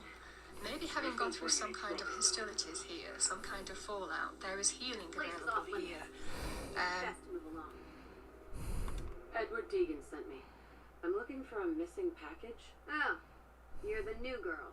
So this package, pretty sure we know where it is. The guys that shot Ben are holed up in the Parsons Creamery, just north of here. Thanks for your help. Sure thing. Hey, be careful. It's weird that they're still hanging around so close. Normal raiders would have grabbed the loot and bugged out by now. It's like they're scouting the place or something. I'll be glad when you clear them out. Save. Just in case I die again. I was a lot nicer to her. So this just feels that kind of energy here, Scorpio, in terms of you're facing something and dealing with it, but deciding to kind of like, it feels like taking a step forward on a new beginning, opening a new door with a person, and just having faith. Now the Hierophant can be linked with, you know, institutions, family, long-term committed relationships, marriage. It can be on that front. But it can be quite a spiritual energy where we talk to a mentor or a teacher, somebody who might guide us or mentor us, or, you know, we get advice from. For the highest good, Gemini Spirit will work through that person to help us figure out an issue, to help us find some kind of solution. So if you're not sure, do talk to somebody who you consider will give you good counsel. Can be a holy person, can be, again, somebody who you consider a mentor, a teacher, somebody who will give you the best advice possible. This can be that kind of energy here. It can manifest as a person. But it can also be linked with, like I said, the institutions of, you know, the traditional areas of life, family, you know, relationship, committed relationship, marriage. This is the energy here where you're having faith, even leaning on your spiritual faith to start over, you know, even though there's a level of uncertainty, doubt, and water under the bridge likely. Something's happened here that's made you question whether you want to move forward, whether you can. Maybe trust was challenged as well here, because there's a level of real uncertainty here. I think that this is about that first step to building back up, and that's what I'm getting here. When I move here, Scorpio, again, the Four of Pentacles and the Six of Cups. Damn, she's fucking strong. この動画を最後まで見ないと損します。今国に求められている高齢者向けの在宅ケアビジネスをご存知ですか？それが訪問ハリキューマッサージなんです。ハリキューマッサージ、自分には関係ない世界だと思っている方もいるかもしれませんが、ちょっと待ってください。訪問ハリキューマッサージ事業は施術者プレイヤーではなくて経営者オーナーとして地域の高齢者さんに喜ばれる事業を起業することができるんです。介護やマッサージ、ハリキューに関する I don't care, bro. This can be the energy here that this can be either somebody who you've known for a long time, you know, you've got history with, you've got nostalgia with, you've got memories with. This can be love, romance, relationships, but the Six of Cups can also indicate a long-term friendship. It can represent family. Can even be, you know, a business partner, you know, if we were talking about business. So it's somebody who you have history with, nostalgia with, memories with. The energy with the Four of Pentacles, it just feels like not ready to let go just yet. And there's just that kind of feeling here of there is a level of self-preservation, self-protection with the Four of Pentacles as well.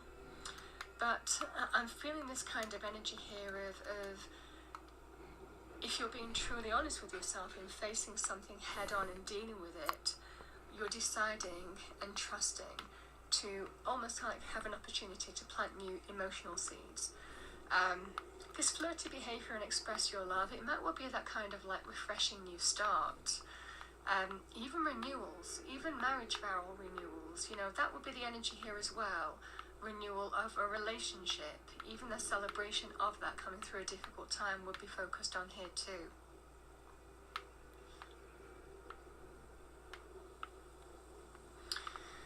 I think that there is a kind of self-preservation energy attached to this.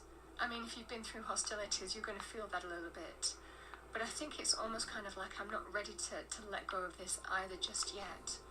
The Emperor and the Chariot as energies, this is somebody who is likely wanting to do the right thing by you, or you're deciding, you know, you're taking control and taking charge of a situation and deciding with the Chariot energy, let's try and overcome the issues between us and see if we can claim that sense of success and victory over them.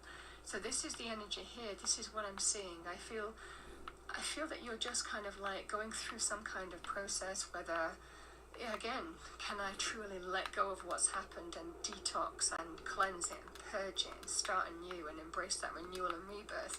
This is the energy at play here. Your instinct is going to be really strong, but there is a path here that looks to be very strong to personal healing and happiness. Now, the energy at play here, we have an Emperor. The Emperor can be linked with a father figure. Could also be, again, somebody who is maybe older in your life, connected to you in some way. So if it's not kind of like a parent, for example, this can be, you know, somebody who may be older. It can represent a father and child as well. Whatever the Six of Cups is, this can be here, Scorpio, you're deciding to take the reins of a situation and see if you can overcome the issues between you. Because in strength, being truly honest with yourself, that's what you're deciding to do. You know, this is the energy here. And that's what I'm seeing here for the reading. Now, the additional message with the Six of Cups, it can be someone returning from the past as well. Somebody who you have history with, nostalgia with, memories with. And again, there is a level of self-preservation and self-protection here, you know, at play. This can also represent somebody, if something ended between you a while ago,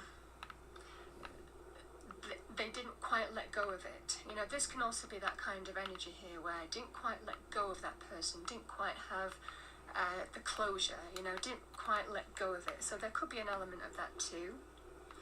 This is having faith in starting over. Again, it could be a practical thing, moving, relocating, starting over in the home, the family, or emotionally, or a combination of both.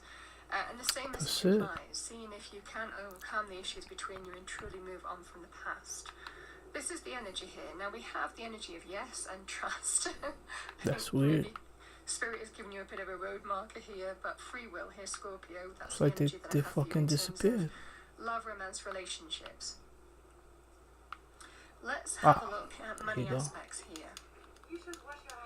I want to go over here because the Four of Pentacles, it can be when we are, it can be when we're potentially being careful with money. It's when we hold on to every coin because that's what the circumstances demand. It might well be that's the scenario that you're kind of like dealing with here, Scorpio. Again, the Six of Cups can actually represent a soul connection, a soulmate, somebody who might be supporting you through this. It can also be, like I said, family, friendships, or returning to a place from your past in some way as well, or going back to live with family. The same message applies, but there can be a financial aspect of the Hierophant. This is very powerful in terms of being very careful with money, because that's the situation, you know, that's the situation that you're faced with. And you're being told, as you're manifesting money, exercise, take care of yourself. Again, that personal door, that door to personal healing and happiness. This can be the energy here where you're absolutely taking care of you, pampering you, self. Yeah, it's true. Alright, where's Maria? Maria, where are you? Maria. There you go. I guess Edward knew what he was doing when he hired you. You better get your ass on back to Cabot House with that package. Edward's not as patient as he seems.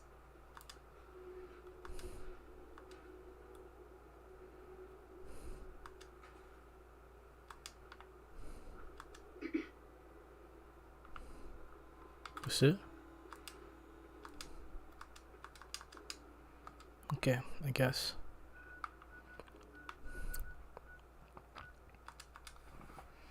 Let's go. Care, you know, self-worth, all of this kind of energy as you're manifesting, maybe a change in your financial situation here. The Emperor and the Chariot, very positive energies, because the Emperor can be very powerful as a leader in business. You know, the Emperor can be, it could be your energy, taking the reins and empire building, you know, manifesting success, making it happen. It's a pretty empowering energy, it's a very focused energy, but this could also be somebody who you're connecting to. An Emperor can be a leader in business, a final decision maker, somebody who is experienced, you know, somebody who's been there, done it, seen it all, so very experienced energy. You could be dealing with that kind of person. I mean, the additional message with the Emperor, it can also be to do with... She's not missing, Mother. You know where she is? No, but that doesn't Your sister is missing and I want her found. What else is Edward for if not to keep the family safe? I'd be happy to send someone to look for her, ma'am. It's not a... Mother, Edward has better things to do than sending someone out to find Imogen. Again. I don't think you're even listening to me, Jack. I'm not going to have Edward drop everything just because Imogen decided to take a lover again. Jack, how dare you speak so disrespectfully about your sister? So did you find out what happened to the courier? Maybe even lying in a ditch, and you don't even care. Some raiders set up camp near Parsons and ambushed him. I took care of them. I don't like raiders operating so close to Parsons. I hope this isn't the start of something serious. What about the serum he was carrying? Did you get any of it back?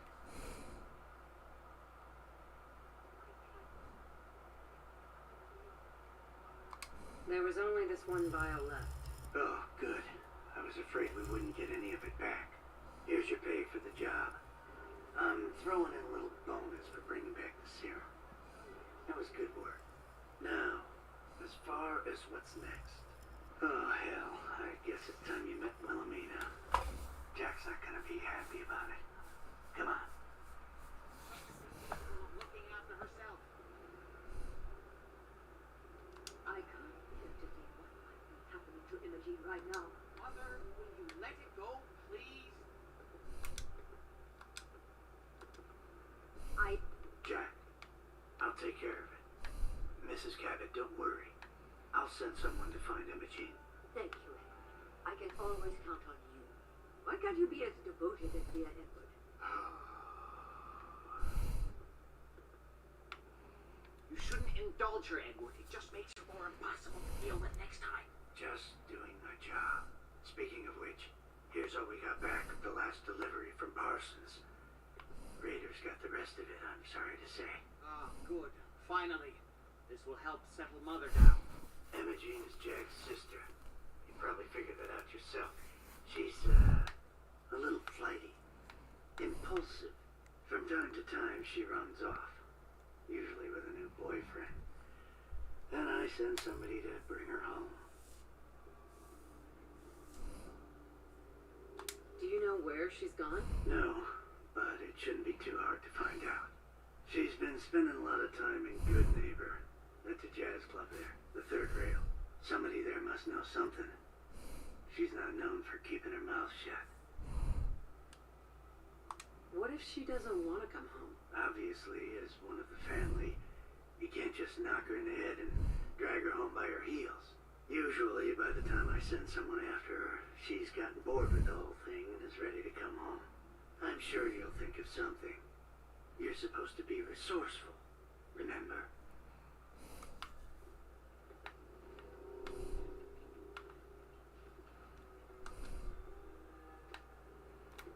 Okay, no, I need to go. So, yeah.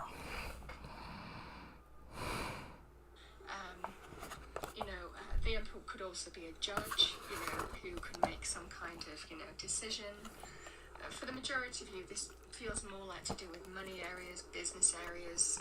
It could also be, if this was your own business and you were being very careful and conservative with money, could even be a family business, or a business that you're trying to hold on to because you've had that business for some time and you're wanting to get back on an even keel potentially with that business. Again, the emperor can even represent a new client, a new investor, a new partner.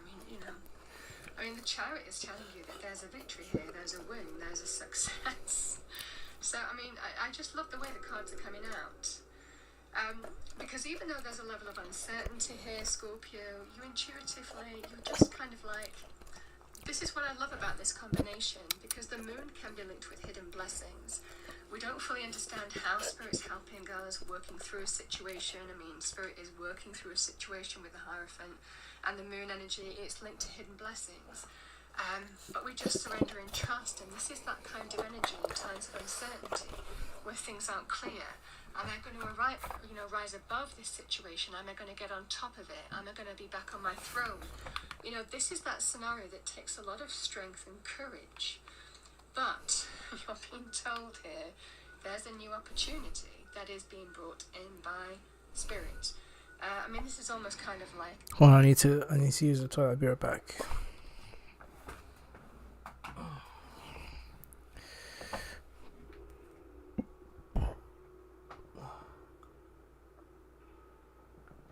Yeah, I'm still waiting for it. I haven't seen it. I just subscribed to Prime and I didn't see nothing, but I'm about to go to the toilet right now. I didn't see this. But I'm going to keep checking. Maybe today, later on, I'll check, because today's the 11 in Japan. It should have been out already, but yeah, that's just me.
Okay, sorry about that. ポール・スミスのスーツは定価が25万なんですけど23円で買えましたし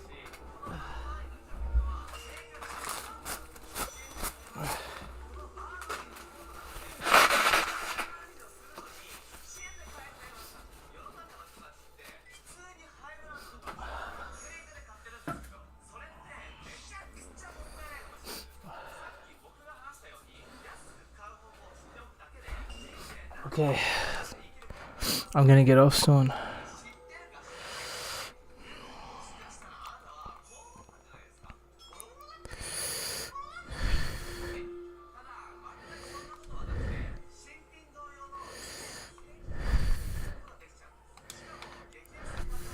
What about you?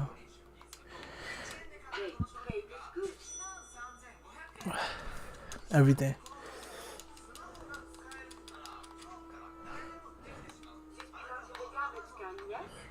Yeah, I know.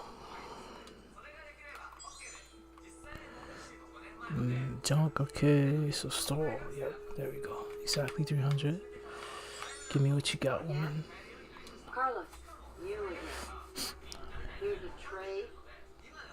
Sure. Let's take a look. Here's what I got. Yeah. I mean, you ain't got much, but that's life. Automatic, combat. So I don't need that sniper rifle. Assault, combat, double. Yeah, I basically got all your shit already. Yep, that's it. Okay, so let's go to the market. Sell some shit. Where are you? Let's go.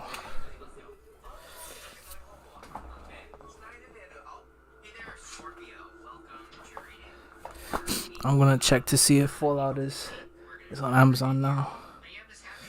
I really want to see that shit, bro.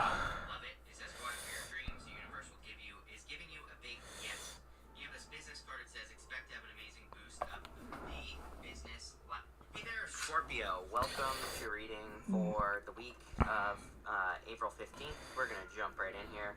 And you have this happiness card. It says things are going well and feeling fulfilled. Love it. It says go after your dreams. The universe will giving you a big yes. You have this business card. It says expect to have an amazing boost up the business ladder. Seems to be a good money week so far. Like everybody's had pretty good cards as far as finances are concerned, or as far as making money is concerned. It looks good for money, but what's going on here, Scorpio, is what I'm going to say to you. You could be like walking away from a situation, or finally closing out a cycle is kind of like what that looks like to me. And this could be in regards to a person or a love situation. Could also have to do with forgiveness as well, so take it how it resonates. Like maybe you need to forgive yourself for something here, and we'll talk more about that in a second. But sometimes I think if you're like holding on to something, it could be preventing you from increasing your abundance, or doing whatever it is that you're hoping to do here in your life. And I think that it's time for you to kind of like maybe go through a healing. We're getting closer to the end of the retrograde this week, so the end, beginning and end of the retrograde are always when it's like strongest. And what I would say is that I think this is a good retrograde for healing, resting, relaxing, recovering, all that other stuff, and that could be what's going on here. Again, you have the Three of Swords. Again, these cards are good. This card says things are going well and you're feeling fulfilled, but maybe something's missing, So it's like, I think you are feeling good, but I also feel some of you could feel, maybe this isn't heartbreak. Maybe it's more that you are missing love, or you're missing a connection. It doesn't even have to be love, like as in a person. It could be maybe you just Still, want to not connect yet. with people, right, in general. That's and life. so I do feel it's saying like take time to do that. It's or, fucking life. Things that you need to do to like heal yourself, or to correct these feelings, right? Three of Swords is also about forgiveness and maybe needing to forgive yourself. I do see this, especially for those of you that are revisiting something like a past project or something, and maybe you're finding more success this time around. I feel like this is kind of saying like don't beat yourself up for not being as successful as quickly as you think you should be. Because it's like sometimes I think we do that where I'll take a look. Sure. We figure something out and work our business, and that's kind of what's popping into my head. No. Oh fuck, whatever. Yeah. I'm gonna get back all my coins, but I gotta keep playing.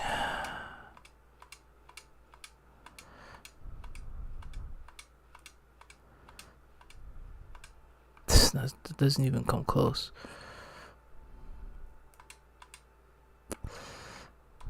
%100 doesn't come close. Yeah, that's it. Woo! Halfway there. So let's just fucking do it, bro. Let's just do it. I got viewers. Thank you guys for watching. Might as well. I mean, but 2, 3, 3, 4, 5, 3 hours of sleep. I don't like doing that, but fuck, I should be going to sleep now, to be honest. Oh, can we see the old steakhouse? Maybe they have the tourist brochure. Now let's just get off now. Sorry guys, thank you for watching. I need to go to bed. Have a good night. Peace out wherever you're at. If you're a creeper, you're welcome to watch. Have a good night. Peace out. Have a good day.